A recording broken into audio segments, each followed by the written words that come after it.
Careful, Mum. It's bloody hot. You were saying? My husband is lost. Missing. Here in Crouch End?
Mrs. Freeman. Now, shall I call a porter to help you with those bags? No, thank you. Okay. I do have a message for you, sir. The caller did insist that I give it to you as soon as you return. Here. Oh, why, thank you. Thank you. Have a wonderful day. You too. Goodbye. Oh. Hello.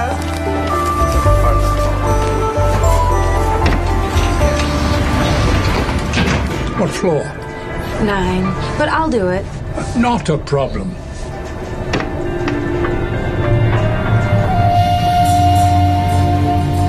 No! Don't push it. My wife grew up on a dairy farm in Wisconsin. Elevators are still a mystery to her. I'm superstitious about pushing the elevator button twice. They say that it's bad luck. Never hurts to be careful, does it, dearie? I cannot believe I did that. It was so embarrassing. No, it's fine. I hear that the British love Americans coming over here and scaring their old people into an early grave. You did this. Not all lawyers are romantic cripples, you know. They're beautiful. So are you. Thank you.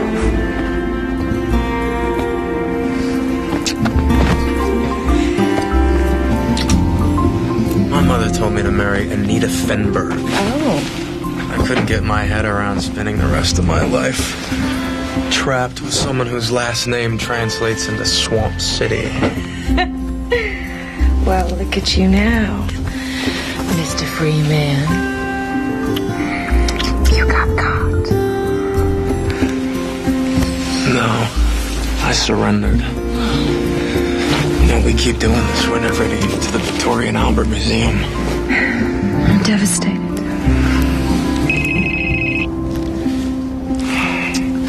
Please don't. It'll just be business. Oh, you're right. It's the office. Yeah. Oh, I should get it.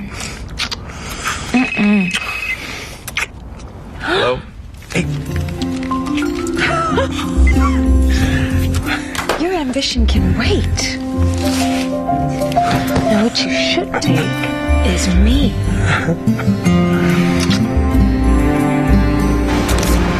You big thief. You supposed to give this to me?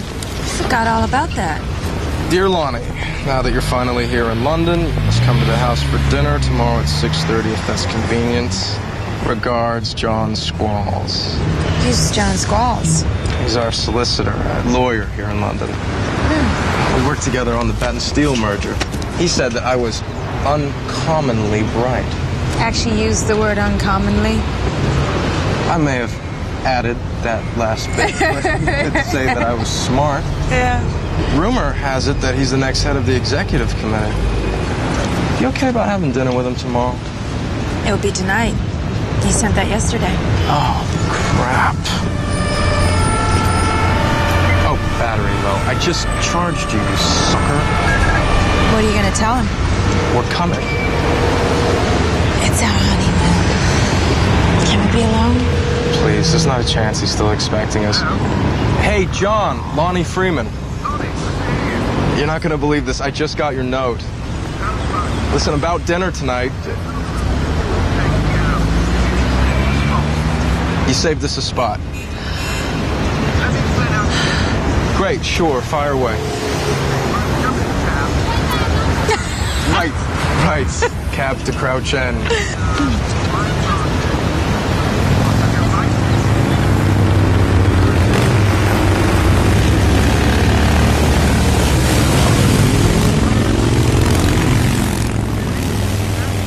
No, it sounds really simple. I'll see you at 6:30. Talk to you, too. You're gonna love him. Crouch End. It's an ugly name.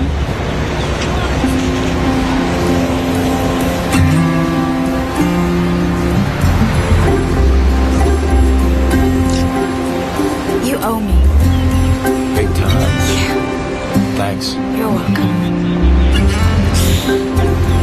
I need the ladies' room. They call it the loo here. Oh. It's over there. Okay.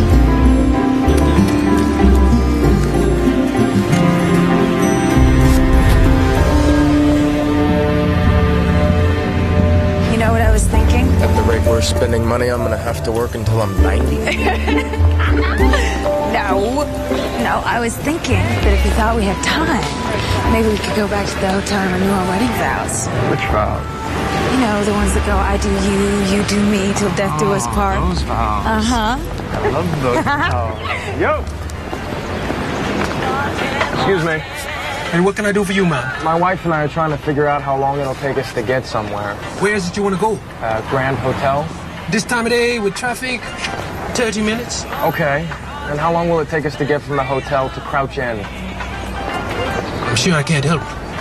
It's a place for strangers not to go. No. I got a friend who lives on the outskirts. Hear what I say, man? Don't go to Crouch End.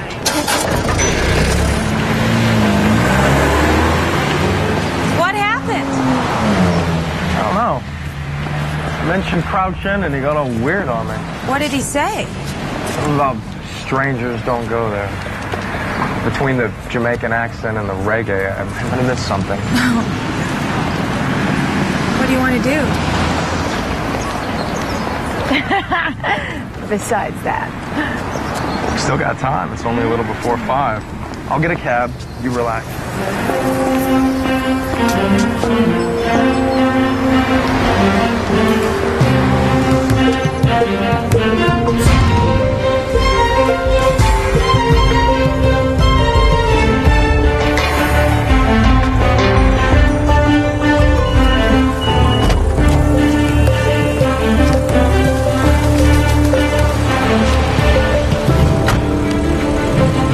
Waited over 30 minutes for a cab. Isn't that a little odd? A pinch unusual, sir.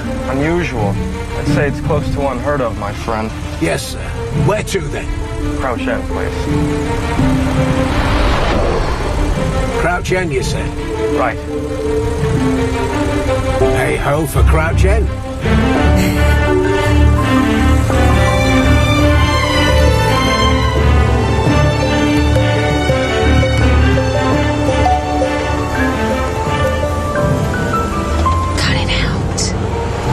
Feels too good.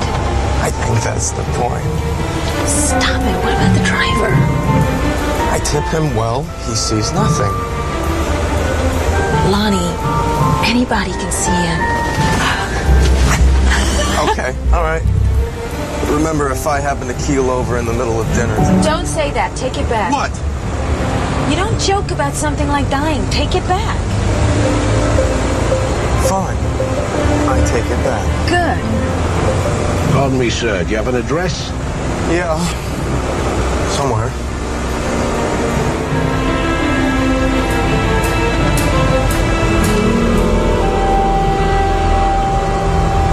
Lonnie, did you see that? What? It said 60 lost in underground horror. Isn't that what they call the subway here? Yeah, that or the tube. Was it a crash? I don't know. Sir? Was there a subway crash here recently? A collision, Mum. None that I know of. Weird. I don't know where I put it. I give it to you. What? The napkin I wrote the address on. No. What's bothering you? That headline.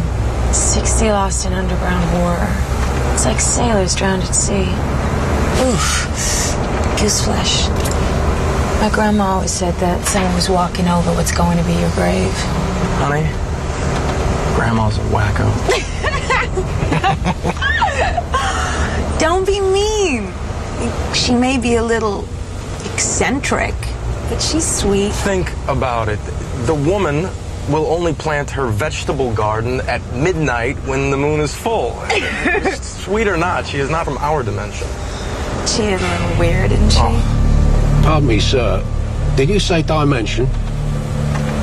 Where you're going, Crouch End, it's a place where there's a thin spot. It's what they say. What the hell's a thin spot? A thin spot between what we see as our world and the other. Uh-huh. Other? What the gentleman said. Dimensions. The only thing thin around here is a grip on reality. Oh, perfect. Besides a low battery, I have no signal. All right. When they get to Crouch End, I'll call again, get Squall's address, tell him you lost it. I lost it? Yeah. The lawyer never accepts blame. Then, baby, you're going to be a great one. Final.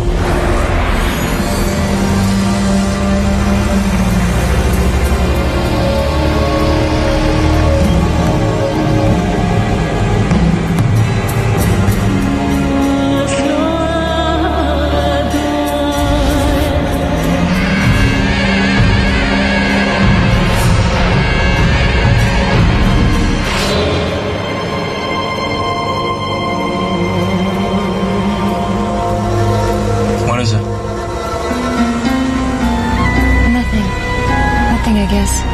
Yeah. You're here. Crouch End.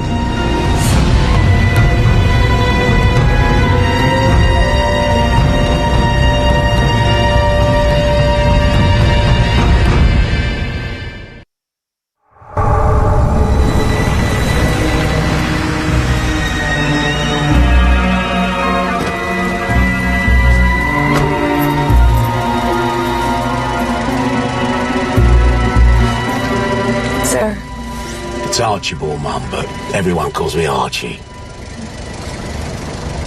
Archie, is Crouch End a nice place to live? Well, they tried, Mum. They tried to make it nice. Had its own tube station once. Yeah, EH&L Railway, they built bridges and roads and storage areas, but then they... Well, let's just say they moved on. When was that? Well, they stopped using it in the late 1930s. Oh, why? Well, they claim it was the Second War, but that's not a real reason. No, it wasn't. It's when they were making some repairs to the station platform and... Well, the story I heard was they found a mass grave. Yeah, well, you see, London is laid out like no other city, more like it hatched and meandered a street pattern than it planned one. See, it's because the streets were paved over barriers. Barriers between what is rational and what is not. Crouch End was built on top of a town. A town? No, Mum, a town. Town, it's a druid word, means a place of ritual sacrifice. Yeah, said that Crouch End rests on top of the druid town of Slaughter. So is that what they found when they were building the subway station? A druid burial ground? Nah, Mum. The bodies they found were fresh, not centuries old. You're making this up. As the Lord is my witness, I'm telling you what I know to be true. It happened right here, in Slaughter Tower. You're just being silly. Mum, you asked me if Crouch End's a nice place to live. To you, it looks nice and normal. That's not what it seems. And what I told you before is true. This world is like being inside a huge leather ball. And outside the ball are other dimensions. There are scuffs, nicks in the leather that make the thin spots. And every once in a while, the leather rips right through the thin part. It's then the other dimension pours in and breathes and lusts right here in Crouch End. You and your husband shouldn't be here.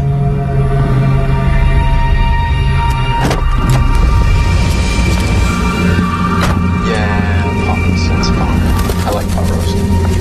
But I don't see any reason we shouldn't be there by 6:30. I think like, yeah, I mean, I've got.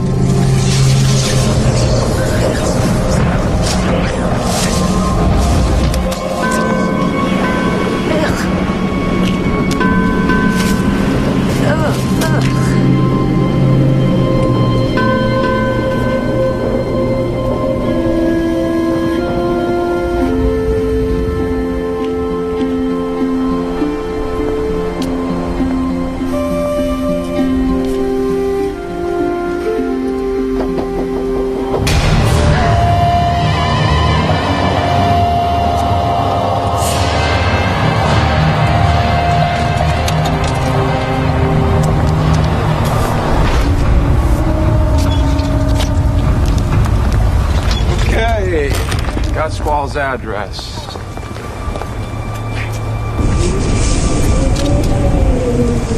Where's the cab? I don't know. Oh man, it's 10 after 6 already. What did he do? Just up and leave? Did you pay him? No, there's still $12.50 on the meter. Hey, kids! Hello? Hey, I'm talking to you two.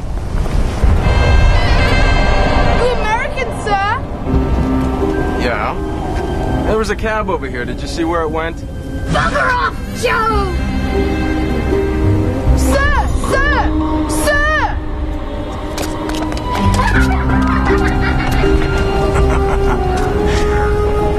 I guess some of the kids in Crouch End aren't too crazy about Americans.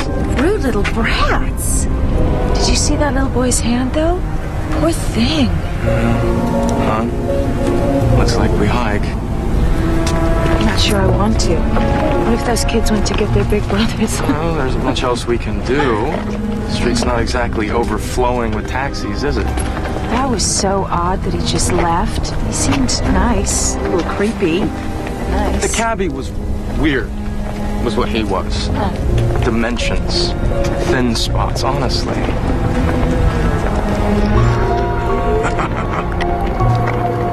Did I say it was a left on Petrie or a right? Geez, Lonnie, I don't remember. Why don't you just call Squalls and have him meet us? No. Him thinking I can't follow simple directions will not help my career. What is it with guys in directions that they can never ask? What's that about? First of all, I'd ask for directions if I was lost, but I'm not. Just trying to figure things out. Oh. Secondly, I grew up in a city. I'm hardwired for direction. What? Anyone born and raised in a city has a built-in sort of guidance system, which always leads them to promised land.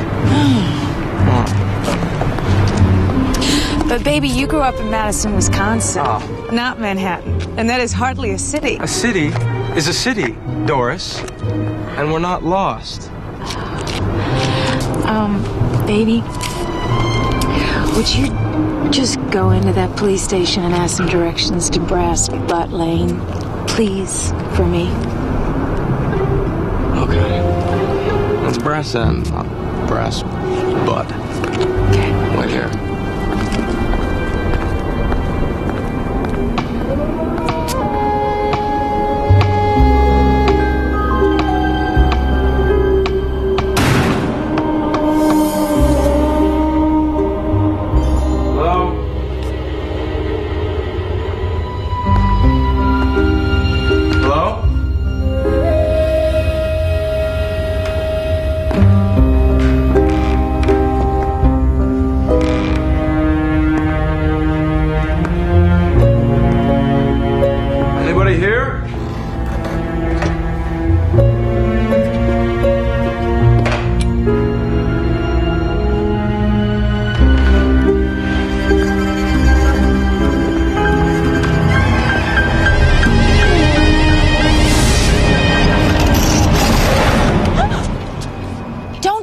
You scared me. Doris, relax.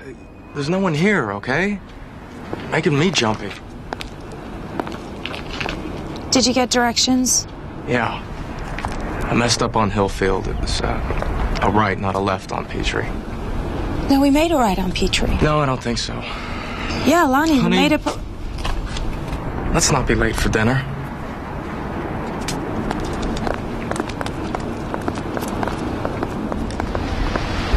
Nice area. I love this style of architecture. Yeah, reminds me of Alaska.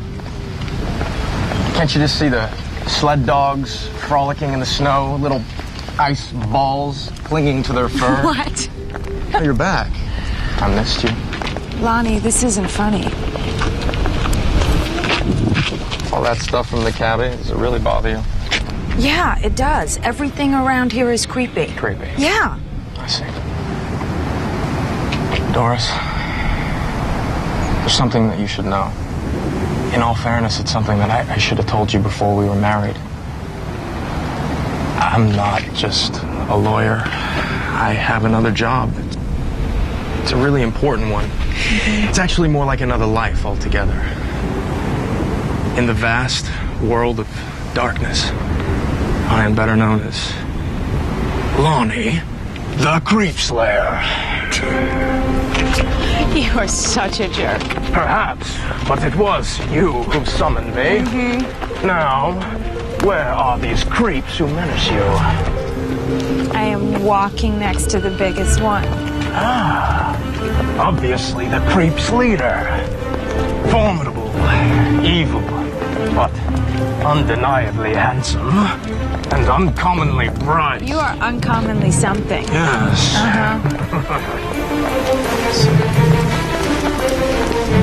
I think he lives somewhere near here.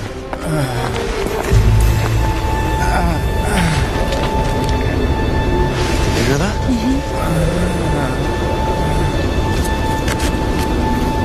No, Lonnie, don't. What do you mean, don't? Someone could be hurt. Let's just see if they need help.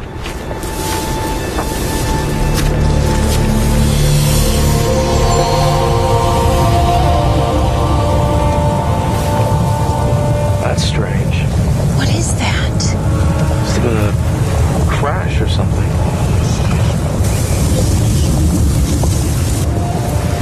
No, Lonnie, please don't. Hey, if someone's hurt, I should take a Remember look. what I read, what I saw? About 60 lost in underground horror? Maybe we were being warned about this. That was about a subway. No, it wasn't. Archie said Archie? that it was... Who the hell is Archie? the cab driver. What if that is a thin spot? He said that they have them in Crouch End, an underground place where things rupture and cross over. Rupture and cross over? Oh, honey. You just got your imagination going, is all. No, he didn't. Just be a minute.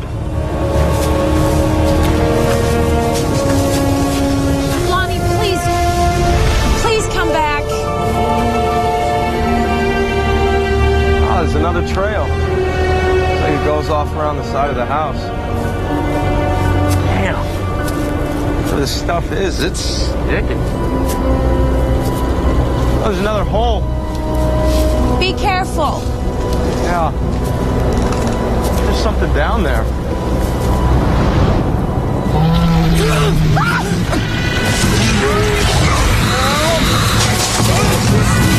Lonnie!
with me, Doris. I am. Where are we? Crouch Lane and Norris Road. Wherever the hell that is. Idiots can't even spell town. No, that's a Druid word. I don't recognize anything. Lost my jacket, too. That's a hell of a note. No, you took it off. Where the hell is everybody? Lonnie, it was covered in goo. You didn't lose take it off. I lost it. That's all. Lonnie, what happened? What was on the other side of the hedge? Nothing. I don't want to talk about it. Lonnie, talk to me. Tell Nothing. me I don't remember. It's all a blank. We were there. We heard a sound. And I was running. That's all I remember. Why did I throw my jacket away? I mean, I liked that one. After all, it did match my pants. Okay, we have to get out of here. No, we're going to John Squall's for dinner, I promised. Baby, we don't even know where he lives. Why don't we just go back to the hotel and we can call him from there? Break a promise. I don't think... Fine! Then call him. Tell him to come and get us. Yep, I don't remember his number. Was it It'll fine? be in your cell phone. Now there is a good idea. I never did get this thing charged. Got it. Oh, he's got to be there. He's saving a place for us. John, thank God it's Lonnie. Yes. That's just it, John. Having a bit of trouble finding you. John? John? Why would he put me on hold? Is the phone dead? Dead? It's dead. The phone's dead. It can't be.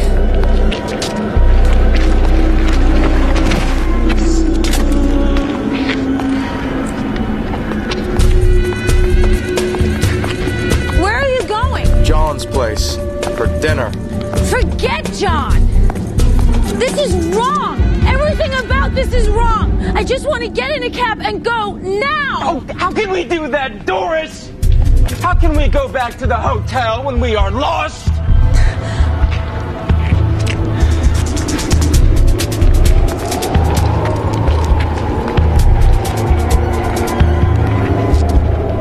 Or maybe. Maybe it's more like we're trapped.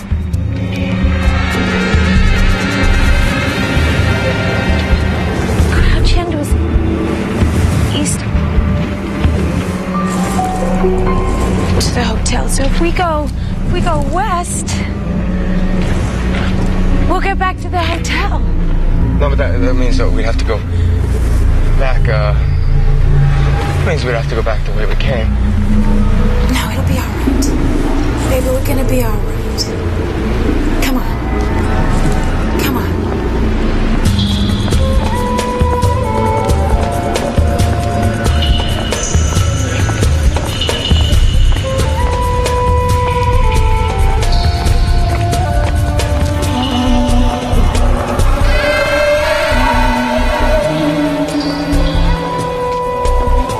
Are you all right? Oh, tired. Oh. Me too. We need to keep walking. What did we tell them back at the hotel about what happened?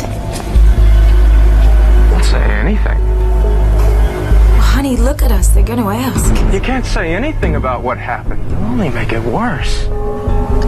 Okay. Promise me you won't tell what happened. I promise. I promise.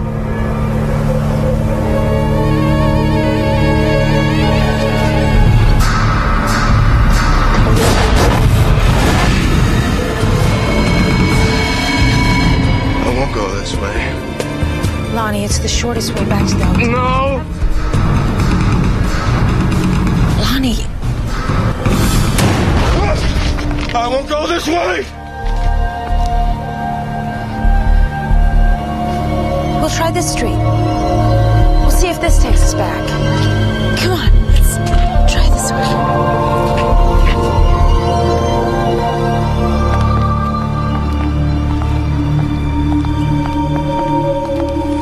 I was thinking, and that's all I'm doing is thinking. If the cab driver was right about these rips in the thin spots, which allows things to happen, then they'd have to go away too. I mean, they couldn't be permanent, or weird things would be happening all the time, right? So, maybe they've come and gone. Maybe everything's normal now. Where are all the people, Doris?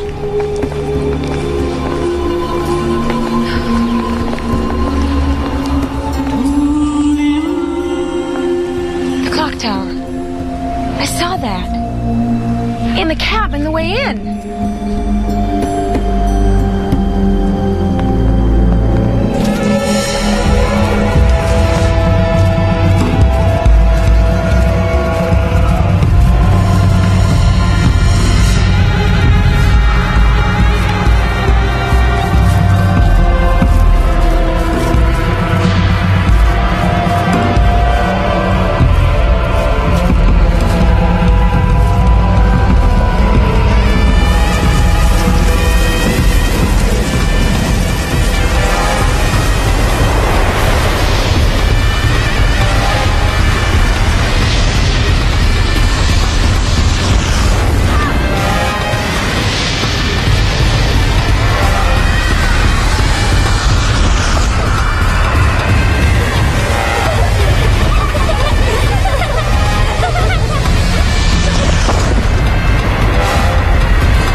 Together like we promised. It's the only way.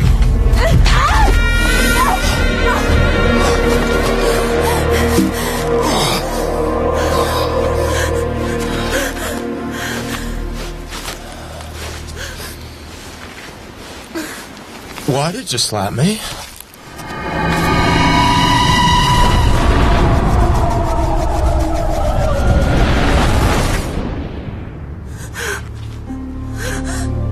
God, I'm so sorry.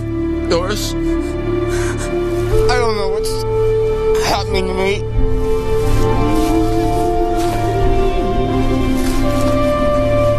I'm scared, Lonnie. Me too.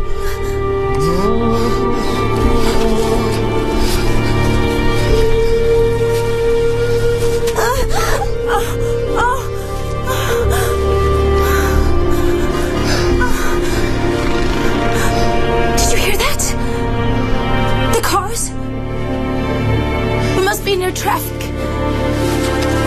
Let's go.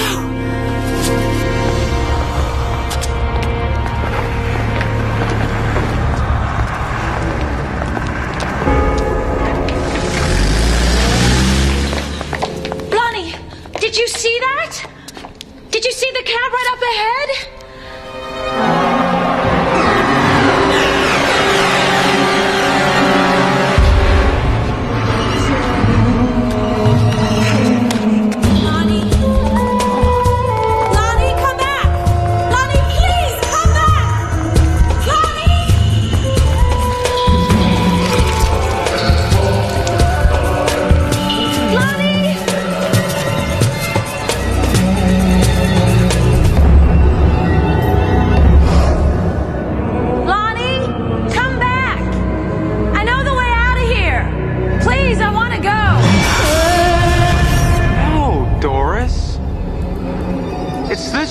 I've seen the other side.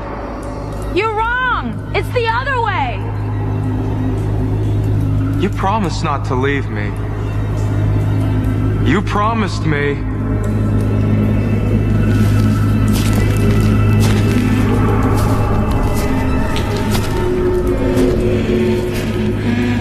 You said you loved me.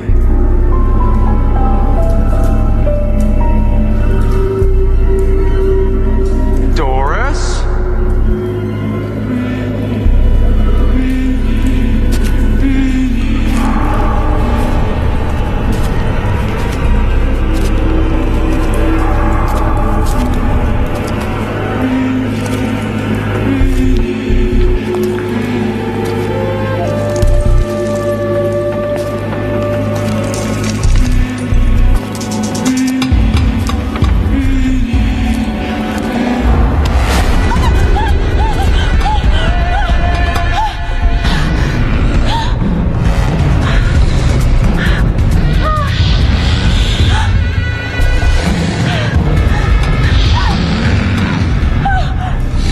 Give us a cigarette, love.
She's lost.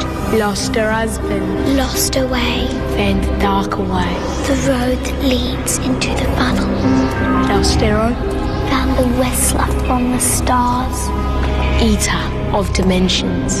The blind piper. Where's my husband? He's gone beneath. Gone to the goat fast and young. What have you done with him? He couldn't well not go, could he? The mark was on him. You'll go too.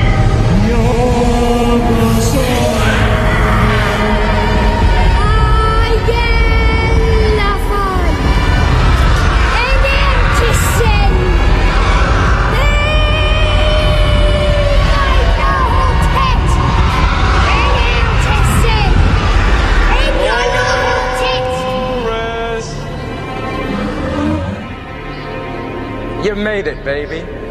You kept your promise. Now we'll stay together. Forever.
What in the name? Can you help me? I need the police. happened then, lovey? You look like I've been put through a ringer, you do. Car accident? The street opened up. They took my husband. It's happened again. Station's down there. There's globes hanging in the front. We don't want you near us. Not if you've been to Slaughter Town.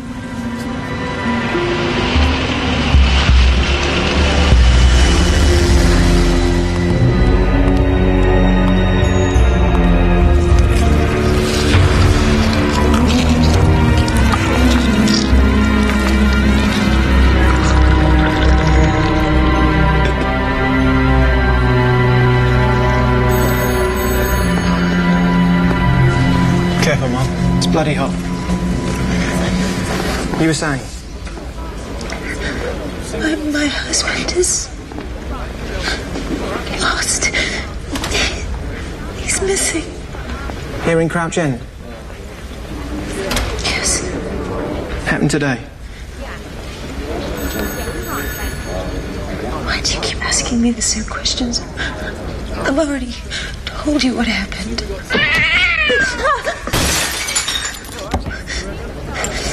Terribly sorry, Mum. He's really not so bad. Are you, Lonnie? What did you say? Oh, I was just talking to the cat, Mum. Say it again. I was just saying it. He's really not so bad. Who? Lonnie. We named the cat Lonnie. We found him as a stray. Just this morning it was.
Bang, bang, Mr. Umney. You better skedaddle. I got a big bad gun and it's smoking. Oh, don't shoot. I'll do anything. Oh, just you wait, Mr. Umney.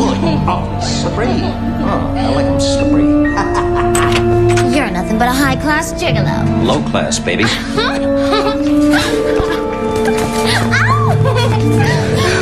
Gosh, you're fun. You think so?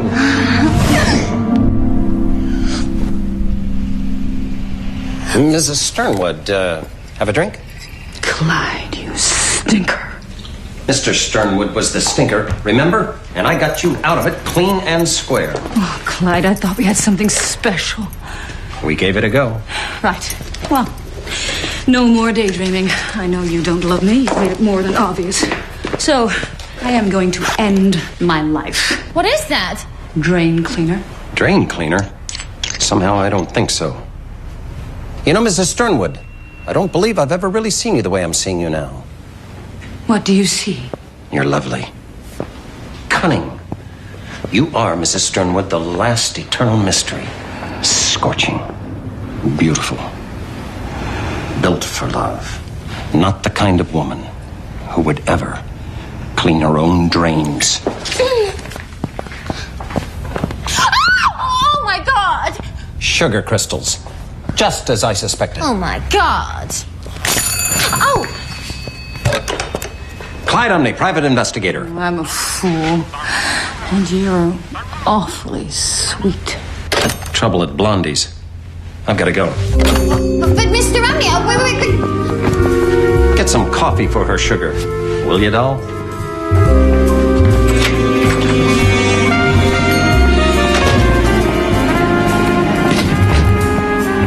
Where is Mr. Umney? Not my style. What have you got here, Vernon? Why, that's Jesus walking on the Sea of Galilee. And my wife, dressed up like sweetheart of the rodeo. Nice fringes.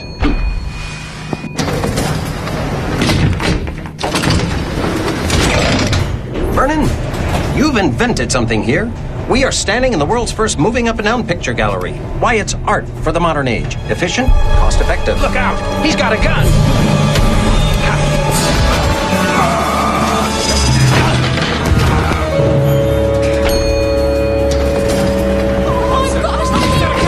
You're a tough old bird, aren't you? No worries, Mr. Umney.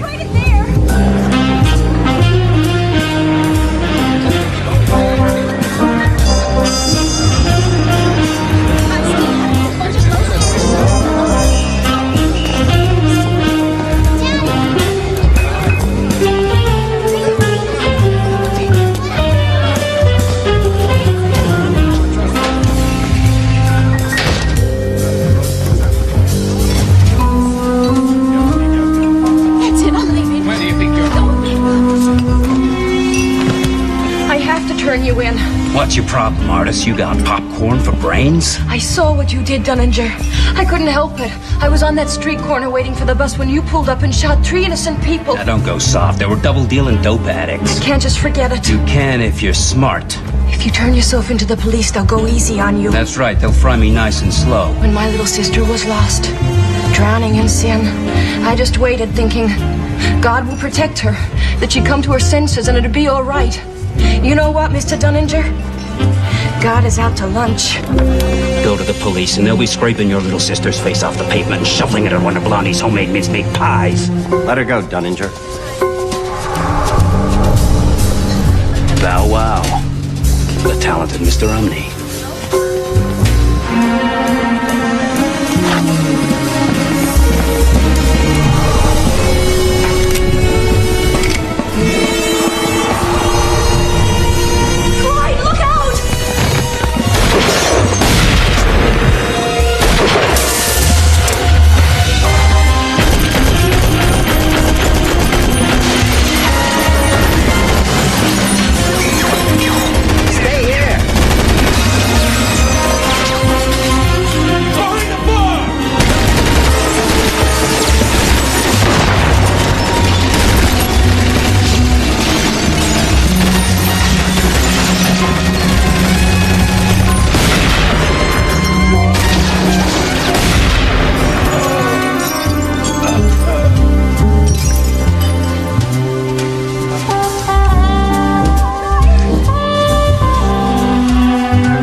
Come home with me. I can't. Mother's waiting. Run away to Mexico with me. Just you, me, and the road. It's not like that, Clyde. You know it never is. It's different for us. We're one and the same. We belong together, and someday I'll prove that to you. Stan, do me a favor, will you? See that Miss McGill gets home. You betcha. Stay out of the ring, kid.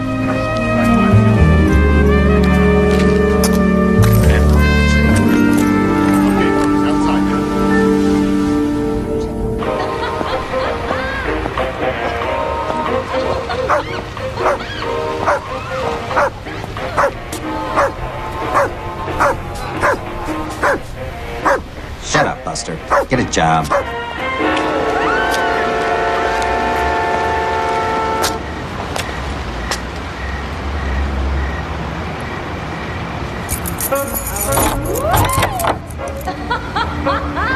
Swell.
Boys, this is one perfect day. Somebody should slap a little R inside a circle symbol right smack in the middle of this day. A registered Los Angeles morning, a Louis B. Mayer production.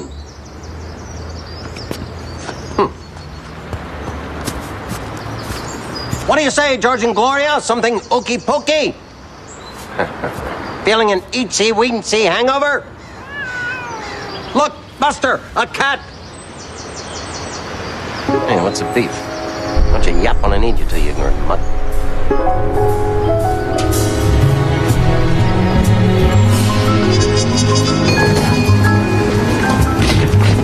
Mr. Umney?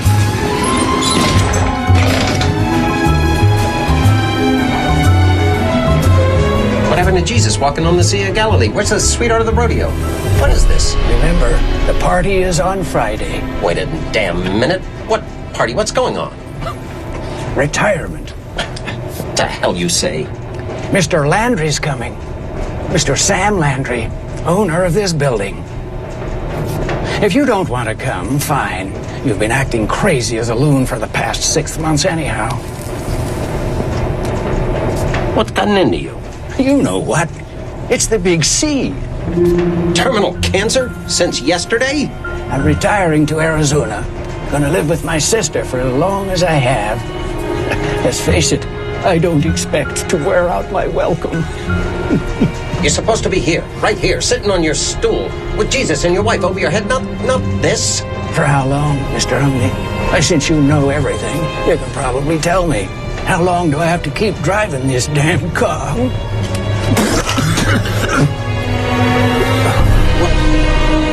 Forever.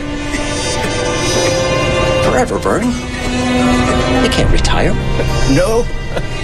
Well, the way it looks to me, I really ain't got a choice. This isn't right. You know it isn't right, Vern.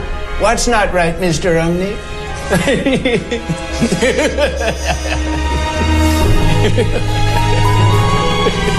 Bye, Mr. Umney.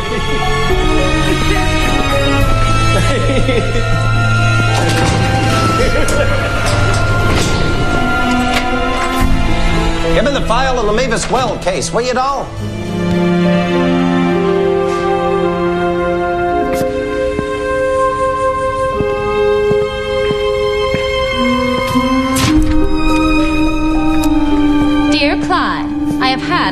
groping and sneering I'm going to take from you. Life is too short to be pawed by a washed-up divorce detective with bad breath. You did have your good points, Clyde, but they are getting drowned out by the bad ones. Do yourself a favor and grow up. Yours truly, Arlene Kane. P.S. I'm going back to my mother's in Idaho. Do not try to get in touch with me. She liked it.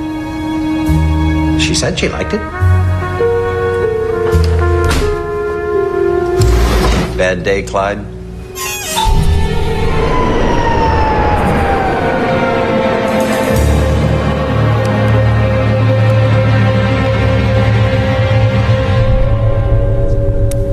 Samuel D. Landry, at your service. Sam Landry? You're the one that owns the building. It's all my fault. I'm sorry, Clyde. I really am, but, meeting you has been, well, not what I expected. For one thing, I like you a lot more than I thought I would. But I've got business here, and there's no going back. Yeah, you're not like any businessman I have ever seen. You call it a briefcase? It's a computer, a typewriter with a brain. Ah, okay, I'm getting it now. You carry a brain around in your briefcase, you wear shoes that look like Boris Karloff's Frankenstein getup. What are you, some sort of a horror movie guy? No, Clyde, I'm a literary guy. What's the writing on your shoes? Reebok. Reebok? Sounds like a dish on a Chinese carryout menu. Oh, you like that, huh? I know all your ideas, Clyde. After all, I'm you. Yeah. I noticed the resemblance. Not familiar with the cologne, though. It's called Aramis. It won't be invented for another 40 years or so, just like my sneakers. The devil, you say? Well, the devil might come into it. Where are you from? I come from the future, Clyde. Just like a pulp magazine story. Yeah, you come from Sunnyland Sanitarium, more like it. But not like a science fiction story, not exactly. What was your father's name, Clyde? What has that got to do with the price of cucumbers on Monday? You don't know, do you? What about your mother's? Here's a couple of easy ones across the plate. Where'd you go to school? What was the name of the first girl you ever went all the way with? Okay, stop playing games. Where'd you grow up? Carmel, Dusty Bottom, New Mexico. Cut the crap. Do you know? Do you? Yeah, it was, San Diego, born and raised. San Diego. That feels right. It feels right because I wrote it. What's a Sony? Some sort of a side dish you get with a Reebok dinner? It's a Japanese electronics company. Oh, now you're kidding me, mister. The Japs can't even make a wind-up toy. Not now. Tell me, Clyde, when is now? Do you know the date? 1938. Wait a minute. 1939. Don't feel badly. You don't know because I don't know. I've always kept the timeline vague in my novels. Going more for a feeling. Call it Chandler American time. Works for my readers. Okay. Tell me what's going on here. You're beginning to know, aren't you? Maybe I don't know my dad's name or my mom's name or the first girl I went to bed with because you don't know. Is that it? You're getting warm. You don't just own this building. You own everything. Hot, hot, hot. Hot as a hot potato.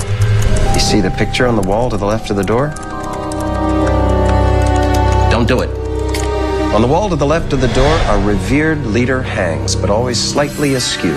That's my way of keeping him in perspective. You're a writer. You made me up. When? Or is that even the right question? You first appeared in a mystery called Requiem for a Lady in 1977. You've grown a lot more complex and interesting since then. You were pretty one-dimensional at the beginning. Yeah, what a pisser for me. Your latest was called How Like a Fallen Angel. I started that in 1995. It took me 5 years to finish. My life's been interesting, Clyde. Yeah? Well, you screwed up big time with this one. I didn't want to scare you any more than I had to. Yeah? Well, you're scaring me plenty, mister. If you created me, And you can turn George Washington into Franklin Delano Roosevelt. And you can do anything.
George and Gloria. No more parties. No more trips to Palm Desert. No more Basie and Ellington blowing through the open window in spring. No more of that Welsh corgi bark that goes through your head like slivers of glass.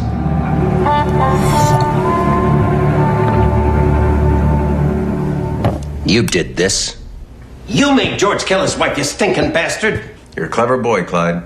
But readers love nasty murders because secretly they want to be the killer. Shoot the annoying neighbor. Strangle that whining girlfriend. Make-believe is a great healer. Yeah? Well, it didn't heal the Dimmicks. They were good people. You think you're God, but you're just a two-bit bully. Why, I've beaten wise guys tougher than you in your own books. His revelations hit me like some kind of debilitating drug. All the strength went out of my muscles. My legs felt like a couple of strands of al dente spaghetti. All I could do was flop back in my chair and look at him. That's not very good, but rapid composition has never been one of my strong points. Son of a bitch. Yeah. I suppose I am. You know your client, Mavis Weld? She was a character in a novel called A Little Sister by Raymond Chandler. Ring a bell? No? No, of course not. In your world, Chandler never even existed. But he's the man for every mystery scribe since then. Clyde Umney was the name of the lawyer in playback. I did it as a tribute, an homage. Homage? Sounds like a fancy word for stealing, if you ask me. So what did you come here for? What's the heist? I came for you, Clyde. For me? Sorry. I'm afraid you're going to have to think of your life in a new way from now on, Clyde. As a, well, as a pair of shoes. You're stepping out and I'm stepping in. Oh, how fascinating. And, what happens to Clyde Umney? I want you to see something. This is my personal diary.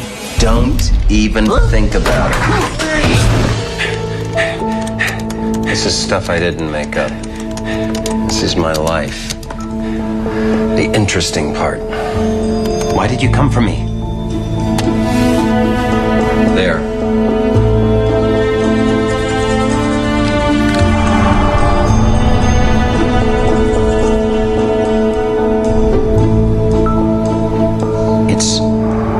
It's about a cemetery.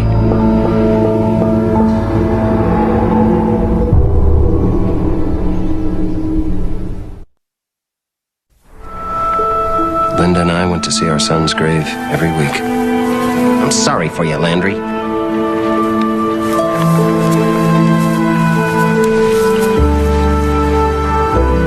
I can't come here anymore. Why, are you behind on writing the book? How can you say that? Because the book is all you do. Yes, I write in order to stay relatively sane. But coming here is like ripping out stitches over and over. Well, I'm not gonna leave Danny. Nobody's leaving him. He's just so cold in the ground and he's all alone. How long do we go on blaming ourselves? Just give me a minute, will you, hon?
Where are you?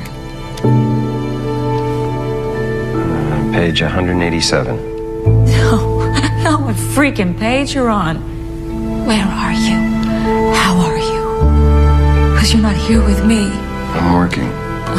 You're escaping off in your own private universe. Oh, God. You know what? That's great for you, Sam. Why don't you just live in your fictional world? Because that way you never have to face the fact that we've lost our son. I'm aware of the facts.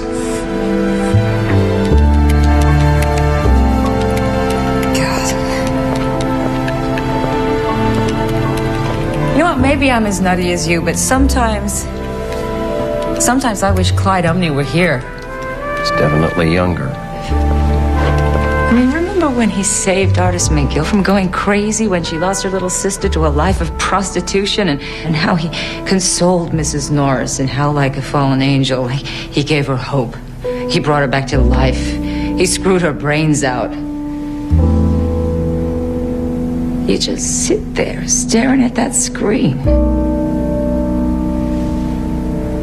Linda didn't know it, but she gave me the idea to come here. She's given me a lot of good ideas. Not only do you steal from that guy Ray Chandler, you steal from your own wife. I've heard a low, but that's bargain basement. Are you getting this news flash? Writers are the most shameless, self-centered bastards in the world. We lie, we seduce, we'll steal your soul. Anything to look good on the page. You won't get any tea and sympathy from me. I'm a best-selling author. And I don't have the words to console my own wife. You're my alter ego. You can do what I can't do. Go to Linda. Help her. You are nuts. Like the way you saved Mrs. Sternwood from swallowing drain cleaner. If that had been me, I would have had a panic attack. But you were great. I'll stay right here in my own shoes, thanks. As you say in your world, I am the man. What the hell does that mean? We're all men.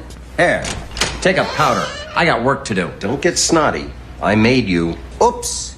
Did we make Daddy mad? Is that how you talk to your little boy? Damn you. What are you gonna do? Turn me into a barking dog? Dunninger's boys knew they couldn't touch me without bringing down the heat. So they took it out on my girl. Well, not her exactly, but her little sister. Don't do this, Landry. And when artists found poor kid, she looked like she'd been attacked by a circus of crazed monkeys with samurai swords. Stop it, you stinking pervert! And they carved her face into monkey meat. They killed her, Clyde. My poor little sister. I know. Why did she have to suffer so? Artists, get the hell out of here. I told you it would never be good. This world of ours is a heartless maze of greed and hate, and there's no way out. You're wrong. The world is bright because you're in it. Why do bullies always win? She was already over the edge, and there was nothing I could do to stop her. They don't always win. You know why? Because there's love. She had taken things into her own hands. I hear you, my darling. Artists, listen!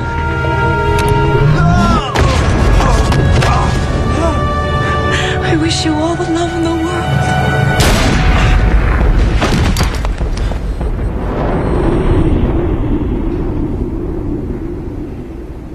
You didn't have to do that. It's a new chapter, pal. You think you're pretty slick. Mr. God Almighty. But you're a Bush League version of God. I'm not your puppet. You can't control me. My will ebbing, I pushed on. This You're dust. Was and your stories are dust. Final adversary. It's the characters that live on. Nobody will remember your was clever coming plot at tricks. me like a bullet to the gut. But they'll remember Clyde Umney. Ah, that's right. Make everything stop so you can do anything you want. Clyde Umney would never do that. He'd call it the coward's way out.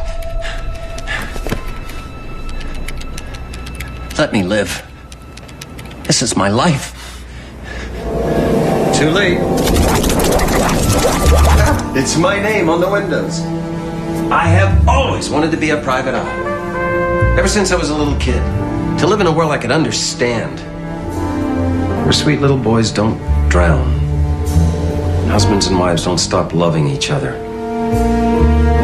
That place is here. My place, my time, Los Angeles, 1938. And that private eye is me. Is this the end of Clyde Umney? I don't exactly know what's coming. Close your eyes. I'll try to make this quick. I hope it doesn't hurt, old buddy.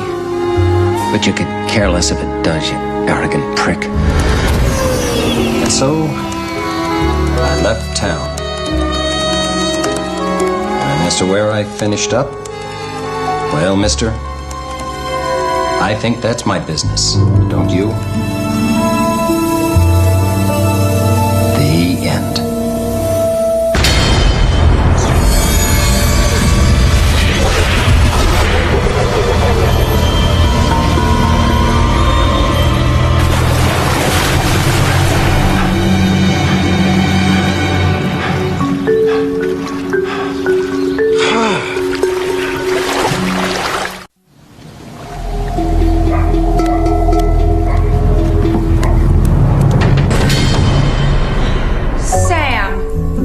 Clyde Umney.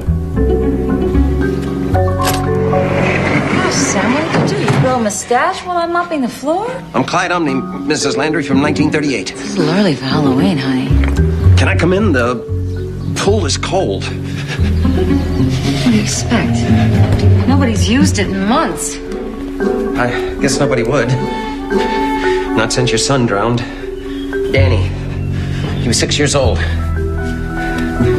Sam told me all about him. And I'm sorry. It was a tragic accident, ma'am, and you don't need to be shouldering the blame. When did you talk to Sam? When he came into my office and stole my damn life. So, this is the house imagination built. Sam was big on imagination. Yeah, I can imagine him in cement shoes at the bottom of a lake. Sam talked about this. He called it the big rewrite. He was gonna write you out of your world and write himself back in. I just thought it was another one of his daydreams. But wait, you're as real as can be. We swapped lives. That's what must have happened. What did it feel like? There was a lot of bright green light, and then I guess I came in through the machine. like a keyhole between two worlds. But it feels all right. That thing is black magic voodoo. On a good day. Does this mean that Sam is gone? He's probably got his heels up on my damn desk right now, fleecing my clients and chasing my girl. Only she's dead. He probably brought her back to life, the selfish bastard. Do you want a drink? You want to know? Oh, hold the phone.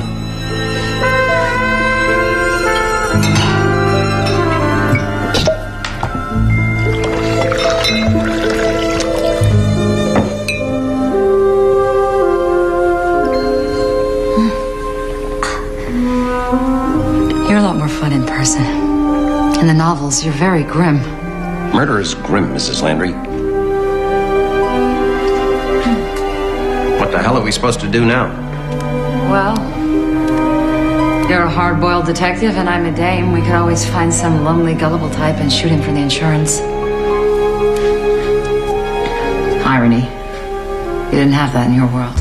You mean talking uppity in order to sound smart? Yeah. We had it.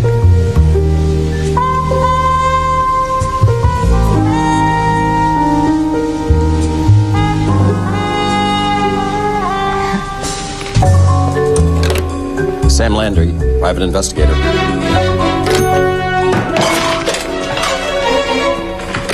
Sam Landry, private investigator.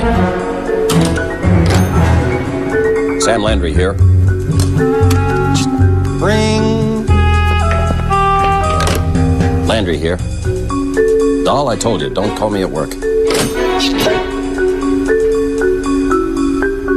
This is gonna be all right.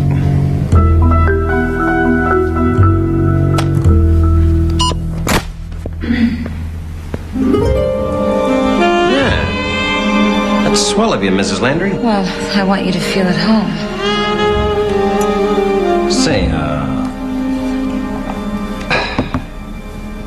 you know how to work that machine?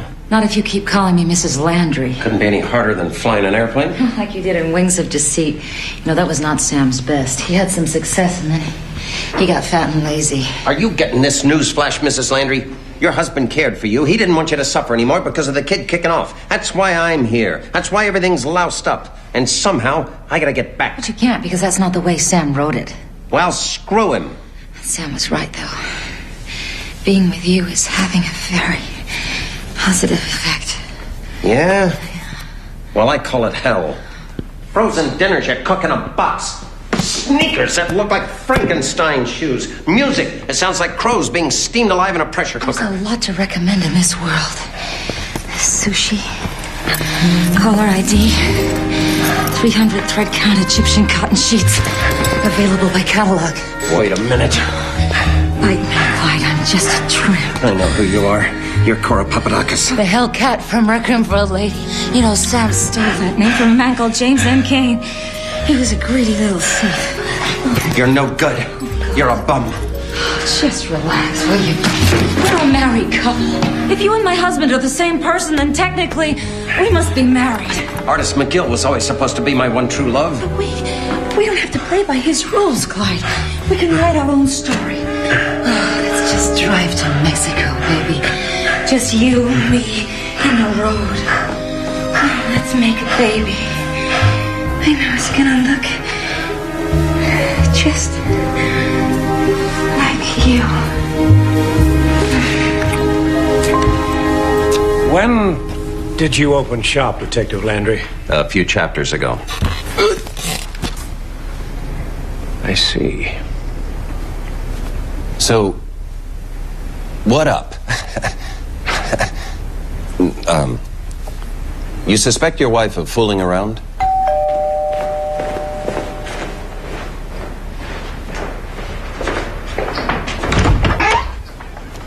Hi, Mr. Landry. Candy? No, thanks. I'm here to clean your pool. So that's what they're calling it these days. So, you look good. How's the writing going? Peachy.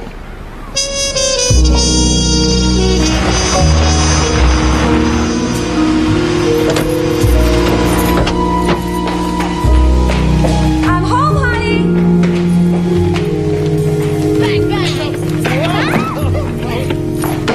Yeah, you better run. You got a big bad gun and you're gonna get...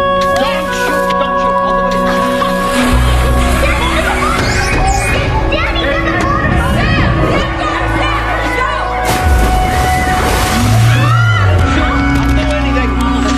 Get out!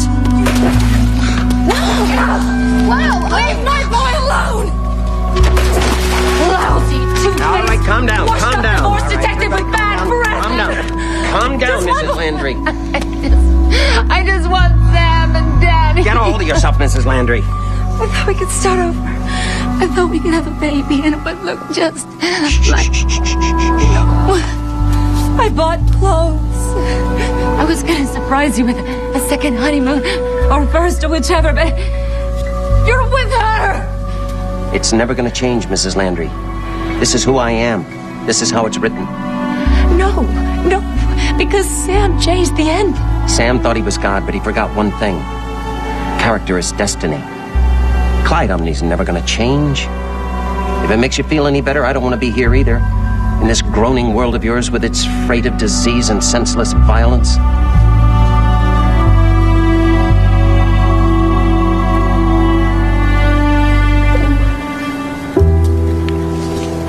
Just go. Go back to wherever it is you came from. In a snap, Mrs. Landry.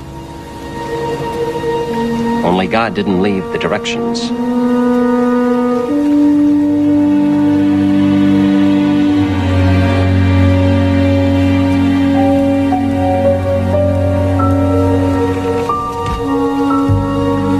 I know she is. How do you know? I saw them together. You saw them together. So that's how you put it together. Yes. In the tool shed. What, may I ask? Of course you may ask. You're asking. What were they doing in the tool shed? Is it necessary to go into such personal details? That's why they say private. In private eye, Mr. Woolrich.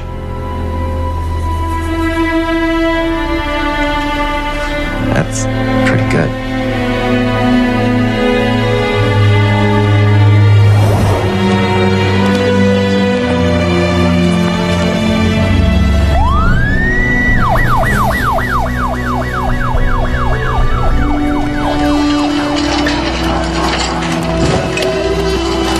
In here. His pupils are fixed and dilated. Okay, let's move him.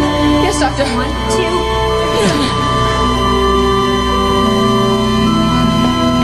2. Losing him.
Detective Landry.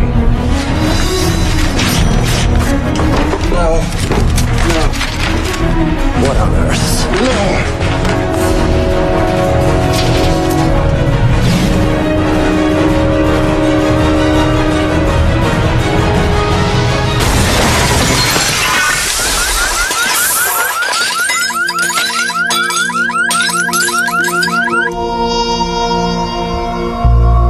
What have I done?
Miss McGill was a really great gal.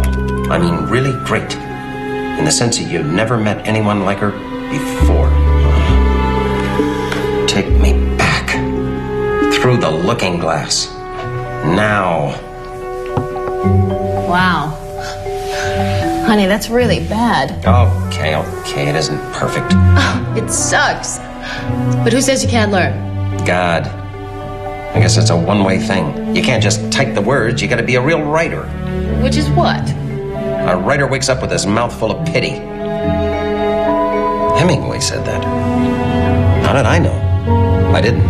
It was Sam. Sam's the real writer. I'm just me. Forget it, baby. No, I'm gonna get better at this. Did you read that, Sam? I'm coming after you. I found my way in. I can see you, but I don't think you'll be able to see me. Not until I wrap my hands around your neck. Until next time, pal.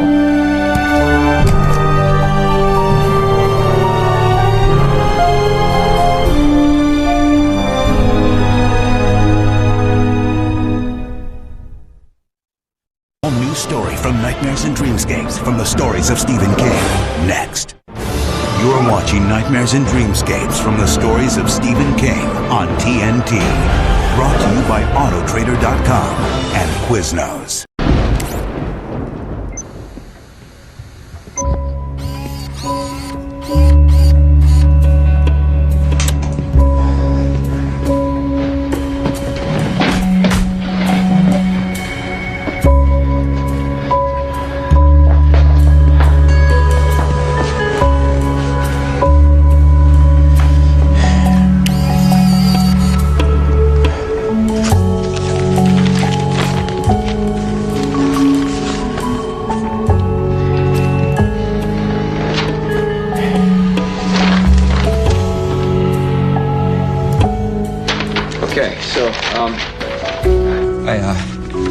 I've got one chance to explain what happened, and if I'm right, I've got about an hour to do it, and I want to get it right, so here goes. My name is Howard Fournoy. I was a documentary filmmaker. I want to tell you about the end of war, the degeneration of mankind, and the death of my brother, Robert Fournoy, the Messiah.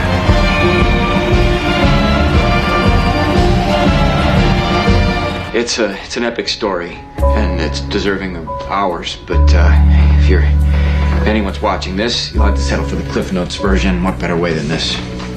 I guess putting last things first, let's start at the very beginning.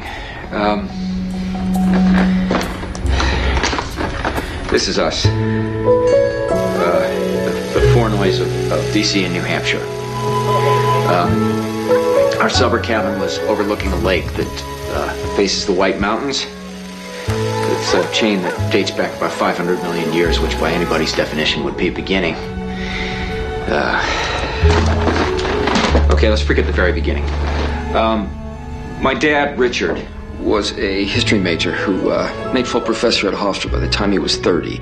10 years later, he was one of 6 vice administrators of the National Archives in Washington, D.C., and in line for the top spot. By day, Dad kept his eye on the Declaration of Independence, the Constitution, and the Bill of Rights. You might say he filed by day and rocked by night. He was a hell of a good guy, too.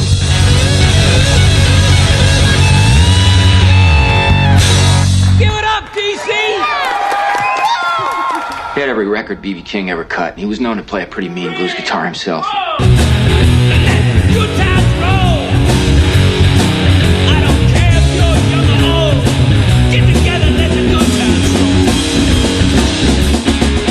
As for Mom, she graduated magna cum laude from Brown, had a Phi Beta Kappa key that she used to wear on this funky fedora.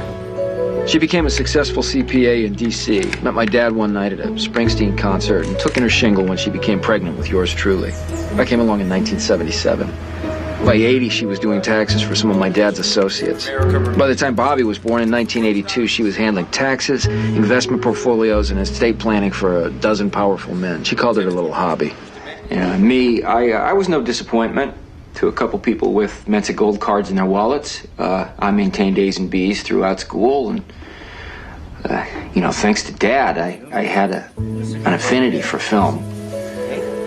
like a duck to water. I was wired with the same creative DNA. The winner for Best Student Film is Howard Fornoy for Airborne. I was a good boy with a bright mind who grew up in an atmosphere of love and confidence. A faithful boy who loved and respected his mom and dad. Bobby, well, Bobby was a whole other story. Drugs!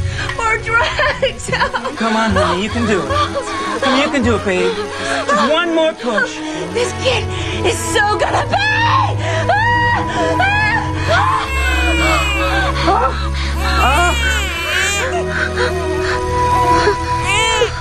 Nobody, not even Mensa types like our folks, ever expects a kid like Bobby. Not ever.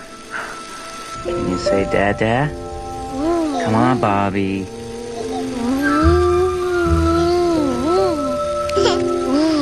Come on, honey.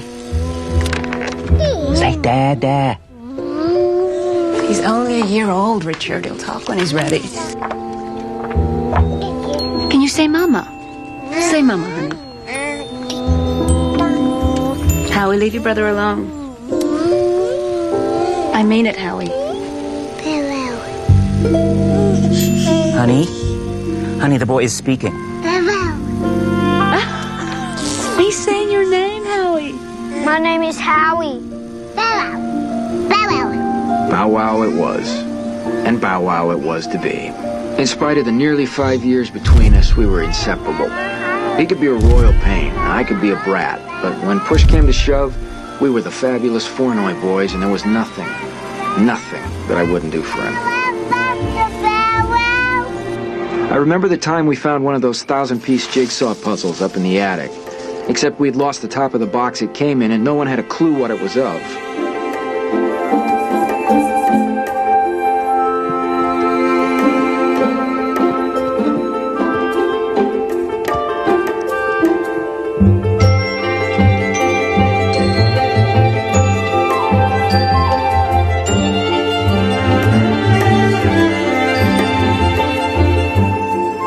The forest through the trees through the forest. He had that gift. He read at 2 and began writing short essays at 3. Now, that was startling enough, but there was more.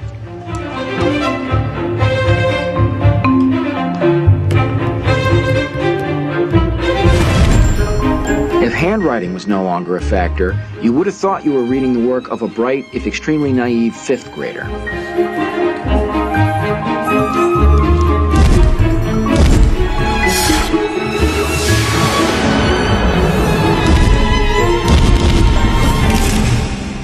And then he developed headaches. Well, he would wake in the middle of the night screaming. Terrible pain.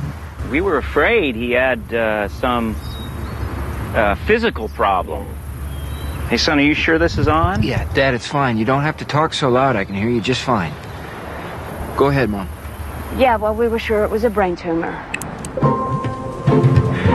Your son, Mr. and Mrs. Fornoy, is in a state of extreme frustration because his writing hand isn't working as well as his brain. You mean it's stress? You have a child that is trying to pass a mental kidney stone. Now, I can prescribe something for his headaches, but he really needs a different kind of drug altogether. And so we got him a Commodore 64 with WordStar for Christmas.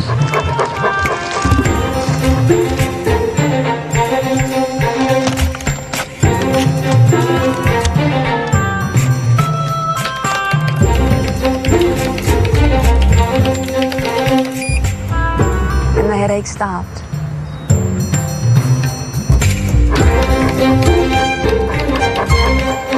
I only want to add that for the next 3 years, he believed it was Santa who left the word cruncher under the tree.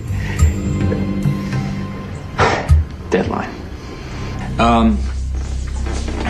I once read a really funny piece that was titled "The Essential Gone with the Wind," and it went something like this. A war laughed Scarlett. Oh, fiddle-dee-dee. Boom, Ashley went to war, Atlanta burned, Rhett walked in and walked out. Oh, fiddle-dee-dee, said Scarlett through her tears. I'll think about it tomorrow, for tomorrow's another day. But I'm bummed. Boom, 4 boys grow up. Howard went to university, graduated cum laude, and settled down to a successful career as a freelance documentary filmmaker in New York. Was a good son, called home twice a week, stepped out with a lot of women, married one, got divorced, married another one, got divorced again. Folks as great role models notwithstanding, marriage was clearly not for me, but career-wise I was doing fine, so went to Hollywood, managed to get myself nominated for an Oscar. And the award for Best Documentary goes to Howard Thornoy for Orson Welles' The Search for Rosebud. Fiddle-dee-dee, said Howard. This is the life for me.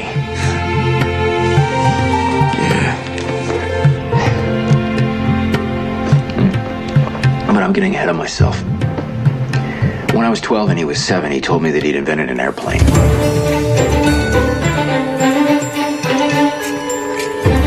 Bobby, I don't know. I do. I want you to push me. Push me hard.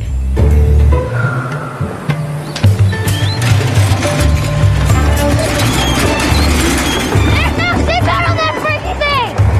I swear I never would have pushed him as hard as I did if I thought the damn thing would actually work. It's working! They say God protects drunks and fools and children. They also say that the devil's in the details.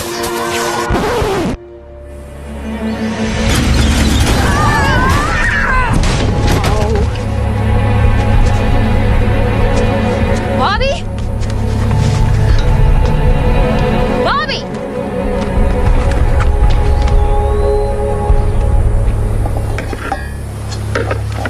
I did it! I flew! You did. And if you ever try it again, I'll kill you. Ugh. What'd you do that for? See, I'm crying, but I wonder if it's honest sentiment or just the onset. I think it's the former. I better hurry it along, though, just all the same. The reason I'm telling you this story is because I think the extreme case best illustrates the norm. That life with Bobby was a constant mind-bender.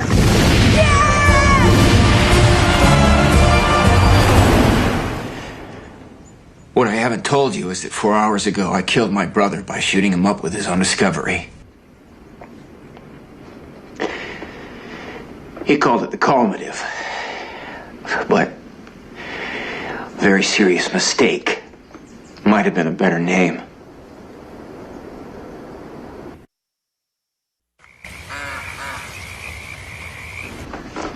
Okay, we've got about 40 minutes left, depending on my blood type, which I think is A, but I'm damned if I can ever remember, so I'll just get off the dime. Life with Bobby, the early years. One day, when he was 9, he blanked out every radio and TV on our street and the surrounding 4 blocks with his own voice. For 2 hours, roughly 3,000 people could receive only WBOB, which happened to be my kid brother. So thank you, Wendell of Georgetown, for calling with your question. The reason my dad farts so much in church every Sunday is the high sulfur content in the baked beans. But he gets most of them off pretty quiet. Or sometimes he holds the real bangers until it's time for the hymns. He was the youngest student ever to take quantum physics and advanced algebra classes at Georgetown University. Gamma equals the square root of y subscript r minus L over L minus y subscript f. He graduated high school at 10, but he never got a BA or a BS, let alone an advanced degree. He went through a physics period. Then he was nutty for chemistry.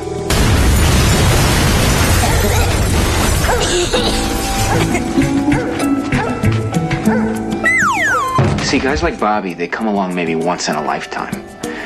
The Da Vincis and the Newtons and the Einsteins and Edisons. And they all have one thing in common. They're like huge compasses, just swinging aimlessly for a long time, searching for some true north. And then one day they just hone in on it with fearful force.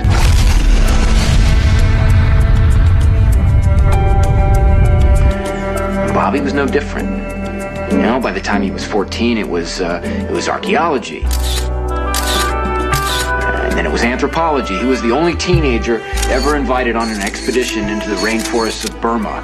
But just as quickly as Bobby would embrace these headline acts, he'd move on. He was still looking for his true north. Okay, here we go. Oh, excuse me.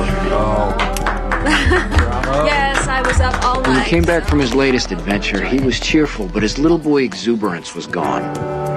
He wanted to talk about the news, about how bad it was. You know, the nightly greatest hits had left us all reeling, as if we're watching a 10-car slam-up.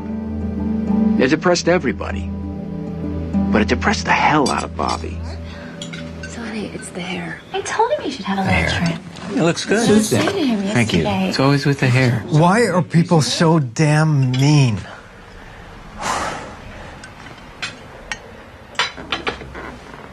Why are they so damn mean? Are we supposed to answer that? Well, somebody needs to. Pretty soon, too, the way things are going. They're going the way they always went.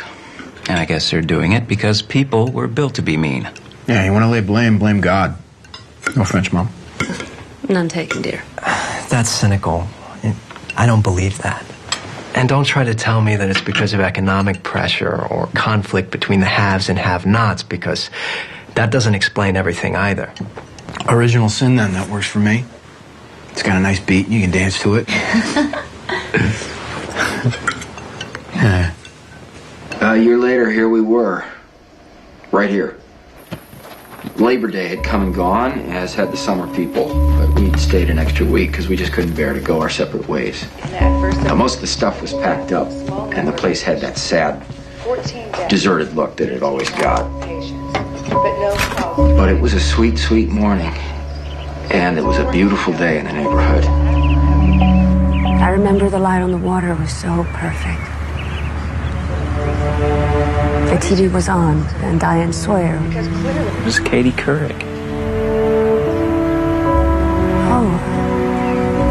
That's okay, Mom. Go ahead.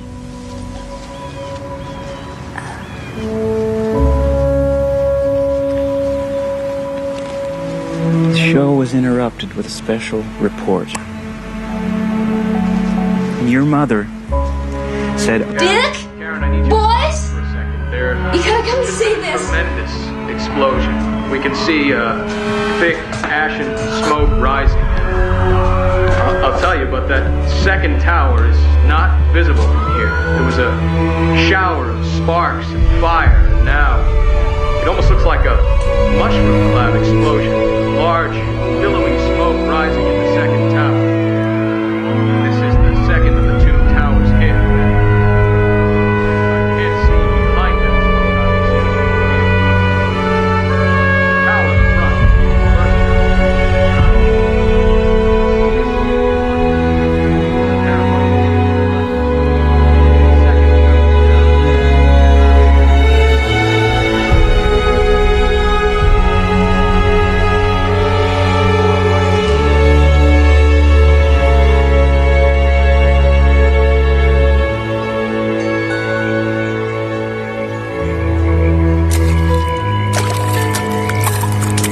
Maybe you're right, big brother.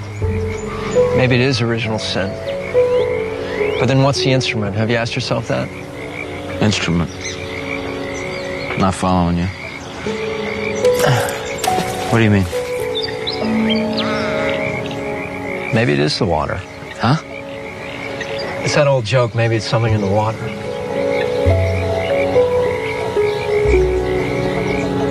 Or maybe something that isn't. When looking back, I think that was the day he finally found it. His true north. That was the day. All we could hope is that things would get better.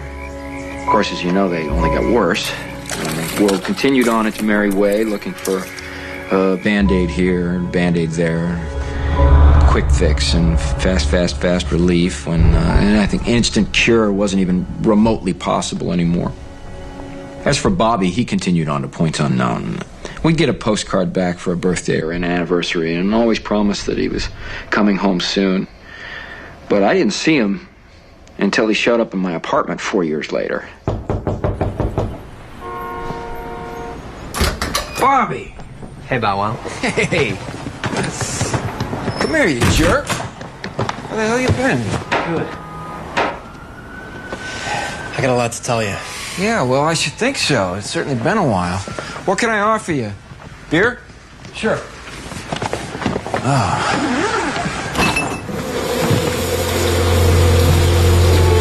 What do you got there?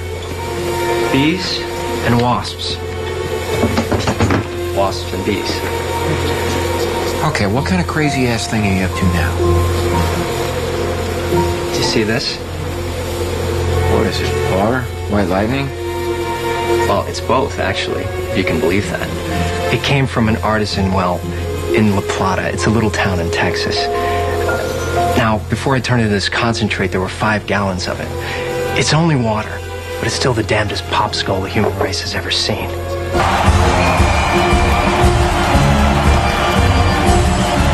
This is it, Bow Wow. The big one.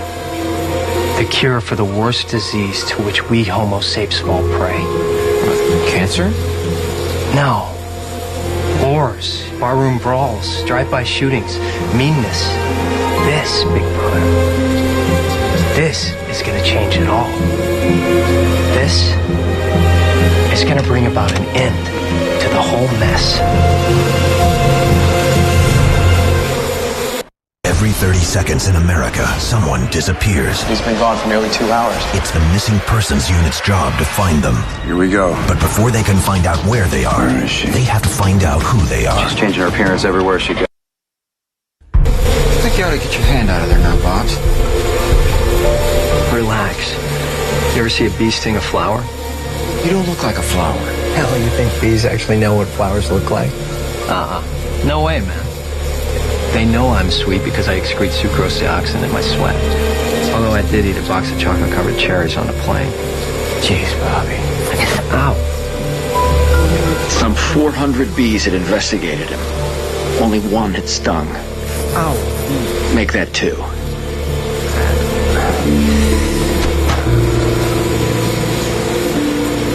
So, you directed anything good lately? Piece on Nazi art theft for PBS this fall. I can screen it for you if you like while you're here. Oh, that would be great. Bobby, what the hell are you up to? Hey, could you get this other one? I keep telling myself if I'm so damn smart, I should be ambidextrous, but my right hand still has the IQ of like 6. You see, Bow Wow, bees are nature's kamikaze pilots. They don't sting you unless they have to because it kills them. Remember that time in the cabin when you told me we go on killing each other because of original sin? Yeah. Okay, well, if that's true, if there is a God who loves us enough to send us on a rocket sled to hell just because stupid Eve took a bite out of a bad apple, then maybe the curse is this. He made us like wasps instead of bees. Ow! Howie, what the hell are you doing? Just hold still and I'll get it. Okay, the 2 bees that stung me, they're dead. Because their stingers are barbed like fish hooks. They slide in easy enough, but when they go to pull out, they disembowel themselves. That's pleasant. Well, wasps, on the other hand, they have smooth stingers. They can keep stinging you as long as they want. Of course, on the 3rd or 4th time, they're out of poison. But they can keep on pumping you full of holes if they feel like it, and usually they do. That's the same reason we go on fighting. On and on and on, Bow Wow. We got smooth stingers. Now watch this.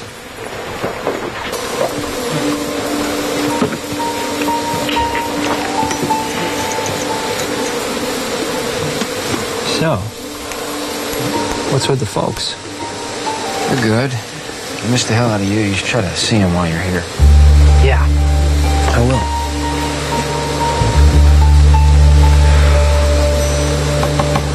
will. Let's roll. Hey, what are you doing? Same old wuss.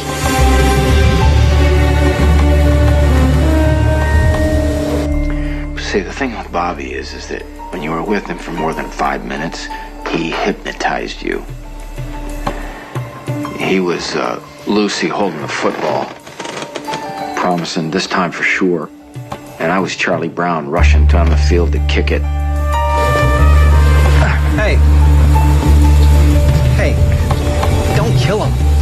You might as well kill babies for all the harm they'll do you. That's the whole point. Get that out of here. I'm gonna ask you to do something for me about No! I want you to trust me. No!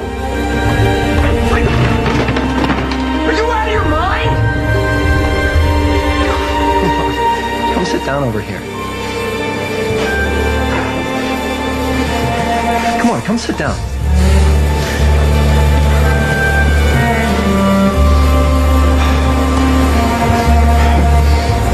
Look, they're just dandy. Their behavior isn't drugged, and yet they're not terminally pissed off either. Watch him, watch him.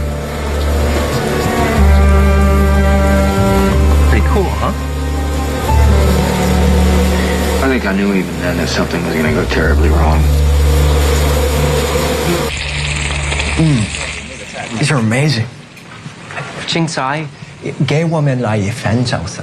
好，馬上嚟啊！ As you know, Texas is per capita the most violent state in the union. They just love to shoot each other down there. It's like a state hobby. Except for La Plata? Well, they like their guns there too. They just use them on each other a hell of a lot less. The thing is, when you feed enough statistical data in the computer about this little town, what you get back is a whopper of an anomaly. It took us 6 months to come up with this program. I call it a calm quake. What am I looking at here? The numbers represent the incidence of violent crimes in each particular circle. Murder, rape, assault and battery, you name it. The computer assigns a number by a formula that takes population density into account. Now this is 0. So it does, Bow Wow. You see, the old joke was right. It is something in the water after all. And the water in La Plata? It's a doozy. We weren't the first to test the water. I mean, most people there have wells, so the water's tested regularly. But we were the first to test it submicroscopically, and that turned in some really weird stuff. What kind of weird stuff? Oh, breaks in the chains of atoms, subdynamic electrical fluctuations, and this unidentifiable protein. And the protein was the interesting thing, because as far as we know, it only occurs one other place. That's the human brain. What we've come up with will greatly suppress human aggression. It'll make people unable or unwilling to fight. Bobby, I love you, man, but this is the craziest thing that I've ever heard. You want crazy? Huh? Protesters continue to clash with... That's crazy. They are cautious. Studies support the... Bombing raids would continue to target the fire, which is still raging. That's crazy 8 ways to beat the band. Me? I'm not crazy. Okay. Here we go. Just arrived. Throat dryness. It's not so much so far, but I can't kill myself, so, God, I got so much to tell. Suppose it can all be done, okay? And suppose it all goes completely according to plan. You don't have the slightest idea what the long-term effects might be. How? Don't even suggest that you do, Bobby, because you don't. You remember thalidomide? Yeah, nifty little pill. Caused birth defects all across the globe. Or how about the AIDS vaccine that they found? Stops the disease, but all the test subjects turn into incurable epileptics and die within the first 18 months. Yeah, Howie, this is... No, how do you know that this isn't the same thing? How do you know that this is not going to come back and bite you in the ass? I don't. It's too late, man. The way we're going now, there might not be a long term. The world needs heroic measures. Maybe we can cure the whole mess. Or maybe we're giving heroin to a patient with terminal cancer. I don't know.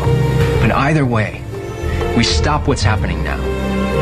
We put an end to the world's pain. Help me, Bow Wow. Please. Please help me. Please. Oh, hell. Look at the time. Depending on my blood type, which, if I'm wrong, is... Did I already tell you that? Okay. A week later, I flew to La Plata, where I met up with Bobby and Duke Rogers, geology professor extraordinaire. How are you? Yeah. You have a good flight? Yeah, not bad at all. Not bad at all. Is that Duke Rogers? My brother Howie. Nice to meet you. Very nice to meet you. Pleasure. Let me take that.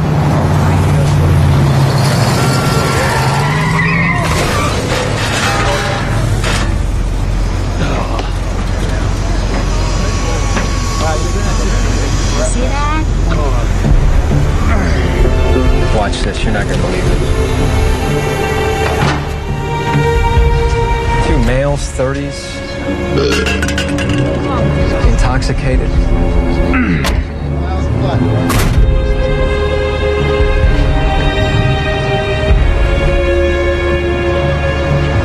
Talk about sociological bull moves. Look at my car, man. Anywhere else in the country, them boys would be in a police blotter with name tags on their big toes. Well, this is what we've been brewing, Howie. It's pacifist white lightning. Now, the water in this part of Texas is fierce, but we've been able to make the stuff I sprayed the wasp with 10 times more potent. We got near 6,000 gallons now. At the end of the year, we'll have 14,000. Come next June, 30,000. Yeah, but it's not enough. We need more of it, and we need it faster. Then we need to transport it. Transport it where? Why, to the volcano. This is the island of Galandio. It lies 120 miles due east of Borneo. The natives call the volcano that's on it Mount Grace. It's pretty perfect, isn't it? Like Krakatoa, Grace is going to explode. When Krakatoa erupted, debris from it literally encircled the globe. The changes in climate lasted 5 years. Nipa palm, which has grown only in Africa, Micronesia, suddenly showed up in South and North America. Krakatoa seeded them there. That's the way I want to seed La Plata water all over the earth. I want people to walk out in La Plata water when it rains, and it's going to rain a lot after Mount Grace goes bang. I want them to drink the water that falls into the reservoir, bathe in it, wash their hair in it, soak their damn contact lenses in it. And you're going to do this how? We need to synthesize 50 to 70,000 gallons of the high test. Then we airlift it over to Mount Grace, drop it in. Of course, it's going to take money to do that. A lot of money. And that's where you come in, big brother. You sure this stuff is safe? Of course, you wouldn't want to drink the concentrate. That's a real brain buster. But the way we're going to disseminate it, it's perfectly safe. No problema.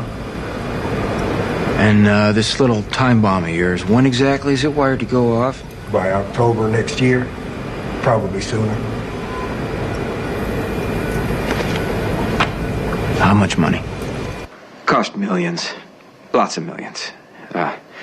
But still, it was less than a blink in the eye of what we spent on defense any month that year. I raised most of it myself, some by hook and some by crook. I'd made a lot of friends in high places, and some in low places. Yeah, in short, I knew a lot of folks who thought that things weren't changing that much no matter who was in the White House. We did it. We distilled the water into high test and airlifted it over to Galandio or Grace, Fate, Destiny, what have you.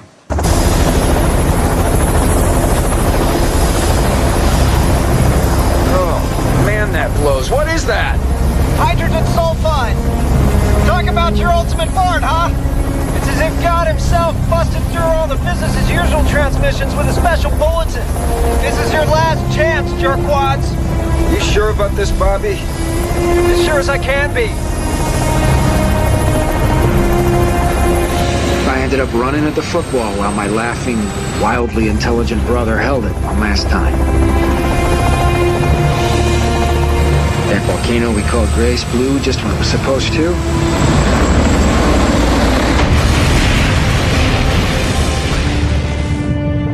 Everything went sky high, and for a while, everybody's attention turned away from whatever and toward the skies.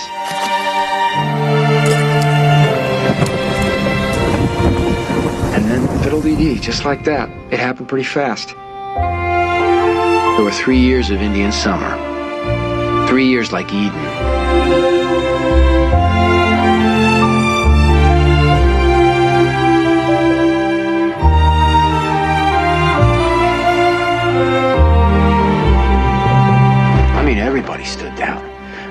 out like the wasps in Bobby's nests, the ones that didn't stink too much.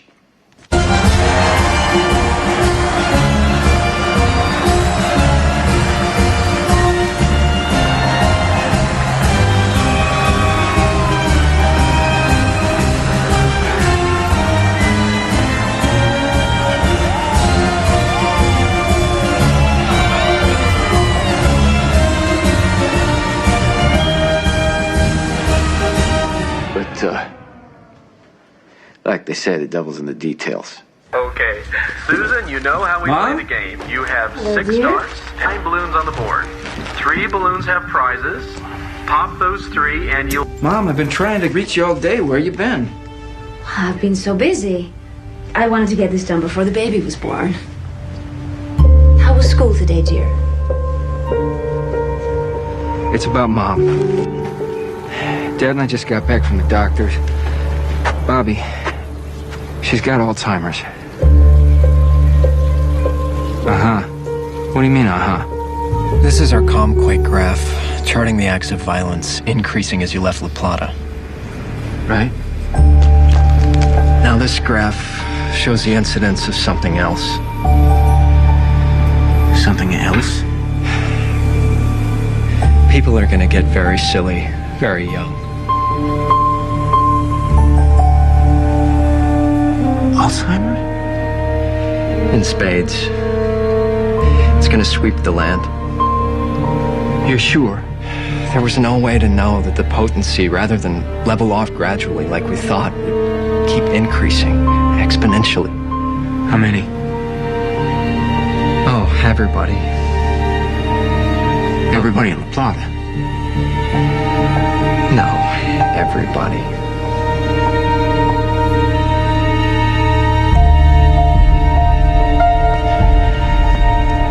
Ain't that a cosmic kick in the head?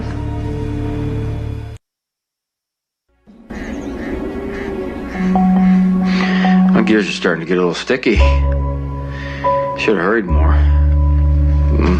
Never mind, it's too late to change things now. Let's move on.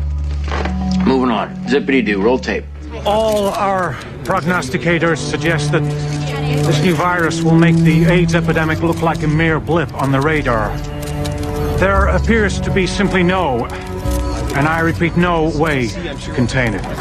After a brief flurry of optimism, the WHO has acknowledged it is having no countering the disease, which is spreading around the globe at an alarming rate. As you know by now, created worldwide panic.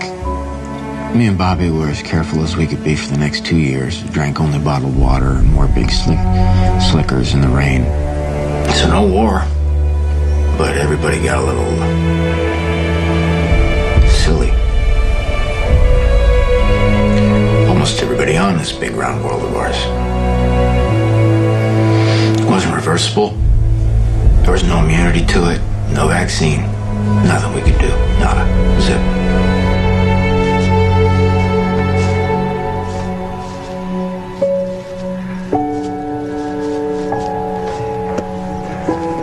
No, Pop, I need you to sign this so that I can take care of you guys. You understand? Are you from the government? No, Dad, it's Howie. I'm your son. They're doing things in the basement. Terrible things. It's okay. It's all right, Dad. It's okay. Hey, everybody. Let's have some fun. You only live but once. And when you're dead, you're done. So let the good times roll. Let the good times roll. I don't care if you're young or old. Get together. My folks died raving and pissing in their pants. So let the good times. But I never stopped loving them. Let the good times roll. Concentrate, jerkwad. Concentrate. Bobby went on with his research at La Plata, but to no avail. Then one morning he couldn't sleep, and he went into the laboratory early.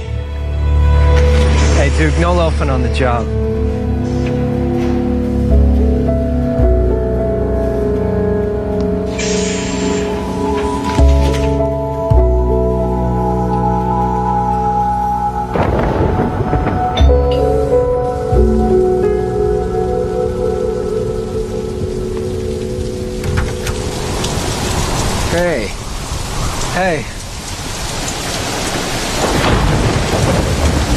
Stand out in the rain, fool.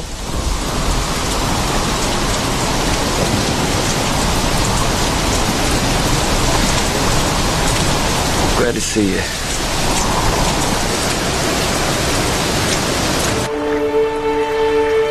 Remember when you could see the high-intensity arc sodiums from North Conway? Not anymore. Just the white mountains out there now. I need to ask you to do something for me.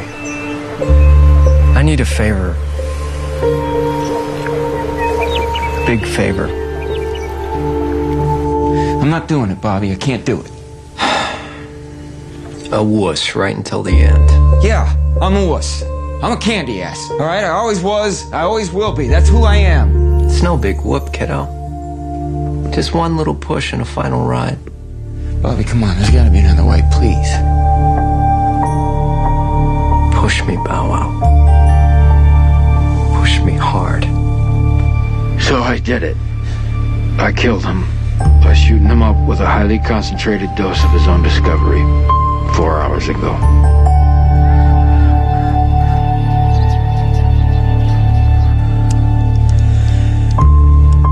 I'm sorry. I made the world full of fools and dumbbells. Hey, better fools and dumbbells than a big bike center in space, huh? Forgive me.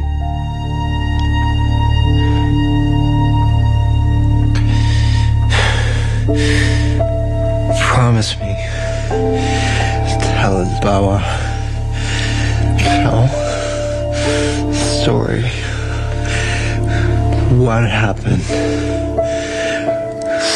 Swear. Yeah. I will.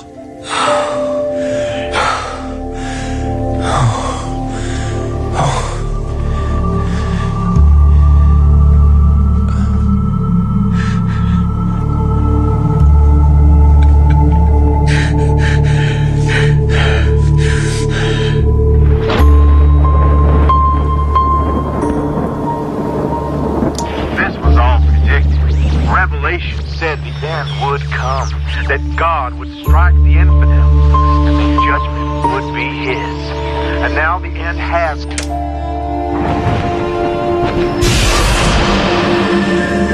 I think I'm done. What do you think? Is anybody watching this? Bobby. Way to go, Bow Wow! My name's Howie.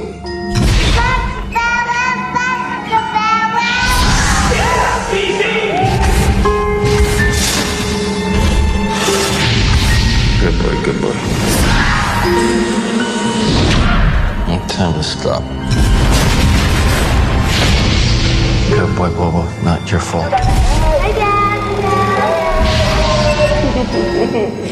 I forgive you, Bobby. It's not your fault. I did it. I flew. And if you ever try it again, I'll kill you. Oh, what'd you do that for? I love you. Baby brother. Time to stop. Time to stop. Goodbye, Bobo. Goodbye.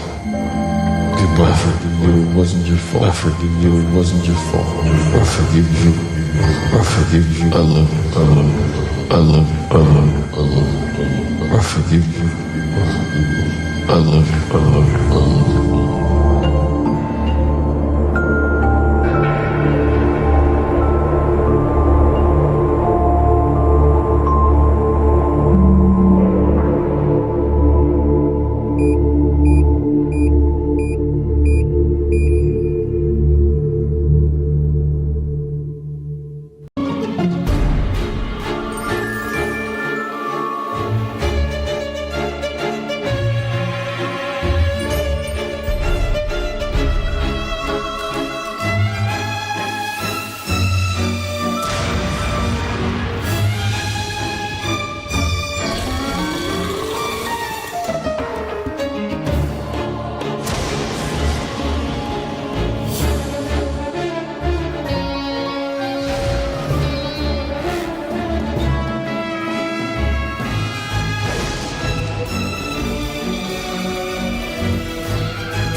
love your books. I'm a fan. Thanks. No, I'm a fanatic. Mr. Kennel, it's an honor. I'm Betsy Wright from Penn. So nice to meet you. Betsy? This way, please.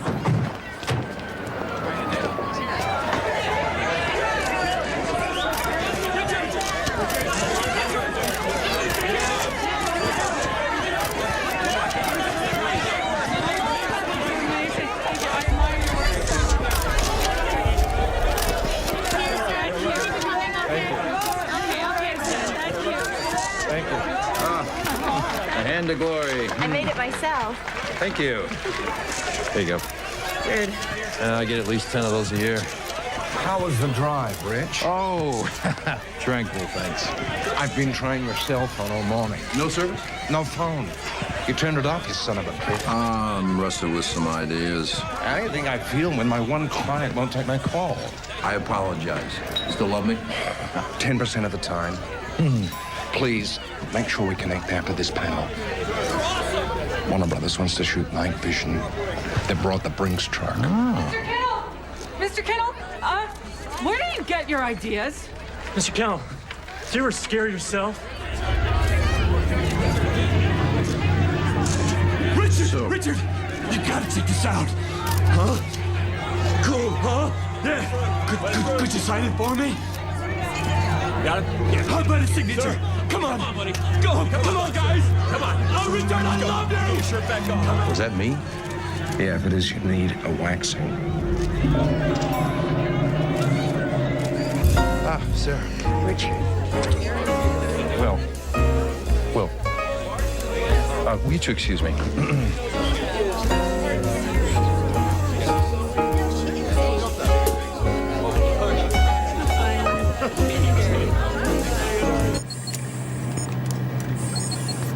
Are you comfy, Richard? No, I'm wealthy. My caboose has landed his own reality show. Let me know if you find my dignity up there.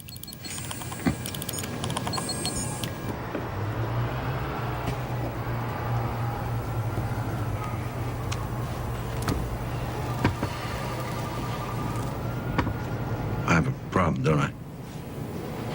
Well, atypical cells have appeared in your colon and spread to the lower intestine. I want you back next week for an upper GI. What is it? Well, it's nothing yet. Oh, come on, Josh. You're withholding. I am, but until we know more. But it's serious. Well, let's take another look at it.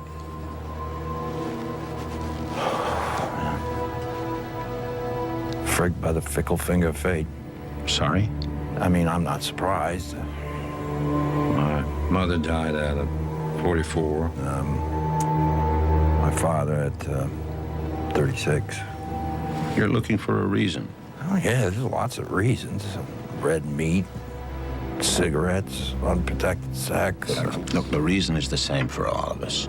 We are mortal. I imagine, writers, they enjoy a great measure of control over their work. You control what your characters say, you control what they do, you even control the weather. Medicine's different, Richard. We're accustomed to a significant degree of chaos. Yeah, man plans and God laughs, huh? When can we have another look at this?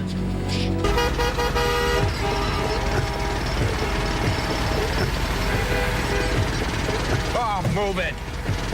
Come on, knuckleballs. What are you, blind or blind drunk? Damn it. Please, God, it better be nothing. I'll die when I'm ready to die.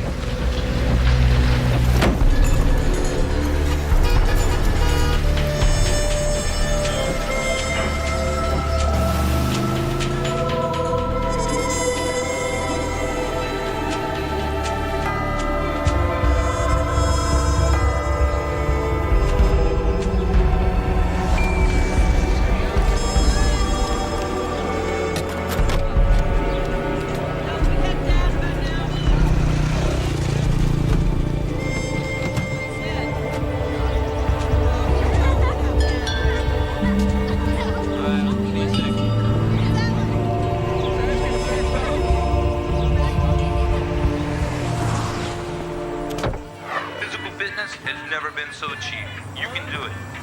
Well, we gotta get back on the road.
Smug one.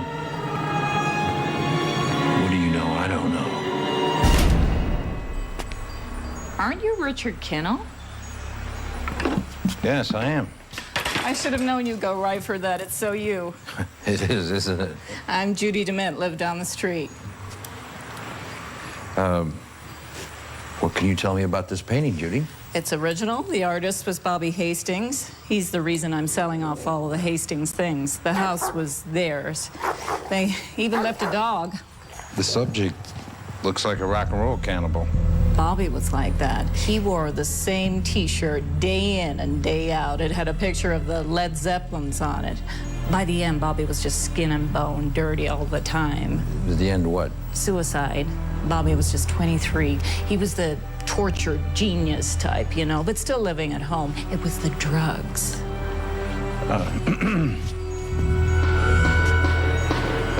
Do you have any other paintings? Shooting you? No. One fine Tuesday, Bobby took all his paintings and sketches out into that side yard, except for that one, I guess, and burned them. Bobby must have had 70 or 80 plus all his sketchbooks. Iris, that's Bobby's mother, said most of them are real bad. Lots worse than this, stuff that'd curl your hair. Most of them had sex stuff in them. Really? In the garage, they found over 100 of those little bottles they sell crack cocaine in. This is where Bobby used to paint. Anyway, I guess he finally reached the end of his chain. No pun intended. Aren't drugs awful, Mr. Kennel? They certainly were. When Iris found him hanging right there,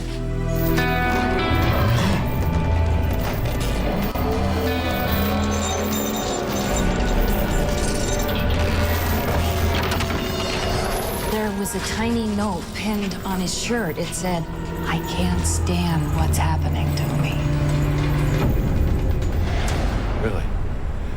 I feel the same way. Okay, so, how much do you want for the painting, Judy? $45. Oh, quiet! Oh, who's gonna buy that dog? He won't listen to me.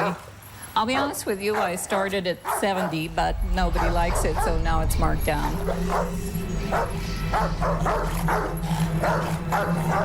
Where in the world do you get all those crazy ideas?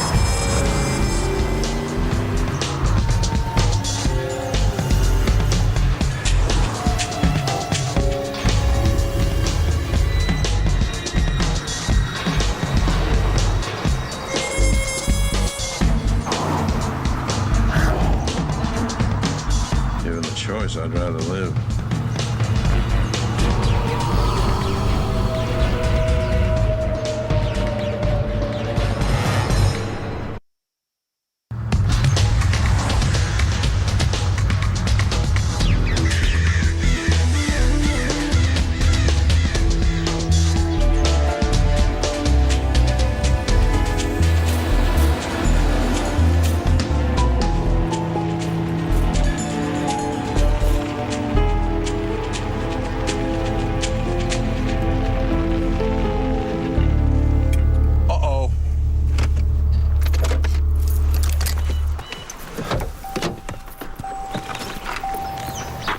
So sorry.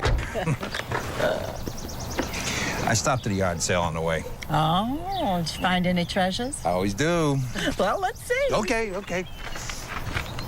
This one's gonna blow your pantyhose off. Oh, that's a charming thought.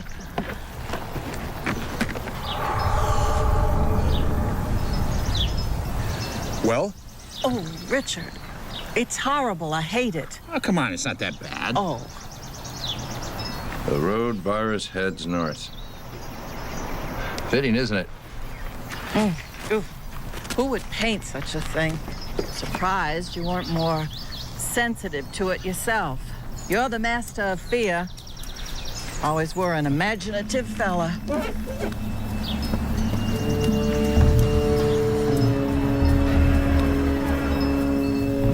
I did notice a tattoo. It's those teeth. No. I saw those. It looks different in this light. The sky looks darker than I remember. Anyway.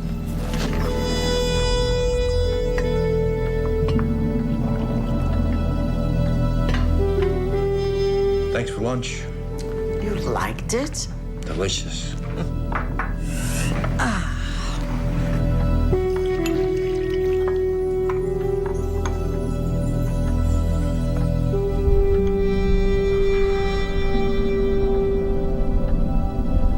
Penny for your thoughts?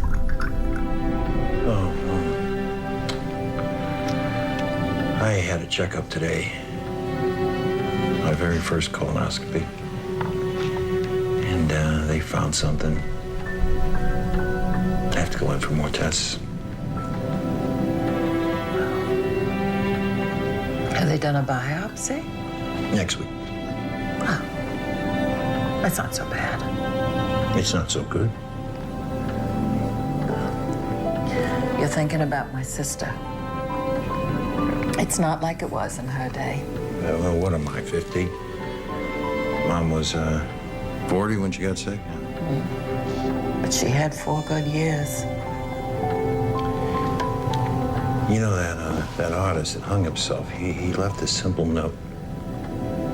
It said, I can't stand what's happening to me. Oh, stop that talk. It's self-pity. Get busy living. You've got 50 more books to write. 50? Oh. I got to stop off at Sally's on the way home. She's watching Hobo for me, you know? You and Sally gonna get together? No, they're just friendly. Well, maybe you could use a little more friendly in your life, hmm? No, thanks. One time around the park with Sally is enough for any man. Well, now, Richard, I know you're gonna be fine. You just have to keep a good attitude. That's most important, and you can start by getting rid of that horrid picture. Oh, honey. Oh, I'm serious. When you get to the Saco River, I want you to pull off into that breakdown lane and throw it over. Look at me, Richard. I'm 63. My secret is simple. Fill your life with flowers.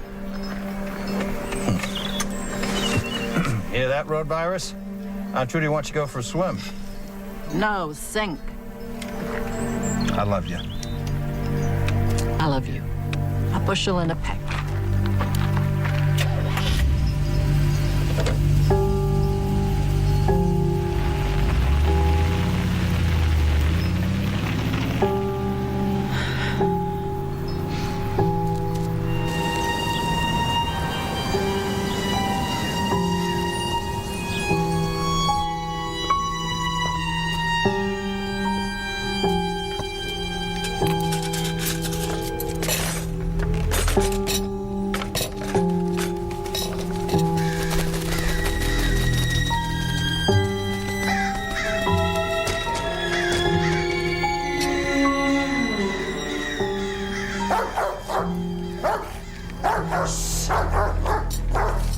Quiet, crazy dog.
life with flowers.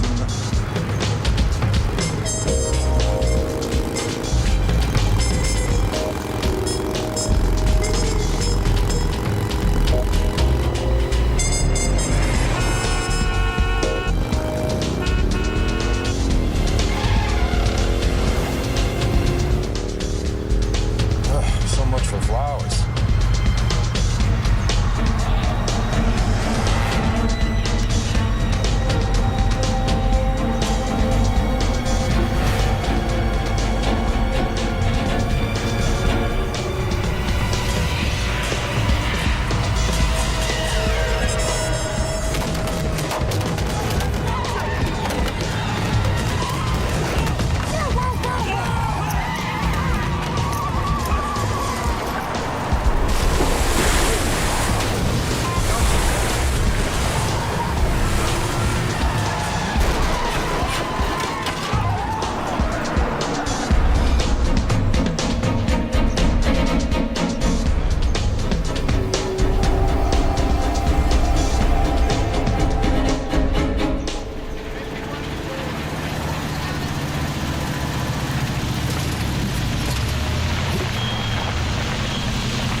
Oh, for God's sake.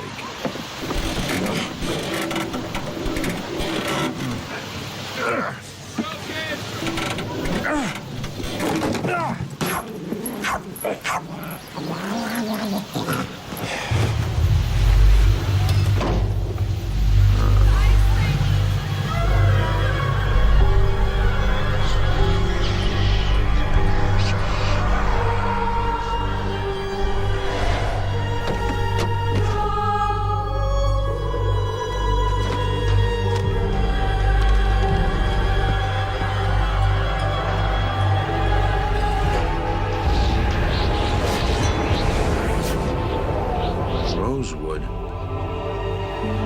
He's in Rosewood? It's impossible.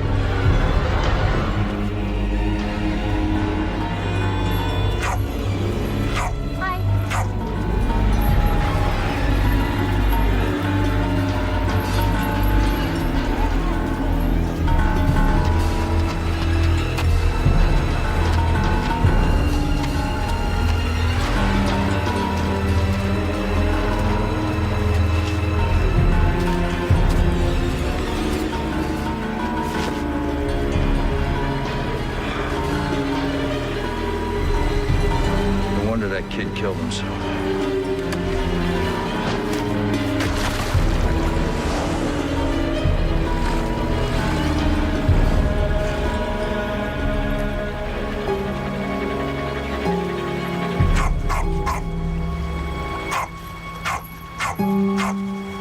Nice legs.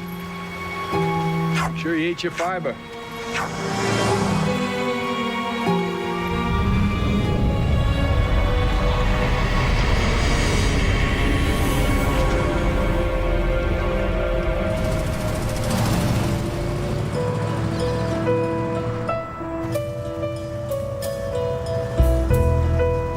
What painting? I don't see any painting.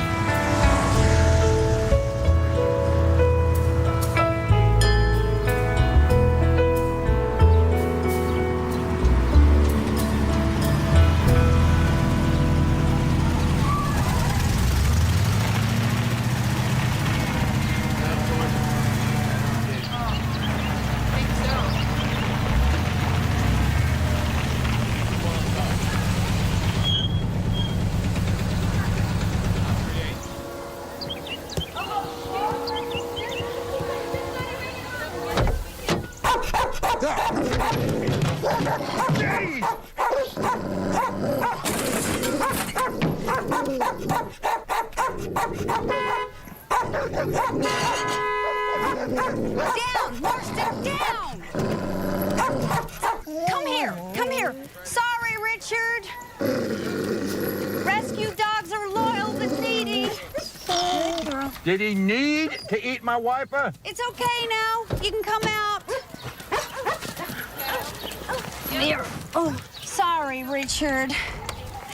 Your dog's inside. Hey, is he always so thirsty? I can't keep him away from the toilet. Maybe he's got a salt imbalance. I'm just saying I'd look into it. How was the writing conference? Fine. You feeling less threatened by your popularity? Sally, thanks for watching Hobo. Can you bring him out?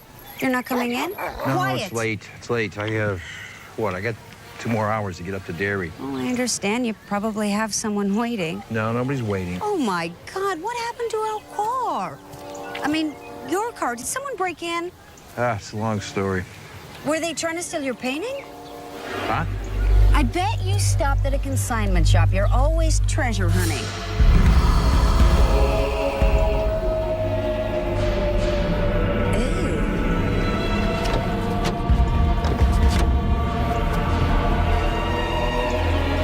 But I destroyed it.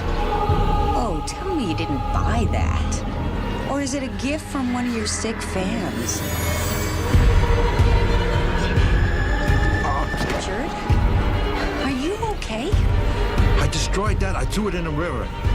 God, you're not well. Look at you. You're bone white.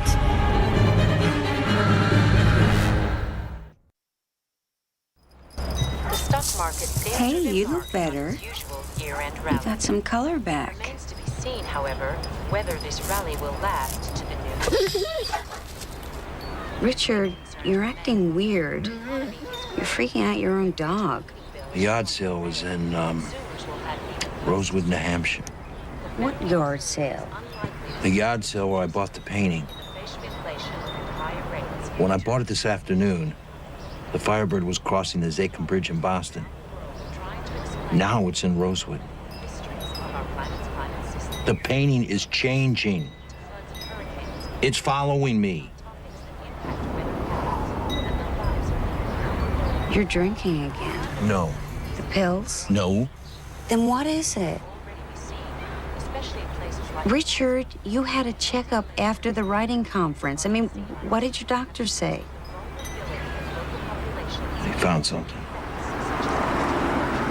What did he find? Didn't say.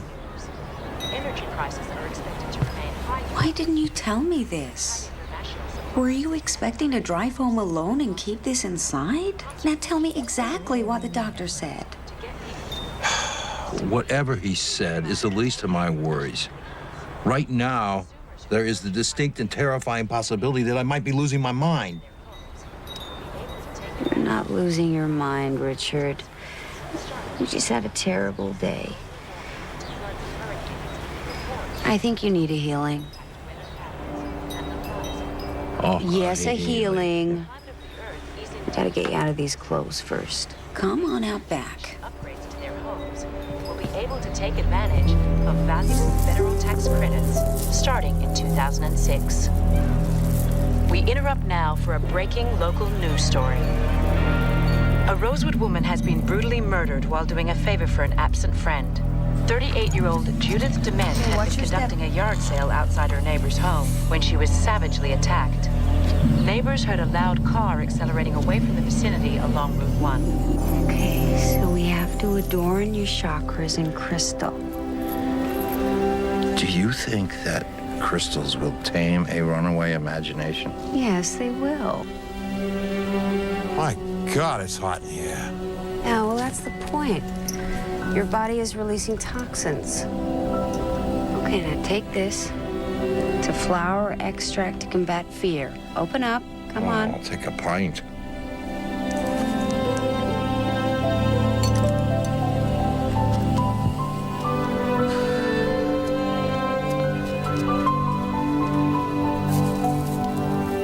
You have to educate yourself about health, Richard. You're a writer. Do your research. Knowledge is power. Power to fight. Right. That's what Aunt Trudy said.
feel better?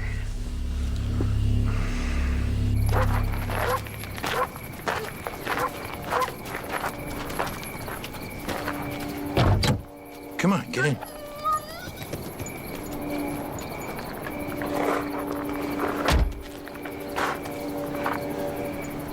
It's gone. Like magic. What'd you do with it? Don't ask. Sally. It's in the trash where it belongs. Did it change? I didn't look. No, I mean, was it still the yard I sale? told you I wouldn't look, and neither should you. Here. What's this? I want you to stay at the Lighthouse Inn tonight. Richard. No, please, if you do, I'll be able to sleep. I'm not afraid of your painting. I know, just humor me. Thank you for the healing. You're welcome. Oh, and Hobo thanks you, too.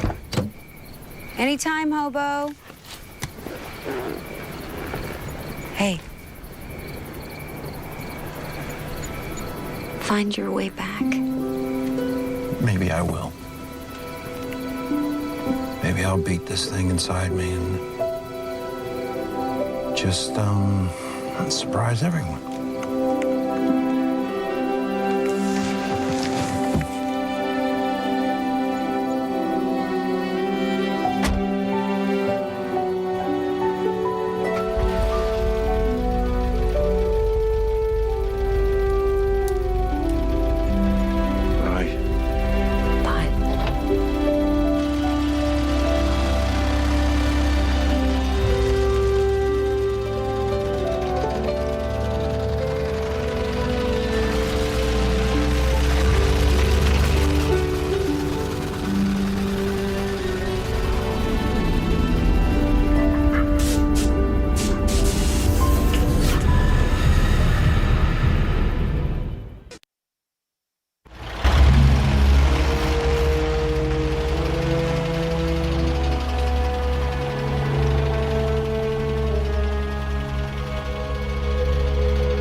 Sales.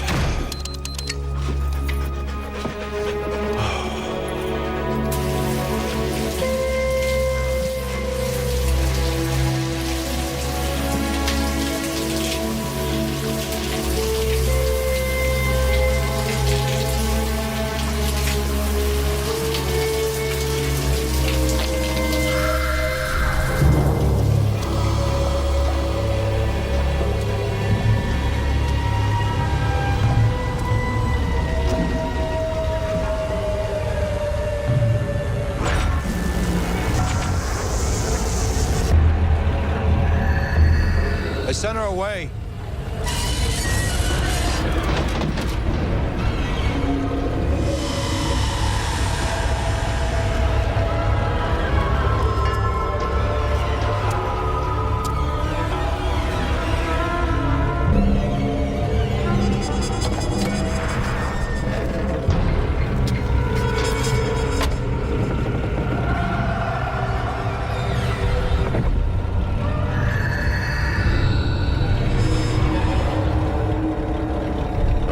You are.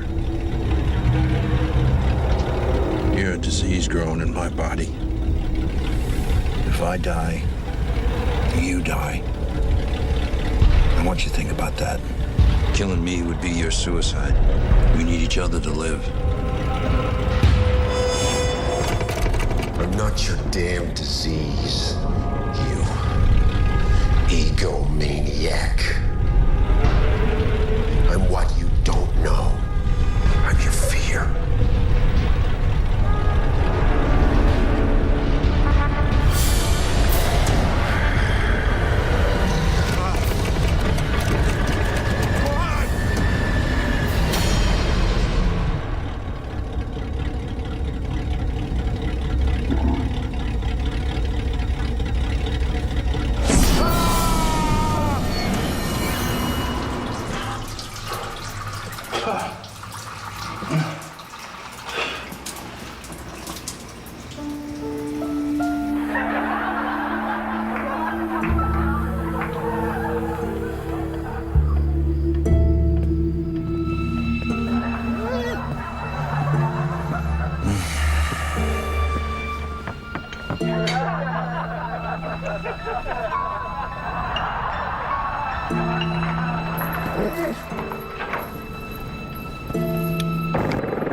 Rosewood police tell us that today's murder is not the first tragedy in this neighborhood.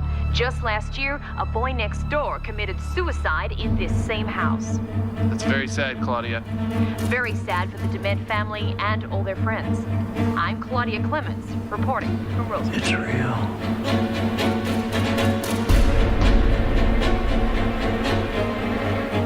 This is real.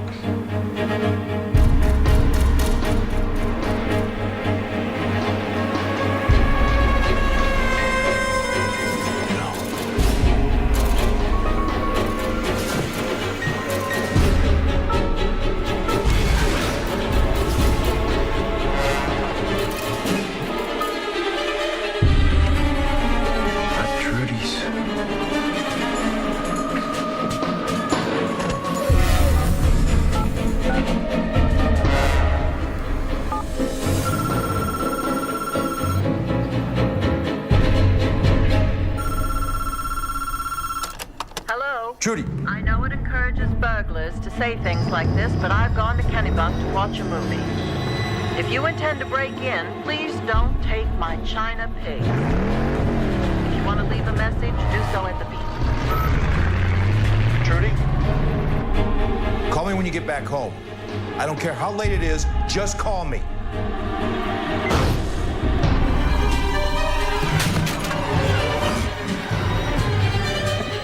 Oh, God. Please not Aunt Trudy. Send him by the coast road. Please send him down the coast road.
Trudy? Yes, dear.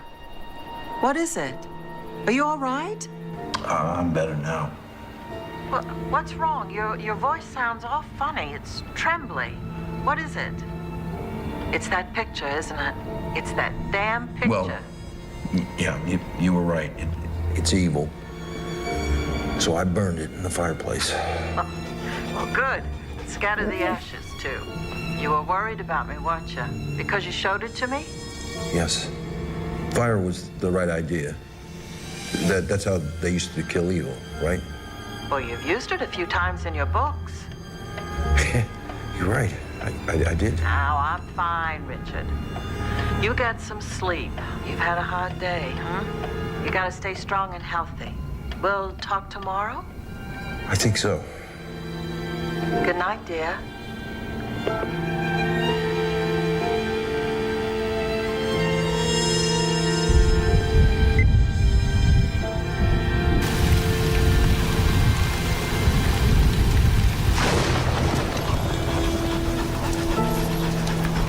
He would have been here by now, even if he'd taken the coast road.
tonight you're staying with Mrs. Clausen, right? Yes, Mom. And you'll be a good boy for her? Yes, Mom. And she will put you on the bus in the morning, and I will be here after you get home from school tomorrow.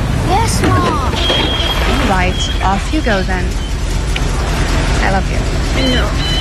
Is Dad coming home this time? No, sweetheart, not this time, but soon.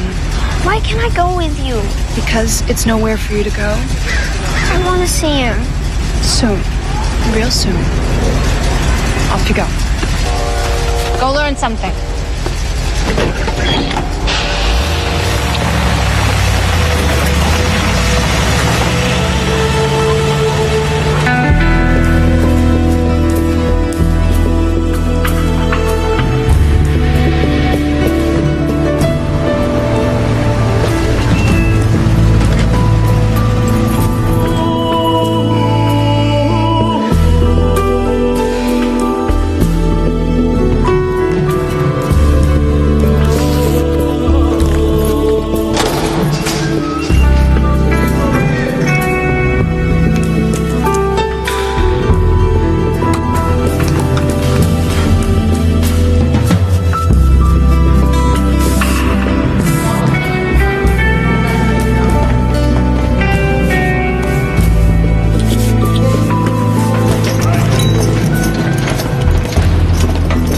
So how long you got now, Willie? 6 weeks.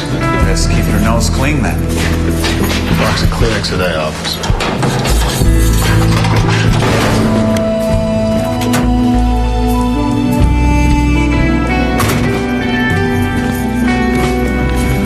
How long do you think you'll be out this time?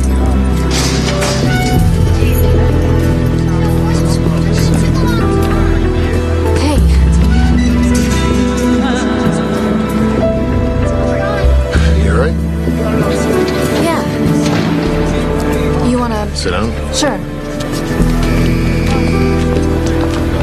Almost seems like real life sometimes. You got the families living here. It might even get more popular than it is.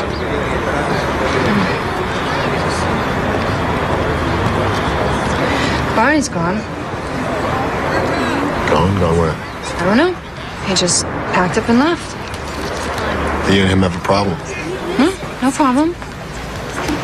No problem. Willie, it was fine. You know Barney's easy to get along with. He made friends with a man who worked there, an old guy called McFarlane. Cappy McFarlane. I don't know what his first name was. Who is he? Cappy's an ex-con. Barney shouldn't have been hanging. So they were hanging out a lot together. They ate lunch together sometimes. One day I came home, they were sitting there in the kitchen. Were they planning something? I don't know. Barney never said anything, and then about a week later, he just up and left. He just left and didn't say anything to you? Well, he called me once. He said there was something he had to do. When he was done, he'd be in touch. And Cappy? He had cancer or something. I heard he died. How long ago was this? About a month, just after my last visit. Kept thinking Barney'd come back, you know? Jackson kind of misses him. How about you? You kind of miss him? Yeah. I kind of miss him, Willie. It was nice having somebody around, help with Jackson a lot. Yeah, I know. It was your idea. Barney, come live with us. Yeah, I know. And he was grateful. He always said you looked after him in here. Maybe he didn't want to involve you in something, you know, illegal. Barney's a damn fool. Yeah, well, just so long as you're not one. You get out this time, that's it. You know that, Willie. I won't do another stretch. I won't let Jackson do another stretch. You get out this time, you stay out. That's the deal. That's why I've hung in. Hey, you're my wife. If you can call it that. 18 months out of the last 10 years?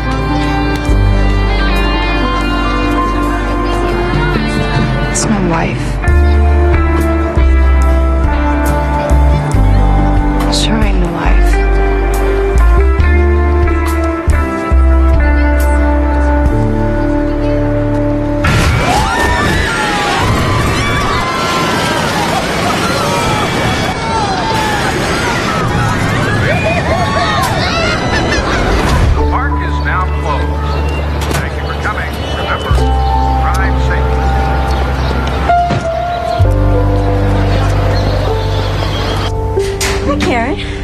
Mama? Hey, you been visiting today?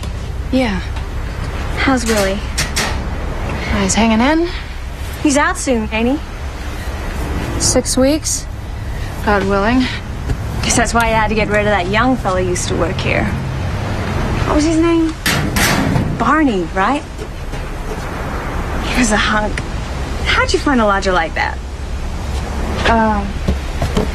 He was Willie's cellmate. What do you know? If I thought I'd get a cellmate look like that, I'd rob a bank in a minute.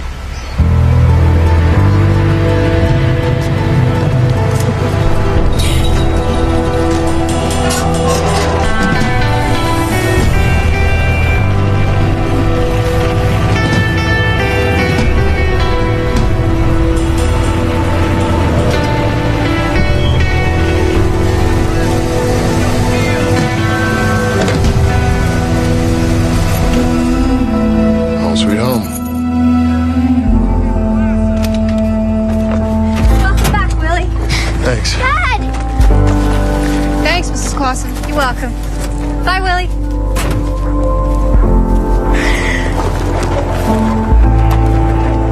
You're looking good. Thanks. Do you want to come inside? I drew some pictures for you. Oh, that's great.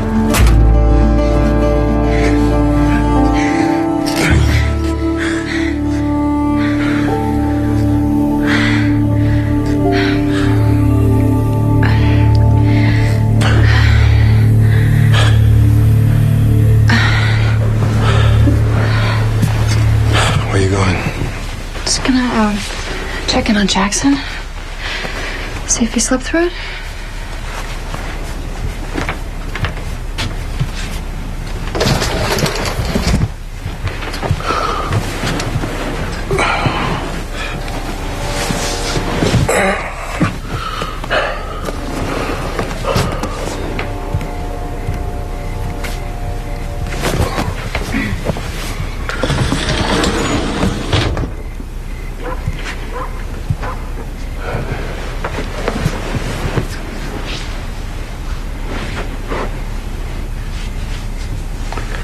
Felt like you got a load off your mind. Load of something. Don't know about my mind.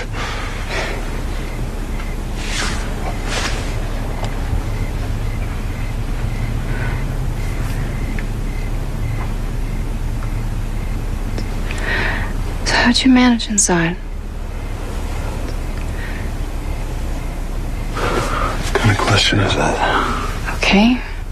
Never mind. No. You brought it up. Why would you ask me something like that? 7 years is a long time. Tell me about it.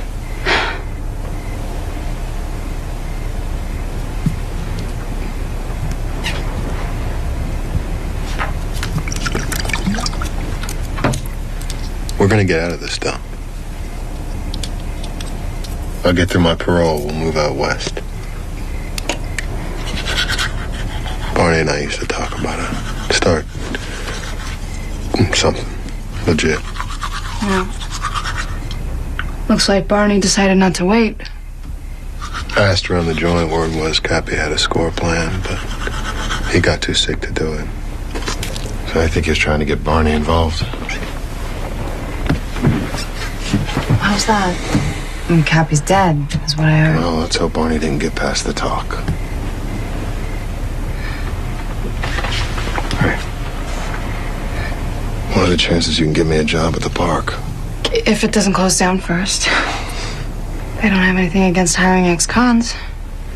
What they don't like is paying a living wage. Yeah, well, 2 non-living wages are better than 1.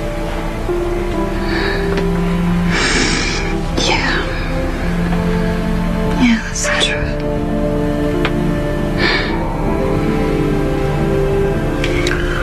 We're gonna make it.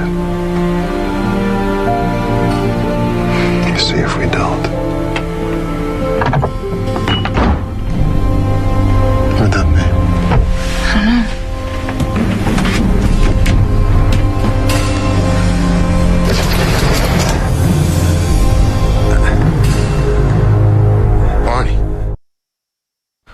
Karen, towels. Hey, Willie. Let's see, made it out. All right. Let me see this. Let me see this. Yeah. Fine. Nice. Yeah. No, I'm fine. Barney, let me look at it. Willie, I'm fine. I gotta talk to you. What? Hey, Karen. Hi, Barney. Go see if Jackson woke up. Go on, it's all right. What? Huh? Cappy McFarland come to see me. You remember Cappy? Yeah. Right? He put this proposition to me. I thought we was going clean. Barney, what happened to that, Barney? Willie, this was a biggie, Willie.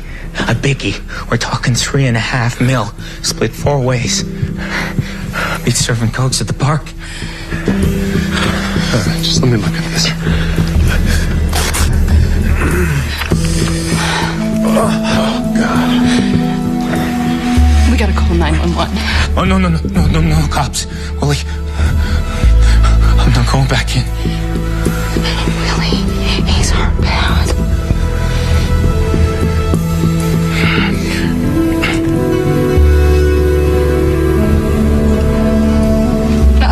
Let me get another towel.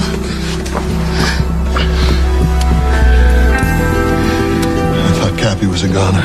Yeah, he's a goner. He just got the team together and drove. Who else? Okay. A guy called Keenan. Rich son of a bitch. And another guy by the name of Sarge. Gulf War vet. He's a bad mother. And Jagger, he's even worse. $3.5 million. New bills. Numbered. Have to be held. You can't spend. What happened to it? Gabby hit it. Why Cappy? He was on his way out, you know?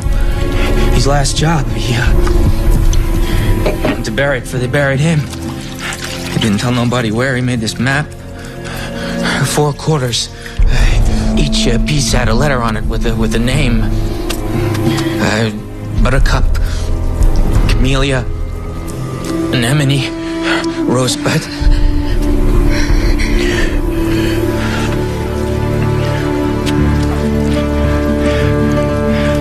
Hey, babe.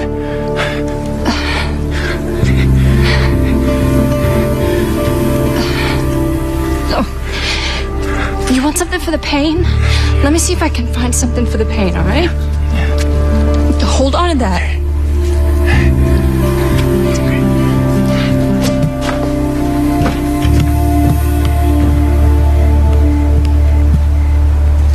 She's the best, Willie.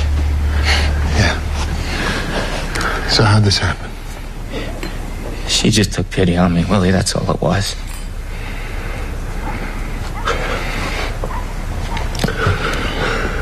Who shot you, Barney? Keenan, he calls me up. Says he's got a proposition. Said he'd buy my quarter. For cash. Cash I could spend.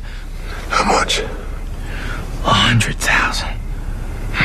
Against $750,000, that's a pretty big markdown. Yeah, but Willie, Karen deserves it, you know? She deserves it, Willie, like you always said, you know? So you went to this Keenan? Yeah, I went to his place. It's a big place up on Ridge Road. 811. He asked me if I got it with me, my quarter. I was stupid. I said, yeah. And he plugs me. He plugged me, Willie, just like that, you know? Like a little popgun, or else I'd be dead already.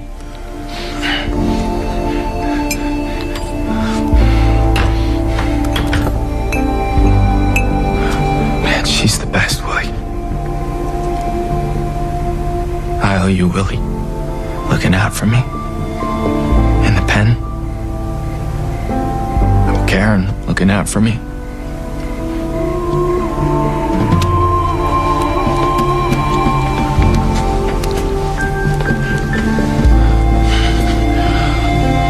I'm giving you mine, Willie.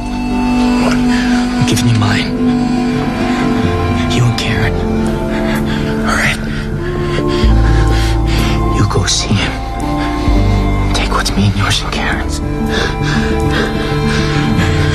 You hear me, Willie? Yeah, I hear you. Willie, can you hear me? Yeah, I'm right here, buddy. I'm right here. I'm right here, buddy.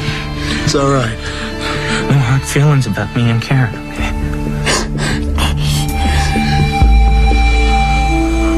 No hard feelings. Okay. Barney?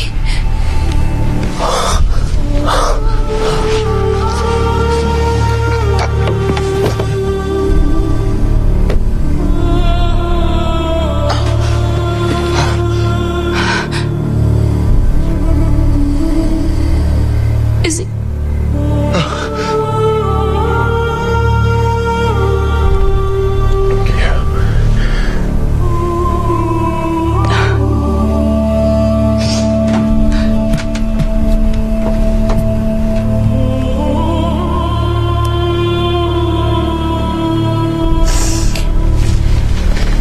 What was he saying? I heard him say my name. It was just rambling.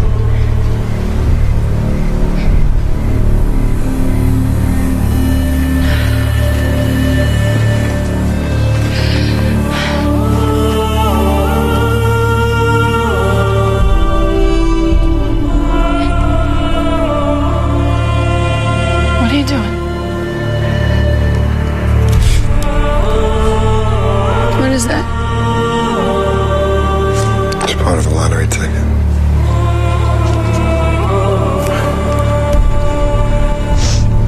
We should call the police. Karen. I don't want to go back either. You had nothing to do with this. It's not how they'll see it.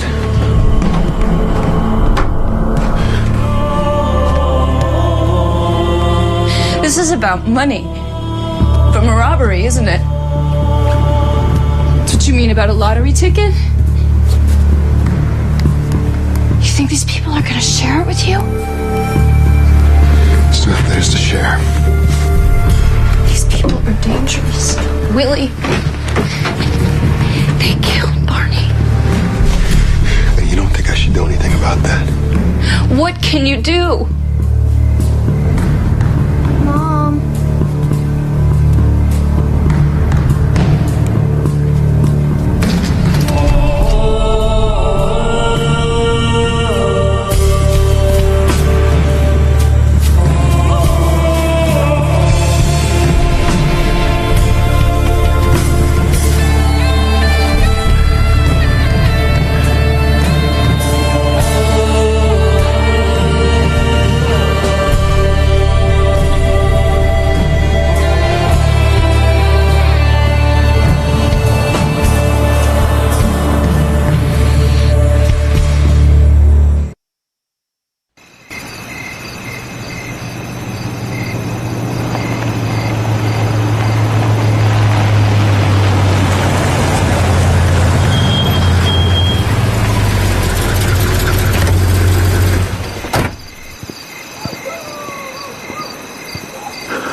I didn't give him my quarter.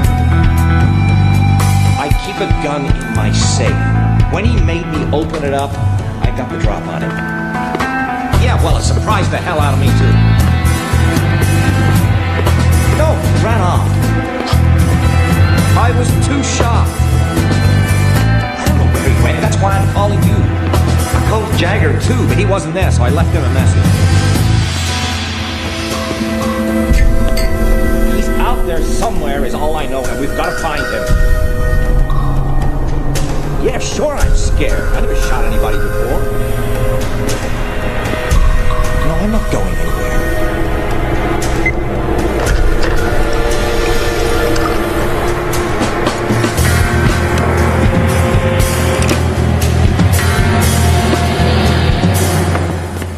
Put your hands on the counter and leave them there.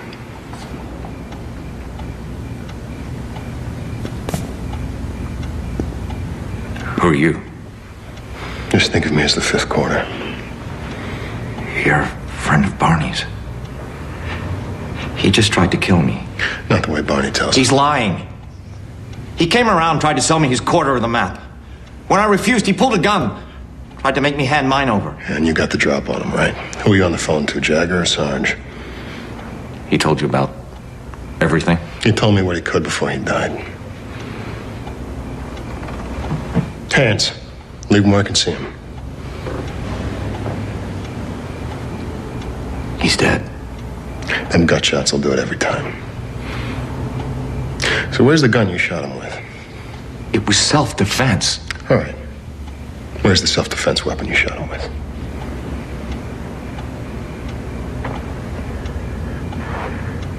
I thought you kept it in the safe. I didn't put it back. All right, the way we do this, you open the drawer, you don't put your hand in, you step away. All this is real slow. Got it?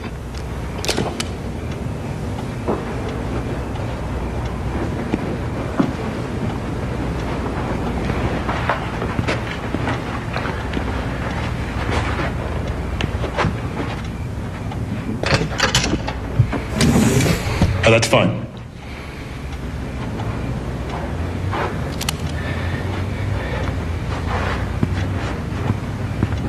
Line up. Turn around.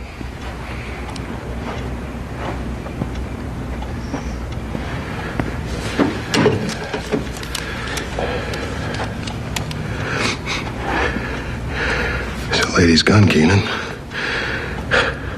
You don't got a lady, do you? You don't want to mess with these people. I wouldn't be messing with anyone if you hadn't shot Barney. I told you it was self-defense. Listen, Barney just died on me, in my house, on my couch, and he told me you tried to screw him out of his share. I don't think he would have told me that with his last breath if it wasn't true. So you can cut this self-defense crap. Let's just get your quarter of the map and we'll call it quits. And what if I refuse to give it to you?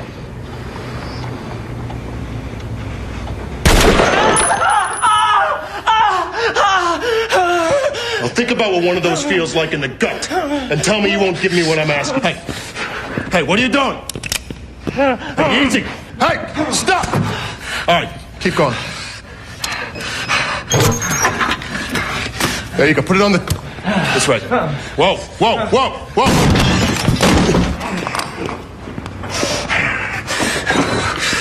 Easy. Let me see those hands.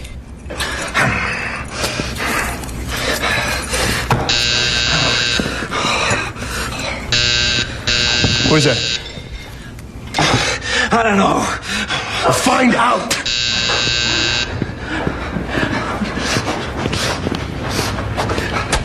Who is it? It's me. What? Who is it? It's Sarge.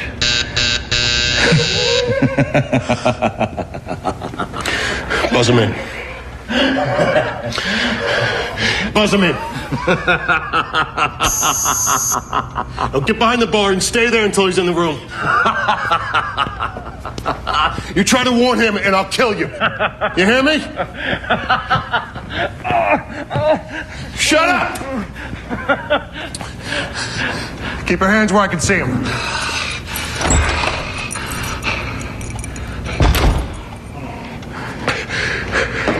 Say, man, Barney's car's still parked outside. Now he's got to be around here somewhere. Keep him in the air, Sarge.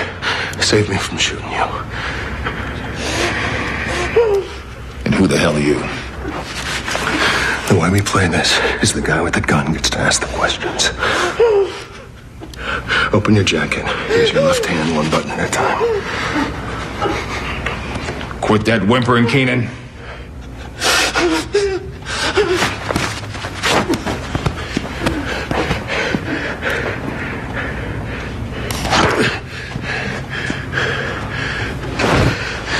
It's a pretty big gun. So now you got two guns. Still haven't told me who the hell you are. I'm a friend of Barney Moore's. The late Barney Moore's. I told you, Sarge. He came Shut up around. about that bullshit, Keenan. Didn't believe you the first time.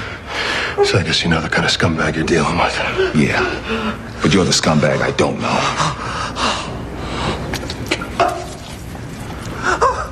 So Barney's dead, and you want his piece of the map. How'd he got Barney's piece? And his. Don't make me do it, Sarge. You haven't told me where your piece of the map is yet.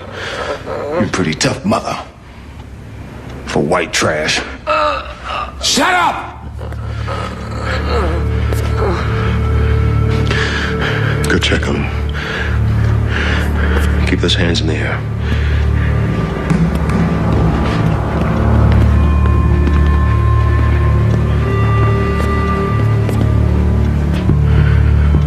Well, is he dead? Getting there. I think I'm gonna get a second opinion. Move away.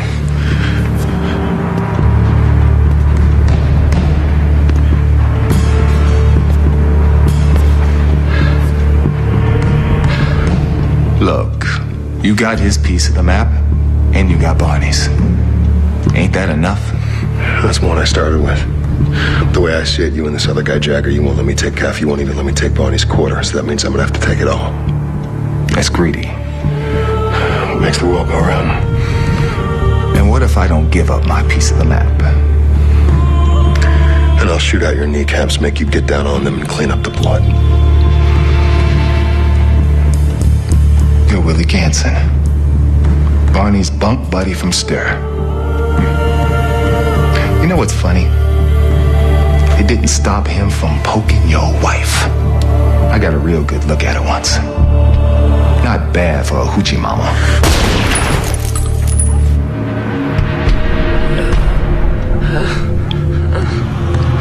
I don't have it on me. Then we best go get it.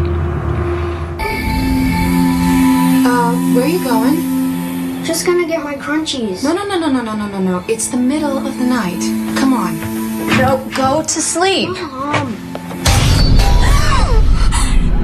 Listen carefully. I let you go. You scream. You'll be gargling blood. And then I do the boy. Understood?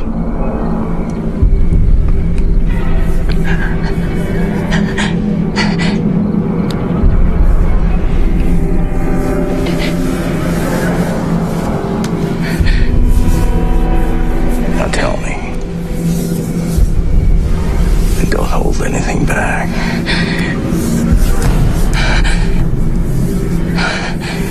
Because I will feel a lie starting before it even comes out of your mouth. Tell me about Barney. And so now we got Rosebud. Say this is shaping up to be an island, Sarge. How are you supposed to know which one? Huh? Cappy said when the four quarters come together, we'd figure it out. There's an awful lot of islands in Maine. Cappy didn't head off to Polynesia, did he? No.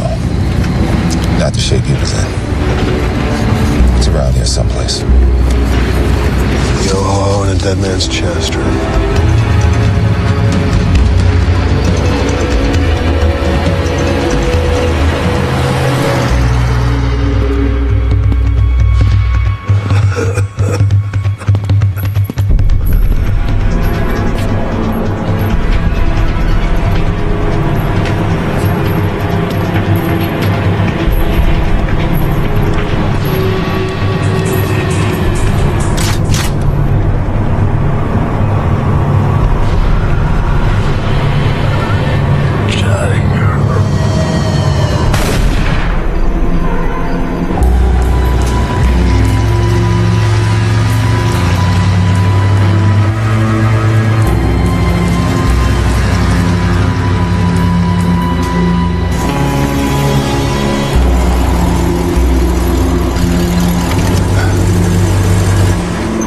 come you such a hard ass all of a sudden, Willie?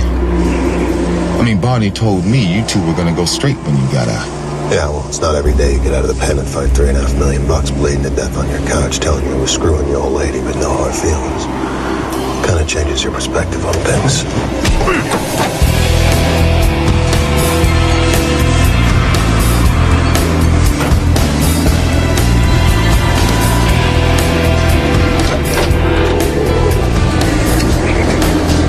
Got anyone else here? Huh? Up against the wall. Middle of the room. It's fine.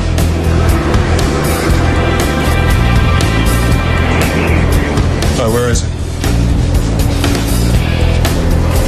Make me an offer, Willie. I'll let you live. How about that?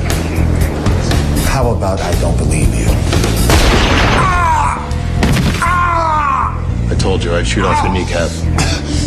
All right. It's over there. It's over there. Where? Inside the base.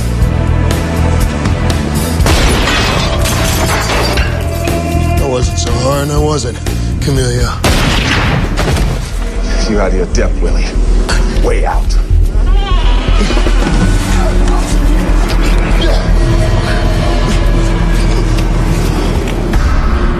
Hell, man. Get yourself shot sneaking up like that.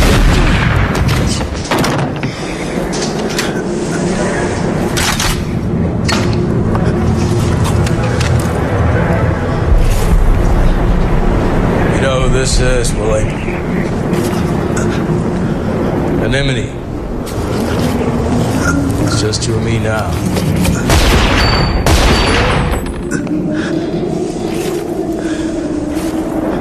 Had a word with your old lady. We had a real good understanding, me and her.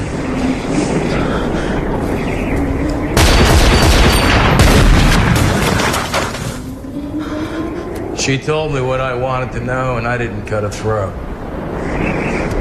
Crossed my heart, hope to die. You can feel a lie starting in the heart. Did you know that, Willie? Yeah.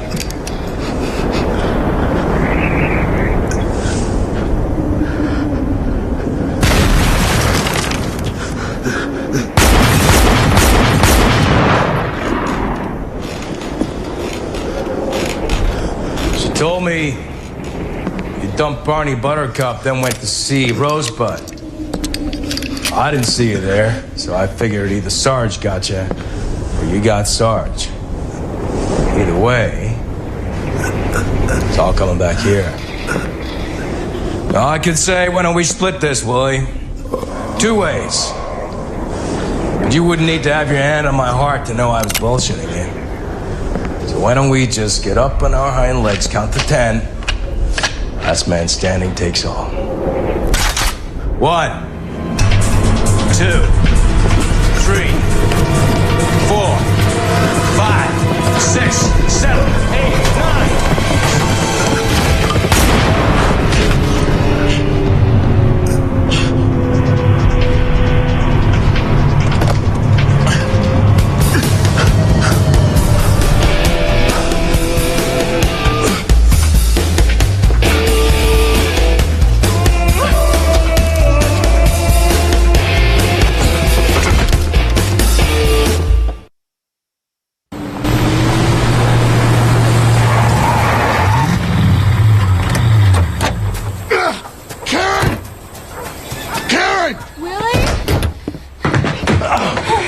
Are you okay? Oh my God. Did he hurt you? He just scared me real bad. Where's Jess? I took him to Mrs. Clausen's. Oh God, come on, let me, come here. Gotta get the scene too, Willie. And the bullet's still in there. Ex-cons with bullets in them got a lot of explaining to do. Yeah, well, ex-cons with bullets in them die. Listen, we have to figure out where this island is. All right, it's got to be somewhere close. Eastern seaboard, at least. Cappy had to get there with the money, and he was on his last legs from the sound of things. Oh, wait, it might not be the ocean? It could be a island on a lake somewhere. There's lots of them. Listen. This thing with Barney and me. I don't want to hear about that. Listen to me, Willie. We just gave each other a little comfort. In 7 years, that was the one and only. And it wouldn't have happened if you hadn't sent him here, and it wouldn't have happened even then if it wasn't that Barney really liked you. Well, there's a theory. He told me about you and him, about how you looked out for him, how it went down between you. And I understood, Willie. I did, and I didn't think bad of you or of him. That's all I'm asking. Just don't think bad of Barney or of me.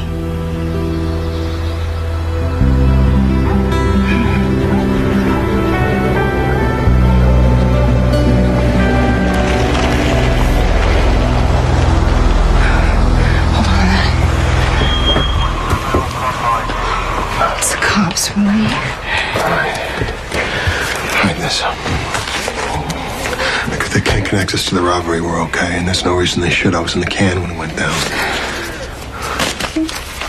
Hey. You sure it's safe in there? Yeah. Till you get out? Listen to me, you know nothing. I went out last night, you got no idea where. I came back this morning. Shot.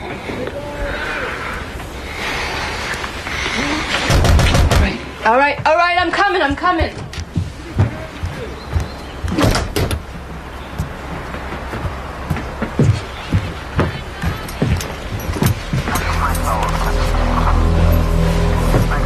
Willie? How you doing? Detective.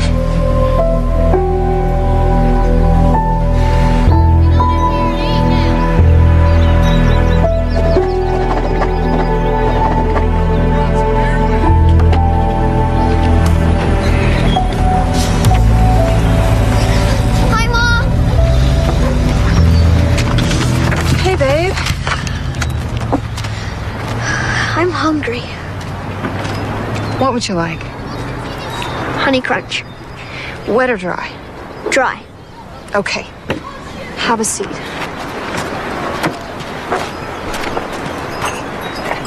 Where's Dad? Dad's had to go away for a little bit. They made a mistake about when he's supposed to get out. Does that mean you won't be coming back for another while? Yeah. Yeah, but just for a little while this time. What are they? It's a word game I've been playing. Like a crossword puzzle? Yeah, kind of.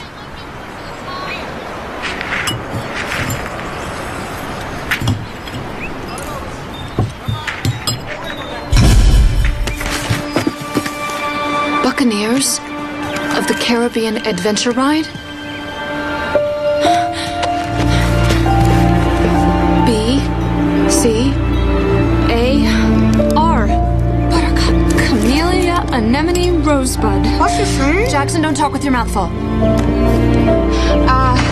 I want you to go over to Mrs. Clausen's for a bit. I haven't finished my cereal. Well, then, take it with you. Just tell her I need her to look after you for a little bit, okay? All right. All right, babe.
That's your story, Willie? Barney's banging your old lady while you're in the can. You have it out with him. He shoots you. You grab the gun off him, plug him, and then get rid of his body. That it? Of course, you'd have to produce the body. Don't get cute. Doesn't become you. Our dog sniffed out Barney, the dead guy, not 200 feet from your trailer. Self-defense. Justifiable homicide, involuntary manslaughter, somewhere in there. Whatever. Looks like it's bye-bye, Willie. Must be a record for recidivism, though. How long you been out? 24 hours? Seems like a lot longer.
What's happening to me?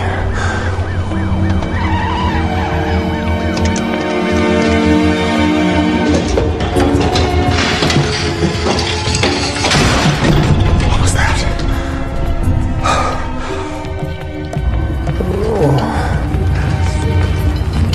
Am I unconscious? No. I must be awake. Unconscious people don't feel movement. And they couldn't smell that peculiar odor. Something like rubber or vinyl. Oh no. These sensations are too what? Too rational for it to be a dream. Room 4, I think. Then what is it? Oh, what is happening to me? Why can't I move my lips? I can feel them. But I can't speak. I can't move at all. I'm paralyzed. We're rolling. What is this? A moving bed. I must be in a hospital. Oh, that's not good. Not good at all. All except for the minor matter of being scared out of my mind. I feel no pain. What is going on here?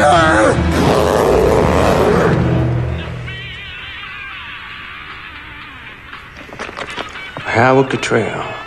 I scream, but nothing comes out.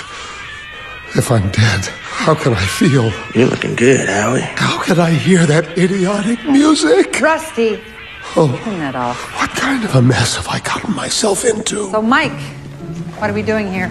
Gentleman from up north. Looks like a heart attack. Heart attack? Medical records? Are they talking about me? From the Columbia Presbyterian Hospital in New York City. Next of kin? Sister. How do they know about my sister? Well, Call her when we get the results. That's decent of you. A lot of ducks just send a letter. Yeah, well, we care for the dead. Dead? But we serve the living. No. Wait, please. Don't let me be dead. I'm breathing, aren't I? My lungs aren't crying for air, so I must be okay, right? Expansive haircut. Except if you're dead, they wouldn't be. Excellent dentistry. Oh, I smell cigarettes on your breath. If I can smell, I must be breathing, right? Now, how much would a dude like you be worth? Dead lungs don't breathe. Dead lungs can sort of just take it easy. Tell me, Howie, in here, we're all brothers. Why can't you see that I'm breathing, you clown? He's alive. He's seen something. Oh, God bless you, Rusty. He's alive. It's a miracle. I love you, Dr. Arlen. Will you marry me? You stop that now or I'll have you fired. What's wrong with you people? Sick of this Help me. sophomore class wit. Help me, please. Well, I didn't do it. It was Howie. Fight me. I am a moron. Just put a lid on it. Why is she being such a bitch to me? Because you asked for it? Or did I? Oh, trapped inside your own mind, and nobody knows. Surprised to see you here today, Peter. Well, good surprise, I hope. Know you work Saturdays? Saturday. Luck of the draw, I guess. Today's Saturday. Why is that important? That's it. Now I know why I wasn't at the convention. I was playing golf. Oh, yeah. Now, don't you worry, Howard. I'm only up by 1. Worry? I'm Howard Cottrell, known to my colleagues in the gladiator pit we call the New York Stock Exchange as Howard the Conqueror. I trust Angela's having fun. She loves it here, thank you. Do you mind?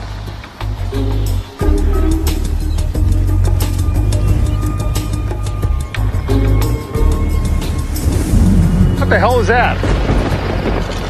Heat lightning. I didn't die on the golf course, did I? That's all, folks.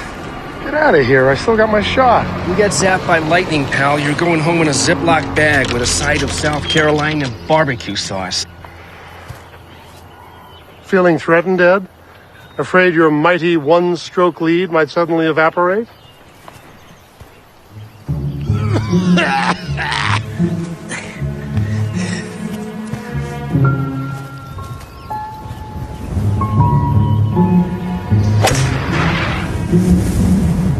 I knew it. The only threat around here is your banana ball. Go ahead, Doctor. Play through. Well, thank you, gentlemen. I'd hate to drop dead when I'm 2 under par. Whoa, easy there. You all right? Let's go get it. It's a $5 ball. Oh, please.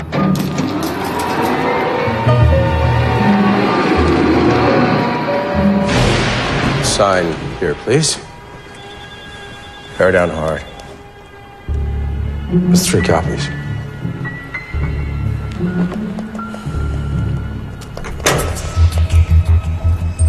Can we speed up that photography? Turn down the lights. My eyelids are like lines on broken rollers. If I'm alive, why doesn't she see my pupils contract? Roger that. I'm dying for a smoke. I know why. They didn't contract.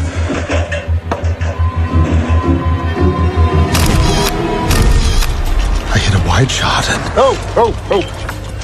Around here somewhere. The ball. I was looking for my ball. It's gone. Forget it.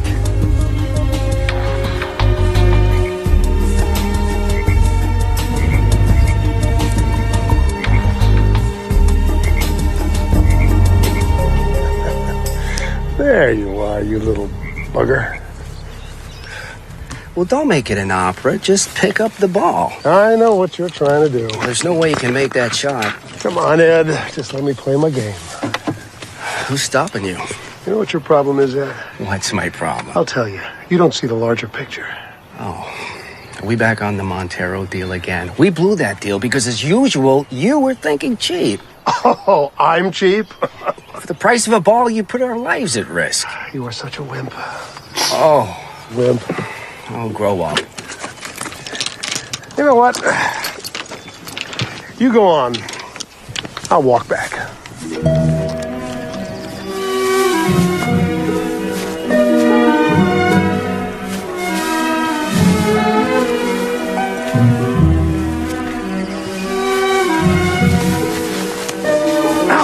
Damn it! What now, Commander? Welcome to the Vietnam of Myrtle Beach! Yeah, well, take no prisoners.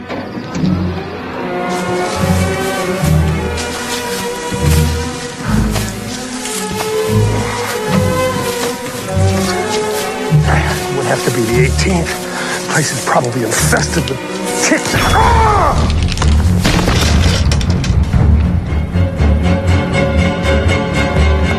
Howard?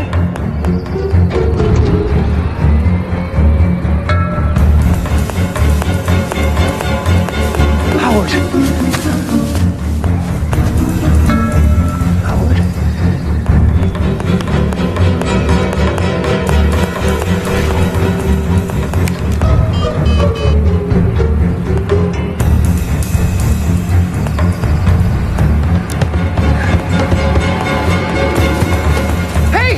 Hey, stop! Over here! Hey, doctor! Quick! Over here! This way! Doctor! Please, my buddy's had a heart attack. He isn't moving. I'm on my way. This way! Yeah.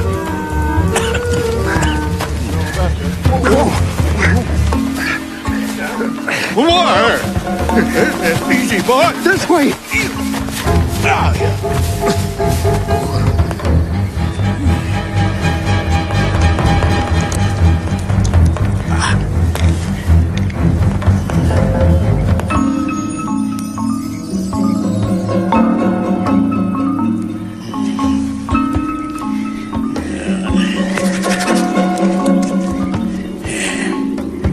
Breathe on that, Sonny.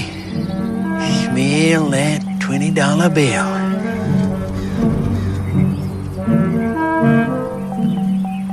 If I made it 100?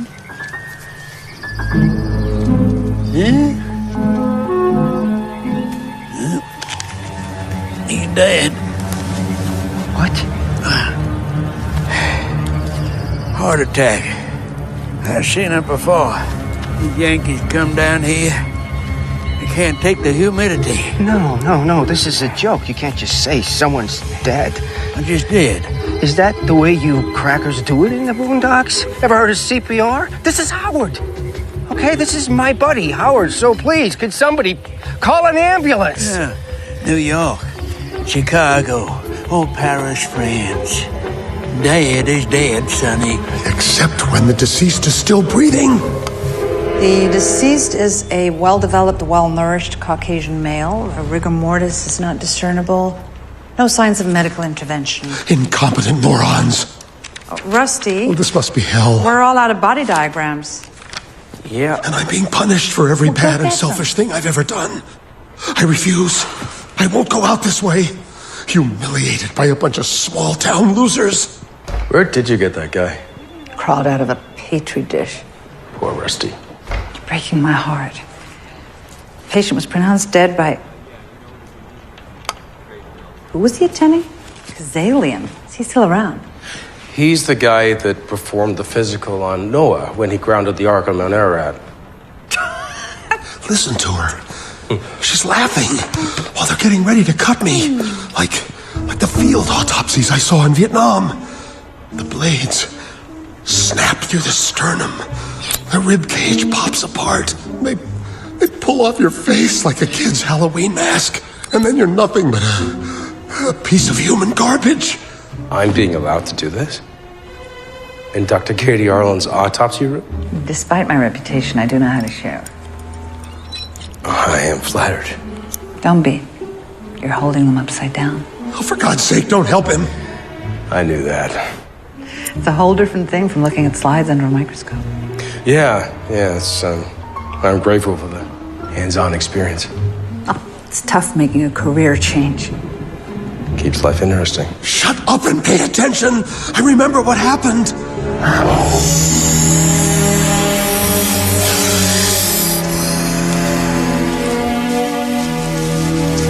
Here's my hypothesis.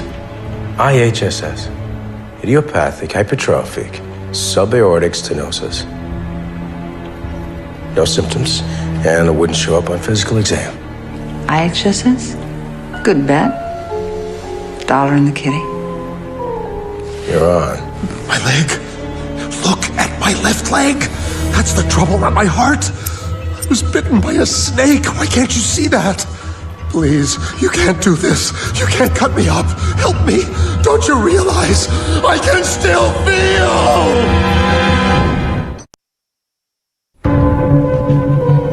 Why didn't it hurt? Oh, I see.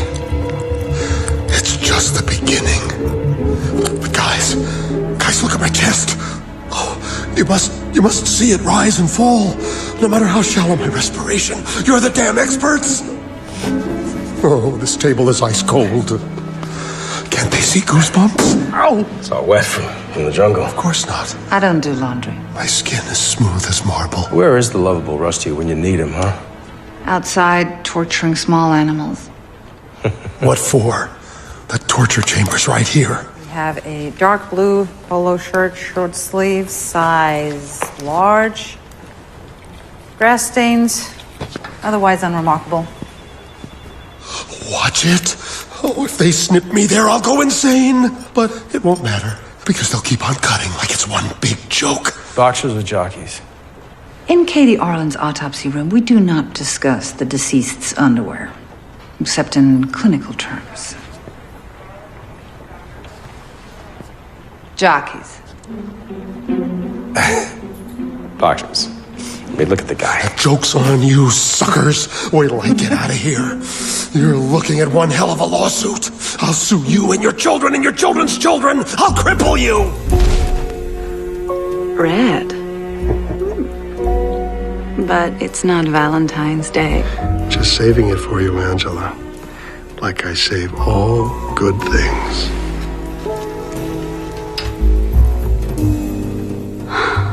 Oh, honey. What a beautiful surprise. For 3 amazing years, my darling. So, what exactly is this? It's whatever we want it to be. I definitely want it.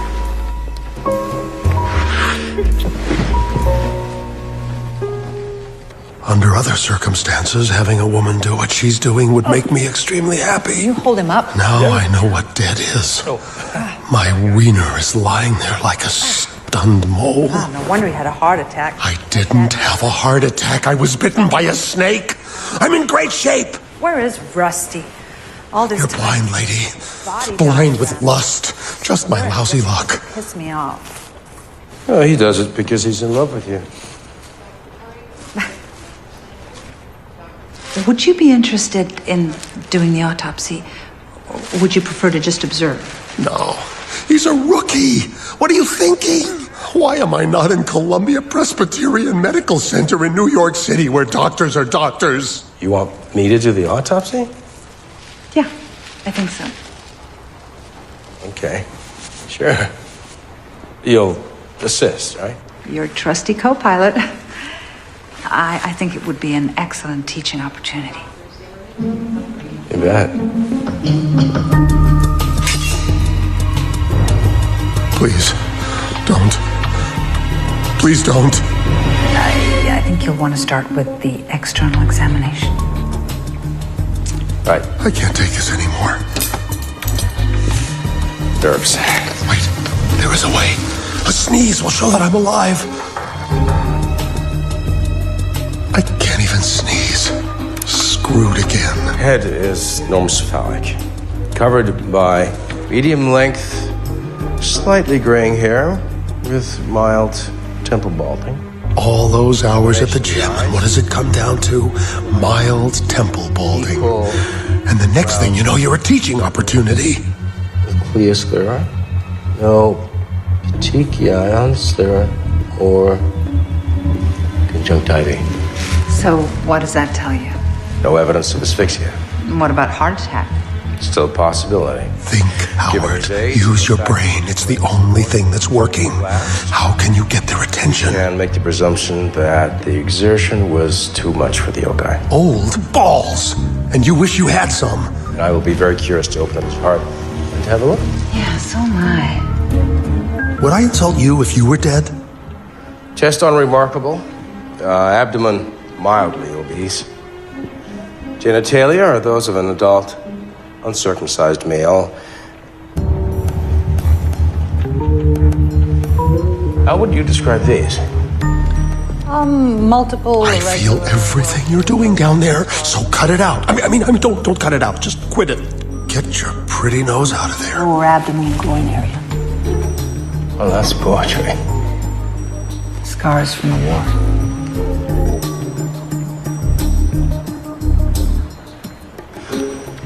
I am seeing all kinds of scratches, bug bites, sugar bites on the extremities. Multiple elongated scratch-type abrasions on the lower extremities with associated mild edema. That's it. In the vicinity of the left. That's it. Getting closer. Good. Very good. Now you're getting it. There are mosquito bites on the left calf that look infected. Keep looking, for the love of God. Keep looking. Do a biopsy on that. Although, if we're right about the heart, we won't need to. Unless, what would you like me to just slice them open now? No, don't. No, they're pretty clearly mosquito bites. They're not mosquito bites. Post-mortem changes are surprisingly minimal. Good color, no contusions, no lividity. Guy almost looks like he could be alive. Doesn't he wish? Yes, right. I am alive. Okay, let's just flip this pancake. Stop. You're missing it right in front of your face. Oh, my nose. What if I suffocate like this? Okay, this could be good. Bleed, please, bleed. Only don't just bleed. Gush. Yes, let my face smack down onto the table like a 10-ton weight, and then they'll know. No neck injuries. No rigor. Peter, you wimp! What is that? Some kind of cattle thermometer?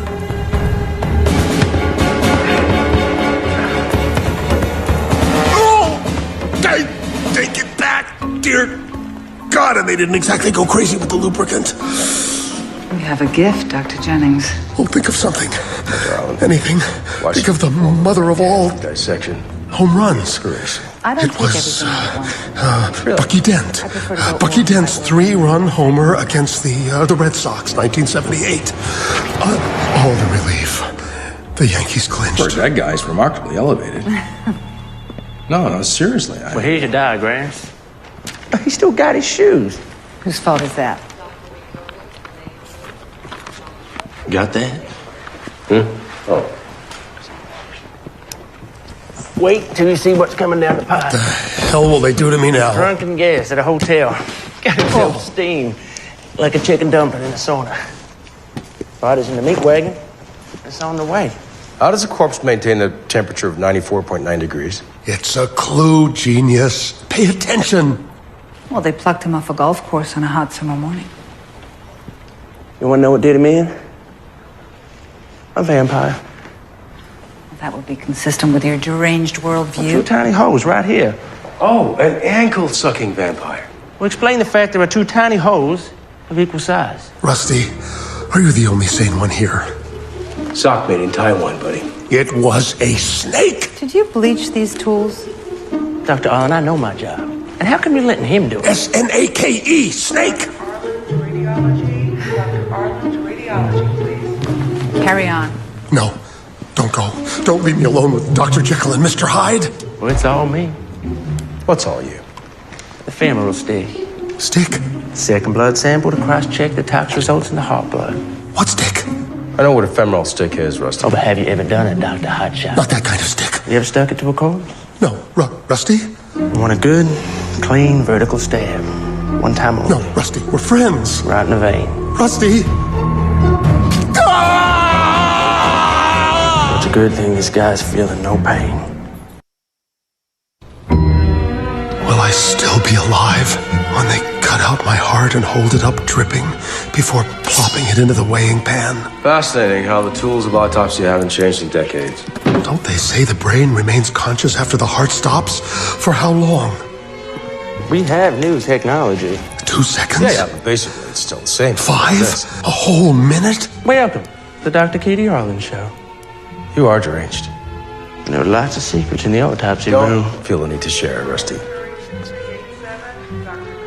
Know why Katie likes it here? Because it's down and dirty. She don't know that side of her yet. Well, she's a babe. She's your boss, and he's a human being. You should show more respect, despite your bad boy act. Rusty, you can't really take it, can you? Do me a favor, Doc. You're not in the lab anymore. You should feel a little faint when we're peeling off his face. Just put your head down between your knees and whistle. When we make that incision from ear to ear and peel off his face, you know what we'll see underneath? Yours. One day, lying on this table, it'll be you.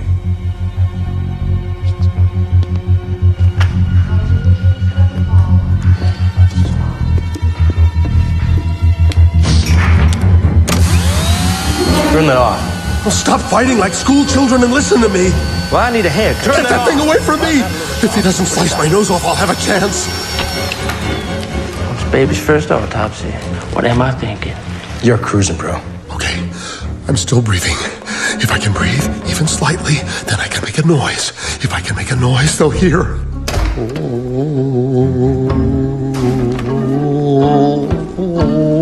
Let's turn on the fan. It's getting ripe in here.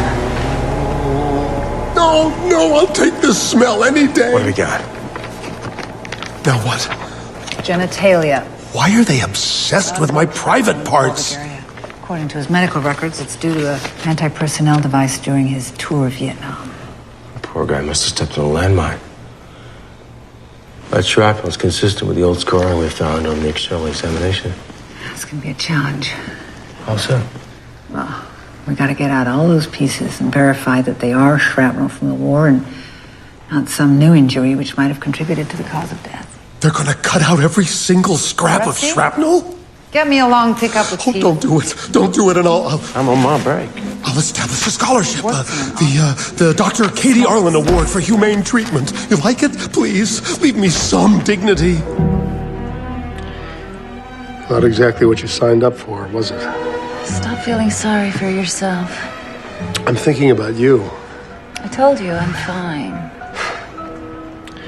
If it wasn't for Lyndon Johnson's dirty little Asian adventure, we wouldn't keep having this conversation. You are greater than the sum of your parts, my dear. Yeah. Only certain parts have higher market value. Let's watch the movie. You expect a 4-star romance, you get previews of coming attractions. It's not the first time, Howard, and I'm still here. And I'm continually amazed. Why? I love you. And I love you. I guess deep down, I'm just afraid that one day you're going to run off with some 250-pound weightlifting football player stud who's hung like a horse and has impregnated thousands of women with his manly seed that travels at the speed of light. You are everything I need. Or haven't I made that perfectly clear? Spell it out for me. It can't be. It just can't be. Strangely enough, nobody seems to have any idea where the golf clubs went. They could still be in the ambulance, or in the corners, or already checked into the system. What the hell system is that, anyway?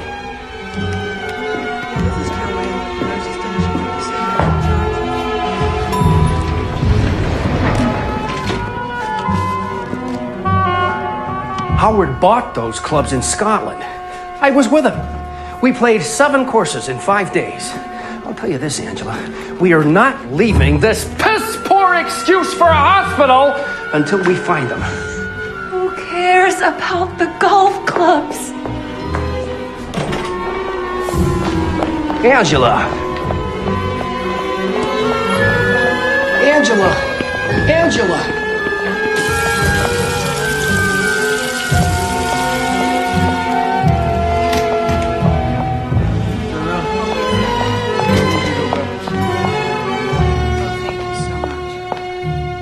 Who was Howard Cottrell? How did that microsecond in Vietnam change his life? That's not our business here. Have a look at him. Good-looking, successful businessman dies 1,000 miles from home on a golf course.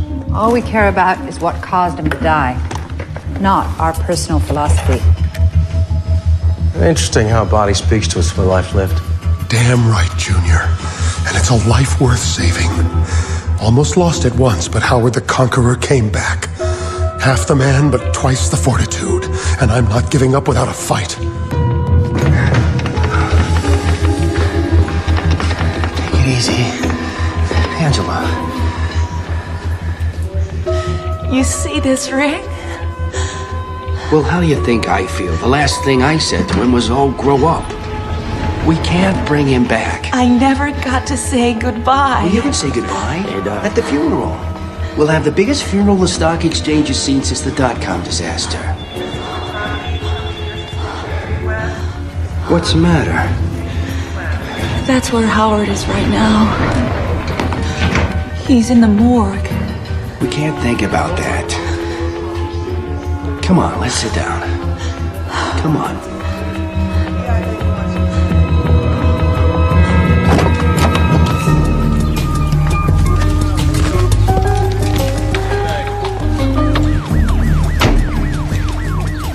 Is that guy's stuff that just brought in? Howard Cottrell, yeah. 50-50? It's a deceased personal property, dude. But how much you think a set of clubs like that is worth? Nothing to you.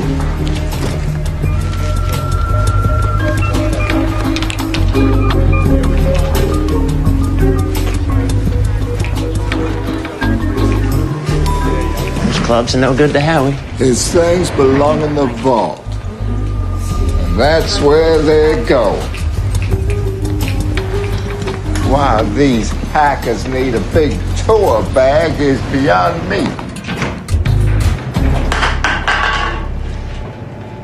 Cheap shot. $5 as I could get that can on top of Gurney. Oh, stop fooling around.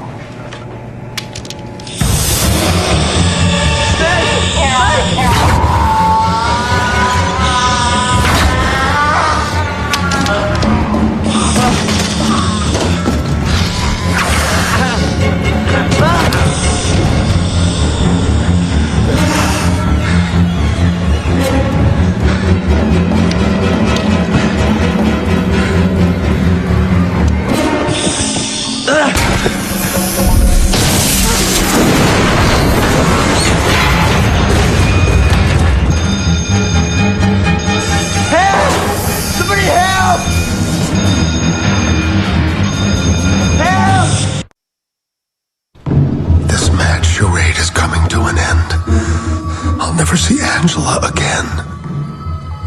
All because these people can't see with their eyes. To make the initial Y incision, will extend from the front of the shoulders to the xiphoid process. She's giving him an anatomy lesson now?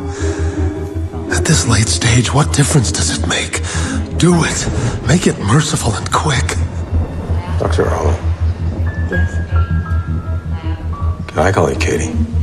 Please. Katie, I would like to change my hypothesis.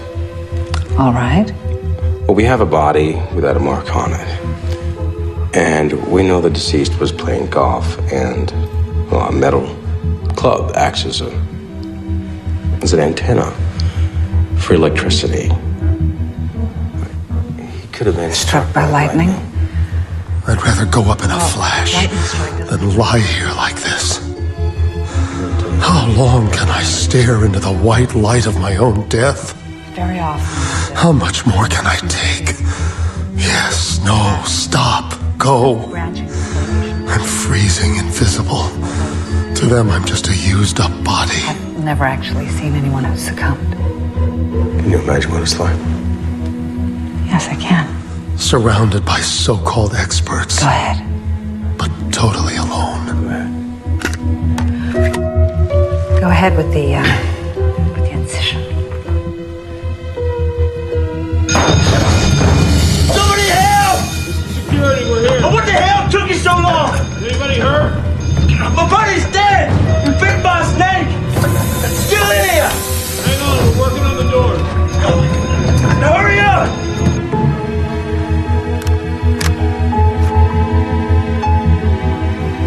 Get that knife away from me, you wimp! You're not fit to end my life. I want a pro. I seem to be having a problem. May I help you? When you've done a lot of autopsies, you tend to just go zip, zip, zip. But when you've never done one, you tend to go eek, eek, eek. No, no, no! Did you have any idea that Howard had heart problems? No. He was healthy as a horse. Kept in shape. Ate right. We were in love. You were the joy of his life. At least you had that. For a while. I want to see him.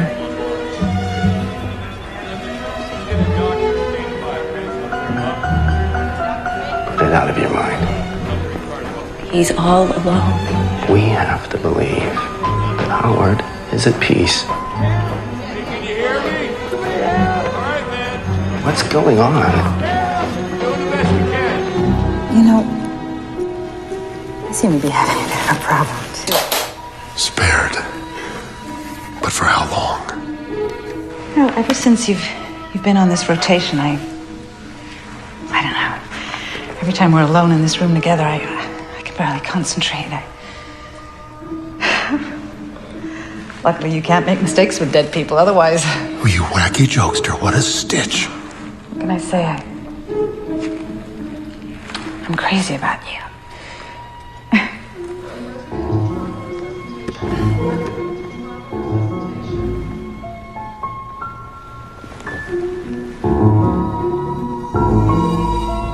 That's really good advice, don't you think? This place is where death rejoices in teaching those who live. But Peter, we can't. We can't. I mean, maybe it would be good, well, astonishing for a while, but we gotta work together. And, we just, what if? Enjoy it. Love in bloom. How could it get any worse? Try something weird with me, I'll go public. Who says the dead can't speak?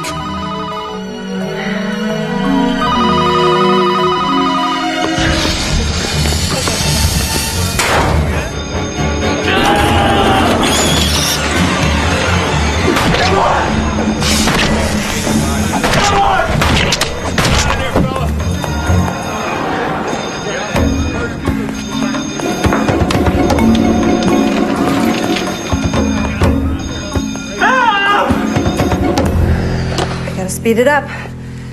That gentleman who got steamed in the sauna is on his way, and we're behind schedule. I can feel a change in the air. Oh, I'll try again. They're serious now. Go ahead. It's coming. The end of Howard Cottrell. It won't hurt for long. My body will go into shock. You missed this? You missed this wound. I'll lose consciousness. Some blast wound. I won't even know that I'm dead, will I? This is very interesting. What has my life been about? In the great passage of time, I've made no difference. Please, forgive me, anyone I've hurt. When I'm gone, remember me with compassion. I didn't know better.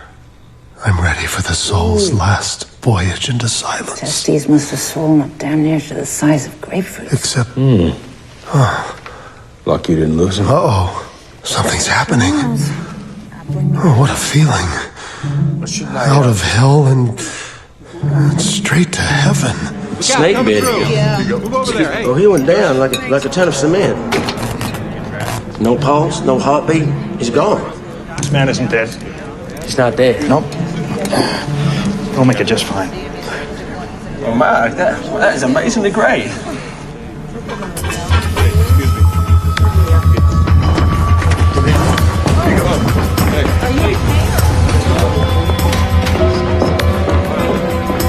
Angela!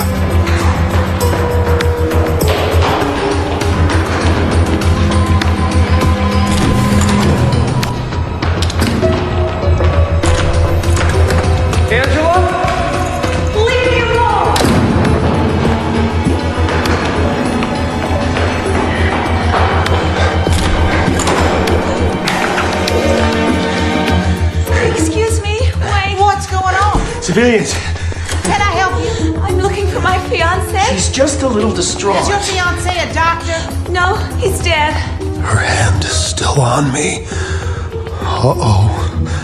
Oh, something's really happening. But maybe I'm wrong. I must be wrong, or he would see it, or This could be the result of surgery. she would feel it. Oh, my. Mark was bitten by a snake. Rusty, yes! Yes! There was a snake in this guy's golf bag. Sing it, Rusty! Tell it like it is! Is that him? Howard. Yes, ma'am. Howard. Calm down. Hi, Howard. It's Angela. Don't understand. It's a miracle. Angela! No, wait, don't turn into him. Look at his socks. Socks. Look, listen to my man, Rusty. He's telling the truth. Angela, let her in! Howard. Howard. There are two little defects in the upper margin. Those aren't defects. They're fang marks. Show him, Rusty. If they can't see it now, I'm doomed. Seems like there's blood around. He was bitten by a snake. With a sock. I mean, look at his leg. Snake bite. Snake bite 101. I didn't see it because of the swelling caused by the scratches, but Oh, there they are. Dr. Harlan. Don't stop now. Mark was bitten by a snake. One last chance to prove that I am and remain fully operational. Oh, my. Oh, Angela. Oh, Angela. That's a semi. Semi. Howard the Conqueror rises know from that the was possible. dead. I mean- Did you ever doubt it? Even for a second. I'm back. It can't be. Boy, am I back. Hey, Dr. Arlen, you're stroking him back to life. Dr. Harlan, you hottie. That's not a semi. That's not in the literature. This just can't be possible. I mean, he wouldn't have the neurological competence. Unless... Oh, thank God. Thank God. I'll be a better person. Angela, my love, I'll never leave you. You are the best doctors in the world. I'll build you a new wing. I told you. I'll build you a brand new hospital. A chain of hospitals across America. Code blue in the autopsy room. Code blue. I got it. Here we go, please. Use this. Got it. What's happening? Someone dying there? Where's the patient? Him. Him? Yeah, I got the leads. Well, the rest of him looks dead, right? You could have fooled me. Thank you. A real doctor. A doctor who won't kill a dead patient. Yep. There's a heartbeat. Barely, but it's there. I am good. We just saw an orderly in the same situation. He was bitten by some kind of a viper they found in the elevator. Oxygen. I mean, we sure got water moccasins, rattlesnakes around here. Nobody's ever seen a snake like that before. Hang on, hold on. No. He's starting to come out of it. Take it easy, not too fast, buddy. How do we miss this? I almost cut into a living person. Almost doesn't count. Hey, no. Lie down.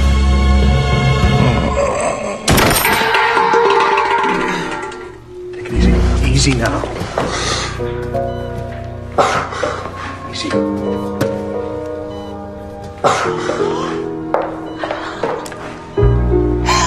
They said you're dead. But you came back against all odds. Howard, my conquering hero.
greatest hits of the 60s. Just listened to it last week. Did you leave it at home?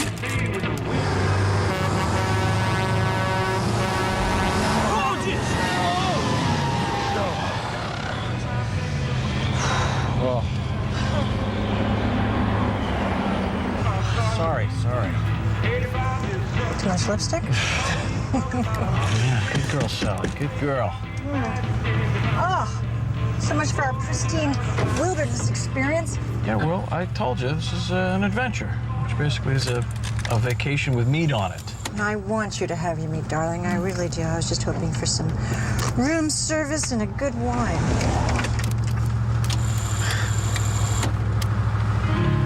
What does it mean, a skinny little white boy singers you like so much? I married one, didn't I? Yeah, but I don't sing that new crap in the shower, do I? Huh? Dad always said that great music died. The day they dreamed up disco. That's right. Yeah, I could lick that off. And keep both eyes on the road? I don't think so. Just a little jakey from last night. You know what I mean? Piney woods, star skies. It's just the right time to make a baby, I think. Yeah. We both keep singing that song, huh?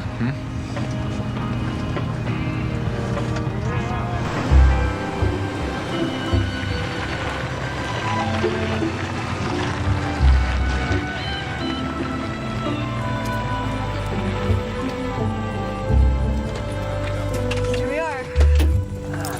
Bacon, eggs, homemade biscuits. Can eat this way every morning for the rest of my life. Until the day you die, next year. This is it. This is the real Oregon, baby. Oh, yeah. The rumors are true. I could get transferred to Jersey. At least we'll have this trip, huh?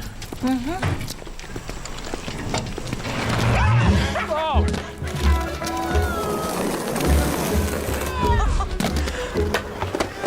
So glad we got a taste of the wildlife.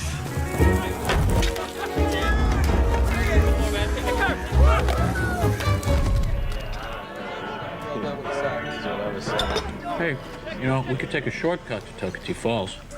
Clark. Yeah, you take 58, a few miles east, and you go south on this county road. Huh? That looks pretty empty. I think the word is wilderness, as in no gas stations, no restrooms, no motels with soft beds. No, we'll find one. We'll find one. Here, you just cut across this highway here. Can't be much further to Toketee. See? Hey? It's all about the roads with no numbers, man. Blaze a trail, feel the land. Yeah, like we're pioneer stock. You're a computer programmer, Clark. It's what I do, honey. It's not what I am. Sorry, you come from a long line of hunter-gatherers.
Body broken for you, for many.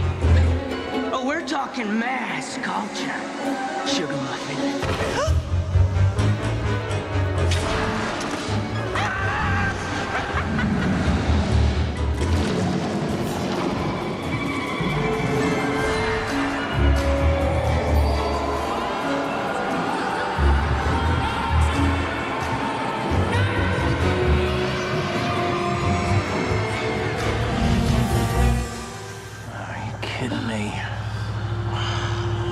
What?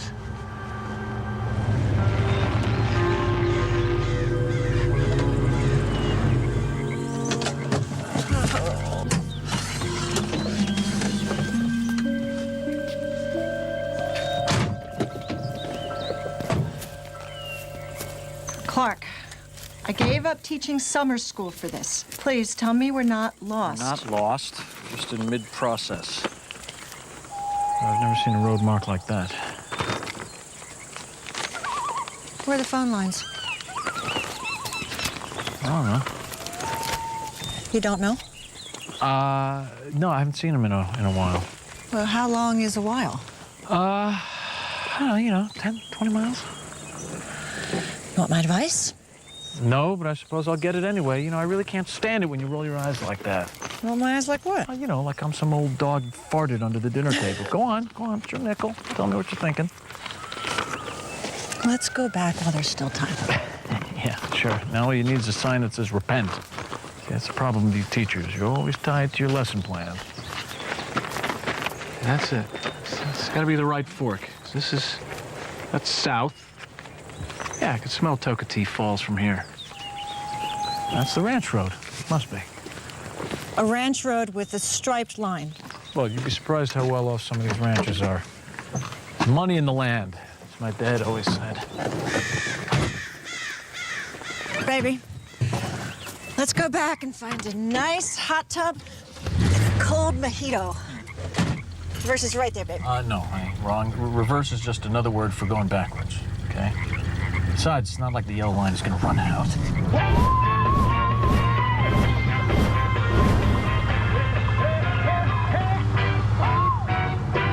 Take it up, pretty baby. Okay. Doesn't matter. It'll always be a county road. We'll just keep heading south-southeast.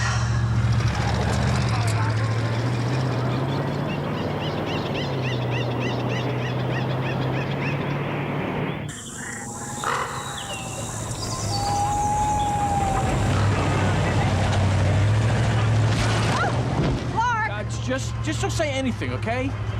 We're not lost. We're not lost. The road will open up again over the next hill, probably. We're not lost.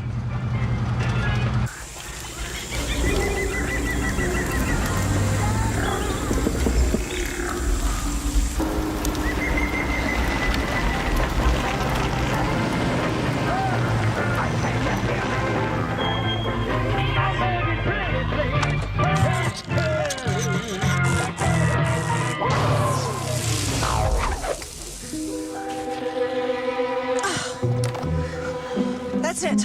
I'm calling the auto club. In 15 years of marriage, you've never asked for directions, ever. Just like your father. He gave you this car of his, and the day he did, there must have been 50,000 extra miles from going around in circles. Well, you know, one man's circles is another man's wanderlust. Yeah, well, I'm all out of lust, and we've wandered long enough.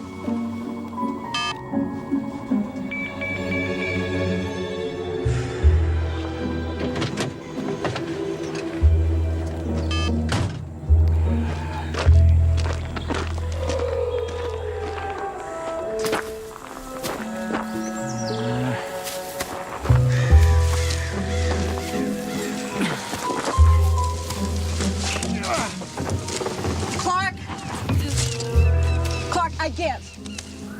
Okay? You're a man among men. I say this with the greatest respect. Turn the damn car around. Honey, I can't risk turning the car around now. The road is too narrow, the shoulders are soft, we'll get stuck, okay? I got us into this, I will get us out. Trust me.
It's getting late. We've got to turn back. Oh, just stop it, Mary, all right? Just put down the chalk, will you? We're on some Tolkien fantasy here. We'll be fine. Just gotta stay the course. Stay the course. You can't find the course, Clark. I mean, what are you trying to prove?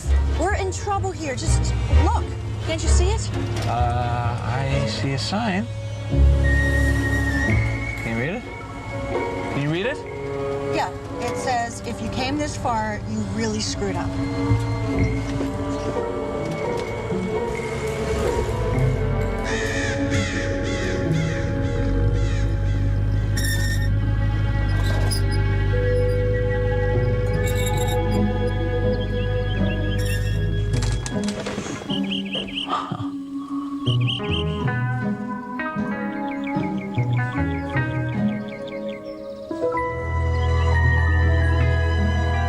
Has to be a joke. Well, maybe not.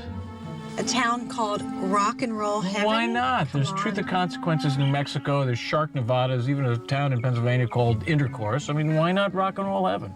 I mean, maybe it was built by hippies back in the 60s. I don't know. It doesn't matter. What matters is that we've found some honest-to-God pavement again, honey. You made that up. What? Intercourse, Pennsylvania? No, I swear. I've done Intercourse, Pennsylvania. Eh? Yeah. Do the new road. Be careful.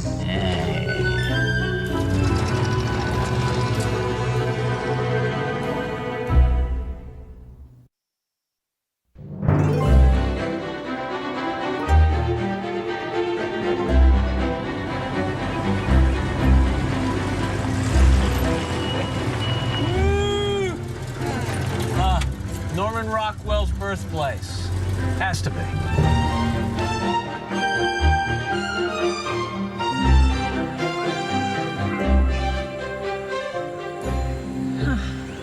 Where's the smoke? There should be smoke from a chimney somewhere. You know, we could win a condo in the Garden of Eden and you'd be worrying about aphids. Let's turn around. What? Why? I don't like it, that's all. Look at that house. Yeah, it's beautiful. Yeah. Yeah, it's like the candy house in Hansel and Gretel. Oh, come on. No, I hid under my bed for a week after Mom read me that story. Let's just turn around. The roads are wide enough here. Look at the character of the place, huh? I mean, do you want to buy a souvenir? Buy a T-shirt. A T-shirt. That's how you do it, Clark. That's how men always do it. Do what? Get your way. Not by being right. By being relentless. Oh, you getting out now? Yeah, okay, all right, yeah. Yeah, all right.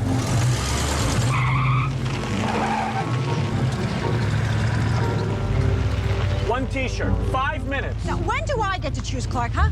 When do we take the trip I'd like? When do we move to a different place from my job? You can teach anywhere. Oh, I'm getting a headache. Oh, come on, it's 19 miles back to Highway 58 over the same crappy road. 19 miles isn't so much. But when you tack on 50 miles it's going to take to go around the forest, once we get to Highway 58. You make it sound like we have a plane to catch. I mean, come on, it just ticks me off, you know? I mean, you take one look, it's a nice little town, it's got a cute little name, and then suddenly you're reminded of like Mystic River or some damn thing, and you want to go back. Yeah. Where if we just stayed on the same road through town and we just cut south, due south, it's probably not even a half an hour to Toketee Falls. That's what you said back at the diner. Remember?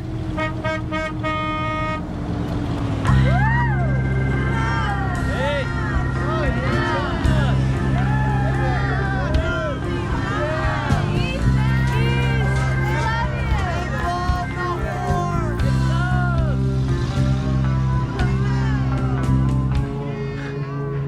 Out. What was that about? I don't know. Something for the tourists, I'm thinking. All right, one souvenir and we're gone. Promise.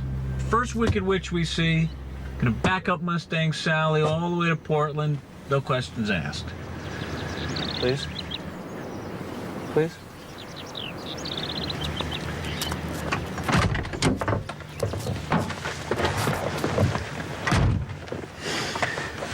Okay, 1 t-shirt. Nothing more. Okay. Nothing more. All right, okay. But only if you're sure. Clark, I said okay. That doesn't change how I feel. Okay. So you'll have to excuse me if I decline to put my cheerleader skirt on and yell, "Go, Clark, go." Jeez, you are in some mood, boy. You would look cute in a cheerleading skirt, though.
How you doing?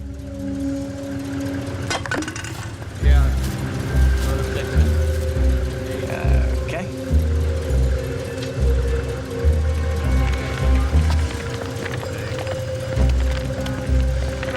No, come this way.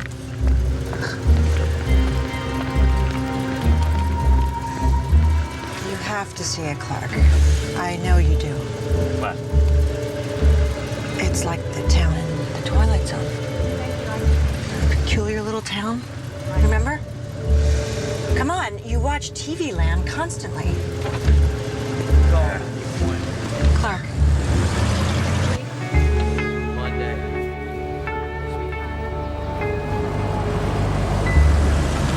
What are you doing? I want a Coke. Clark. What's the matter? I know you. You have no intention of leaving this place until you convince yourself you're not intimidated. Can I get you something? Iced tea? Or... I want to leave. What's to be afraid of, honey? Who knows what goes on in the backwoods here? These guys, they could have 12 wives, date their sisters. I don't know. You're right back. But Clark, I'm not staying here by myself. Clark. Okay. Go piss on your hydrant, then we're getting out of here.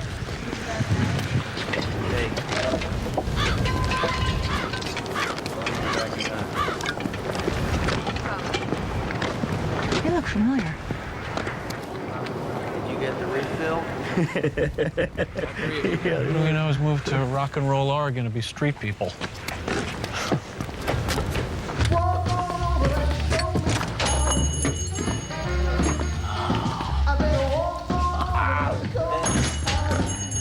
Oh.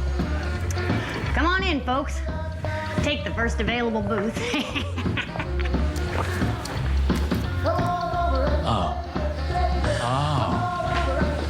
This is fabulous. Look at this. Look. Yeah, the moon glows. Frankie, Lyman, and the Teenagers. Tweedly Dee. Oh, Tweedly Dee. Wow. Oh, God. I've heard that since my dad played it when I was a kid. Just take out drinks, remember? Yeah? Mm-hmm. Yeah. All right. But Mary, I mean, look at this. Look at the menu. I mean, you get Big Bopper Burger and Suzy Q fries. I mean, come on, woman, where's your damn soul, huh? Drinks, Clark. We discussed this in the car. Drinks only. What'll it be? Hi, can I have a Coke, please? Large. You ought to try the cherry pie. Rick just made it. Ah, all right, sounds good.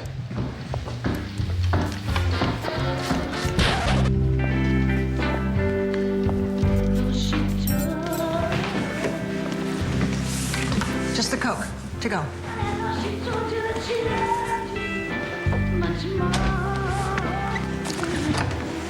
I read it over there.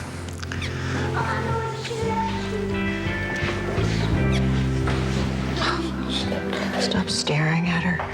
You're like a little boy trying to pick up somebody's skirt in study hall. Is she like the spitting image of Janis Joplin, or am I crazy?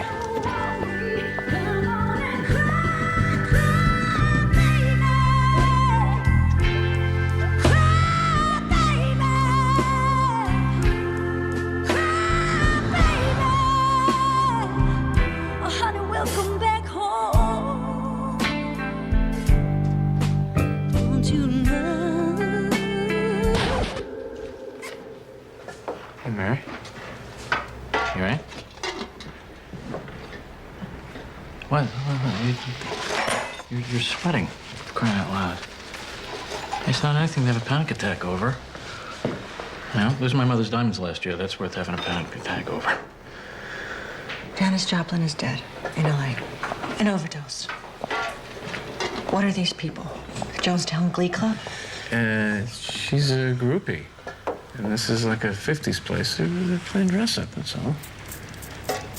Tell you what, you enjoy your pie, and we'll get out of here. All right? Hey, could I make my Coke a malt? Well, you can do anything you want, stud. Well, in that case, make mine vanilla. And how did I know that? I mean, nobody makes malt anymore. You know, it's all lattes, mochas, gelato. Any old excuse to charge you $5 a pound. You want frozen bananas, walnuts.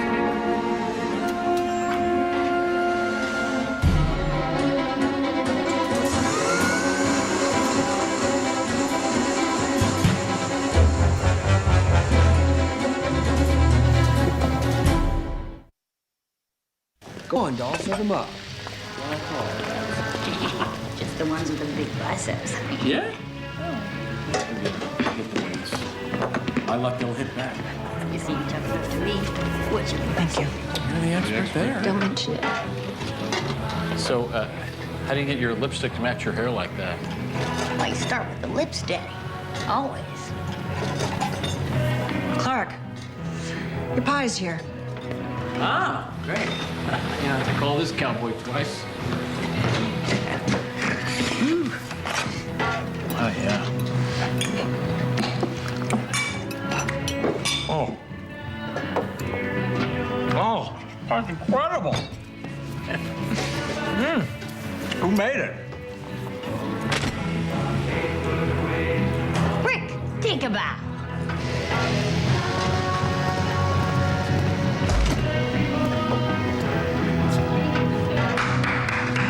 Love a pie, man. Wow. Where did you learn to make pie like that? Well, me and Mom, we hung around the kitchen a lot. That's you in a nutshell, Rick. Mama's boy. Hey, put my hat back. Give me that hat. Never. Come here. Woo! Oh, you run like a mama's boy. Rick? Ozzie and Harriet, Ricky. Nelson. Ricky Nelson. Gotta catch me first. That's impossible. That's impossible. He's Dead. Dead like 20 years. A plane crash, him and his whole band. Hey! Clark, I think I left my wallet in the car. Would you go get it for me, please? The pink one, it might be under the seat. You go. If you can't find it, I'll come help you. Right, yeah, I'll go look. In the car.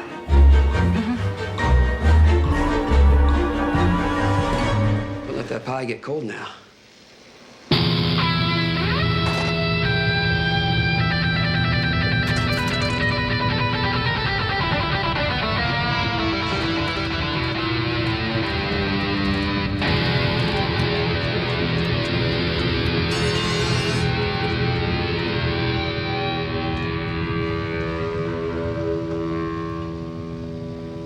Don't let it get to you, honey. They're just starting to tune up for the concert tonight. We have a concert here in town most every night. I bet you do.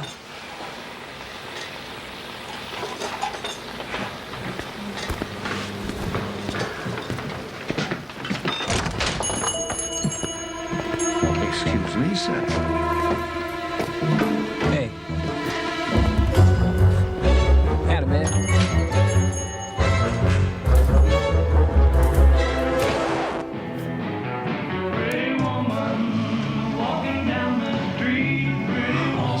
interested in, buddy? Solid tuna, give you that. But it ain't no Ray-Ban.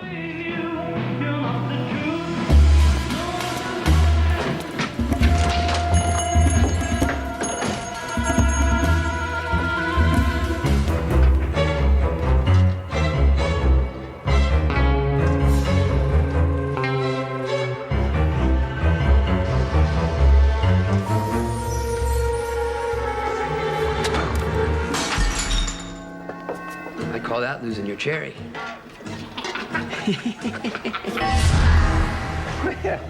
Don't worry yourself about that sweet thing.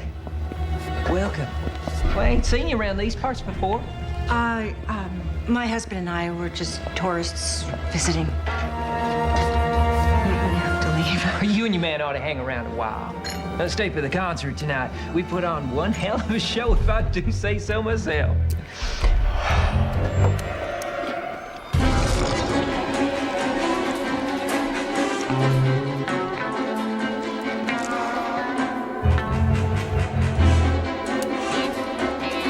Love to have you, ma'am. And not just for the night. Stay a spell. What do you say? Let me ask my husband.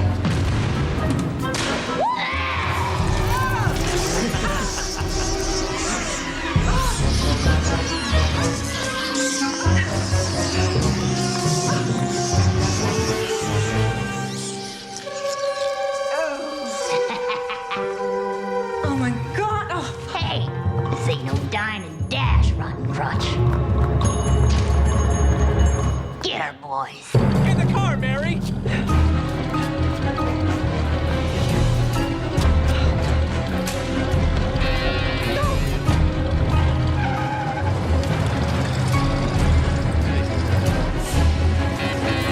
Oh my God. I remember who they are now. It's Ronnie Van Zant, Dwayne Allman. Clark, back up.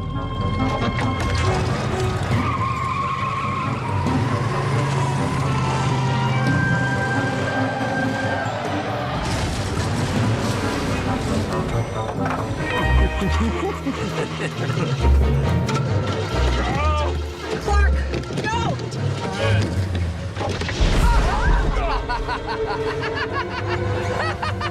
You're coming to the show. Clark!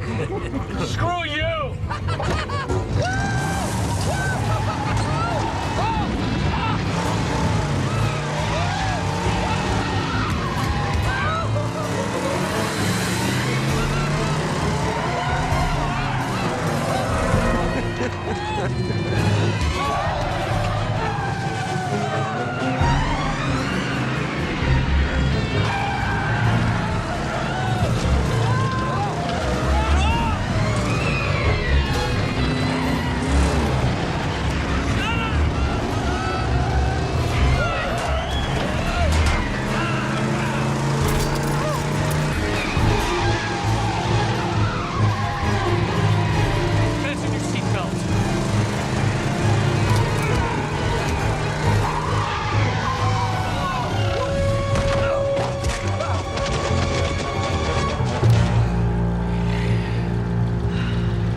hurt you?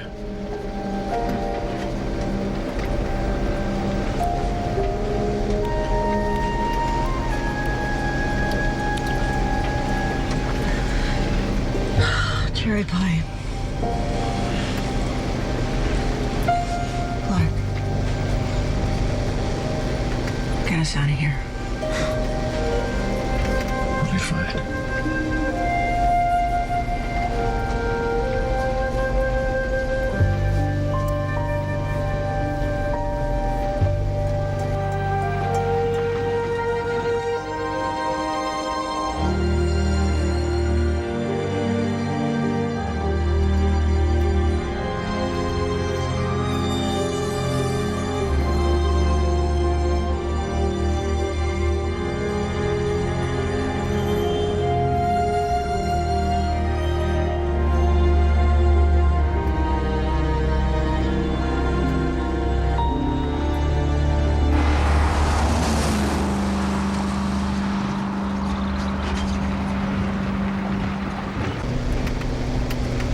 Not a single one. What? Power lines. Wherever they get their power, it's not from Oregon Power and Light.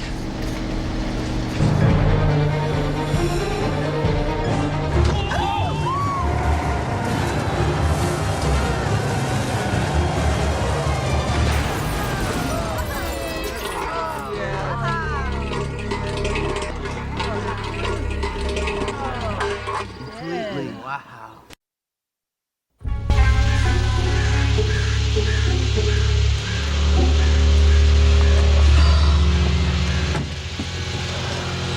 You all right? Huh? Back up. Turn around. Go around.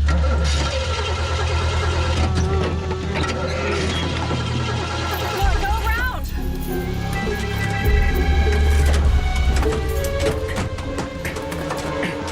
What are you doing? You've seen him. You want to be them?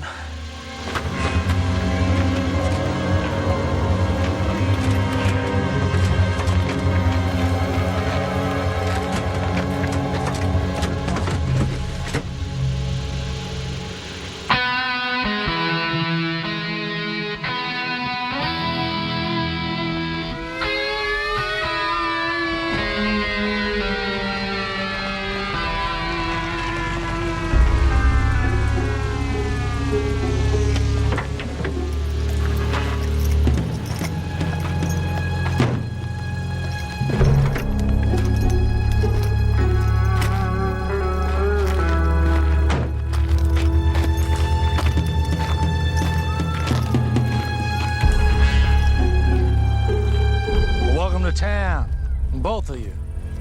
Hope you can stay a while. We're real neighborly, and we'll take care of our own. I'm the mayor around these parts. The name's Elvis Presley.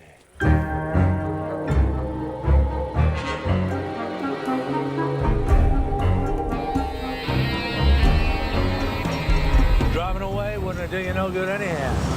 Highway don't go nowhere but the Umpqua Swamp. No roads in there, man. There's a lot of poke salad and quicksand and other things. Bears. Bears. Yep. And other things.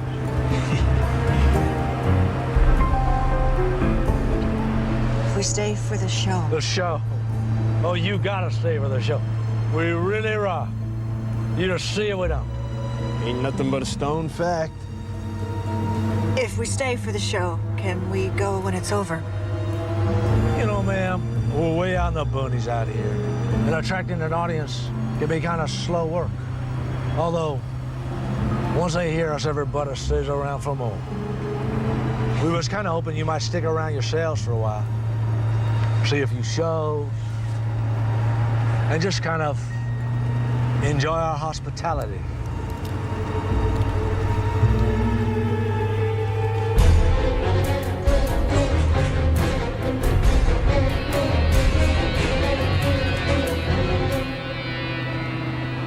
I think you might have been sad.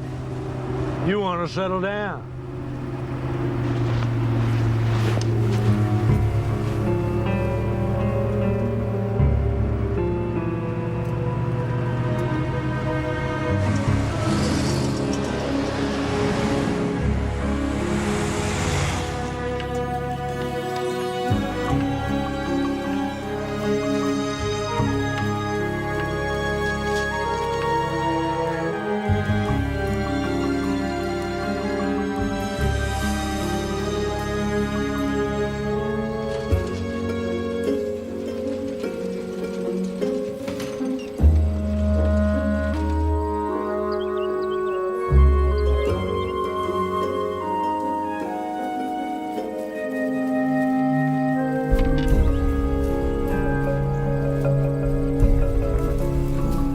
the set?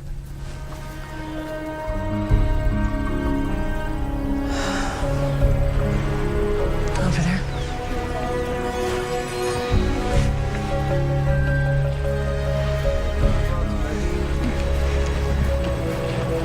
Hi.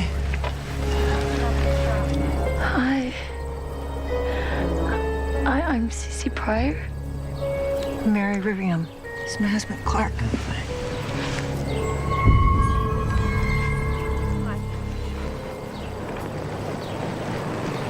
Pleased to meet you.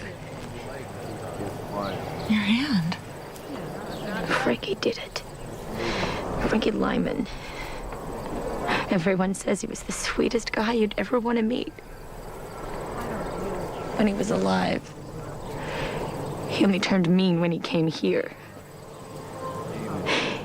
I don't care. I just wish he had gotten away. And I'd do it again. Besides, Crystal takes care of me. Sound check. Check. Mic 1. Check. You know, she'll fix you up if you want. You don't need to lose no fingers to want to get stoned in this town. Oh, my wife and I don't use drugs. You will.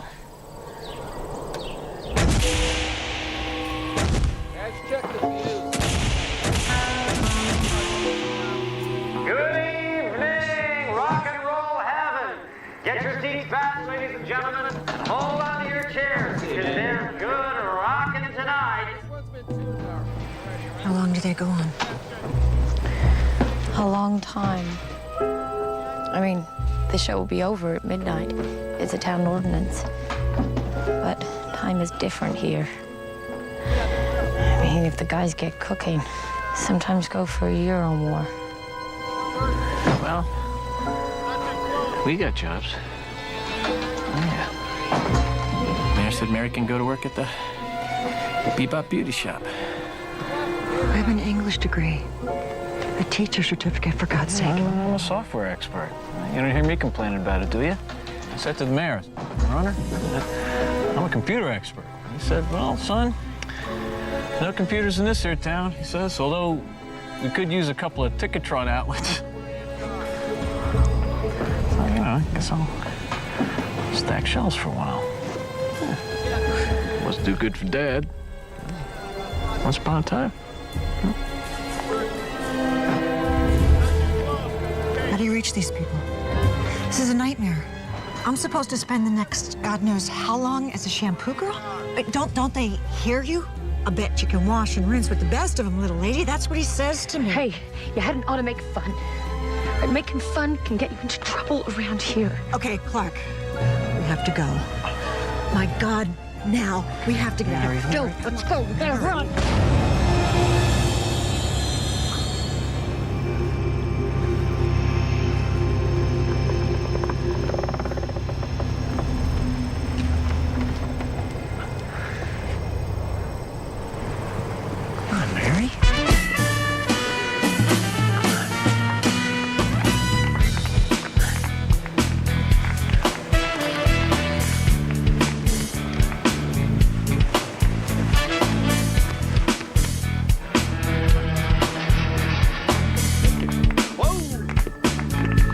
Rock and roll heaven, are you ready? We got a great show here tonight. Galaxy stars all backstage. Who is that guy? We got Freddie Mercury, just in from London town. Jim Croce, my main man, Johnny Ace. Some old-time disc jockey, Alan Freed. Yeah, I knew I remembered him. Jim Morrison on the red-eye flight from Paris. Take it easy, Mary. Patsy Cline. What the heck could it be? Keith Moon of the Who. Brian Jones of the Stones. That cute little Florence Ballad of the Supremes. Very well. How long have you been here? I don't know. It's easy to lose track of time. 12 years at least. Maybe more. Cass Elliot, Janis Joplin, Tom Bonham. He'll get the let out of your assembly. I got lost. George Harrison. I just got lost in the woods. Kurt Cobain. this what happens to people who get lost? Stevie Ray Vaughan, the giant of music. So rock and roll heaven, are you ready to boogie? Then let's go, because rock and roll will never die. That's what I'm afraid of.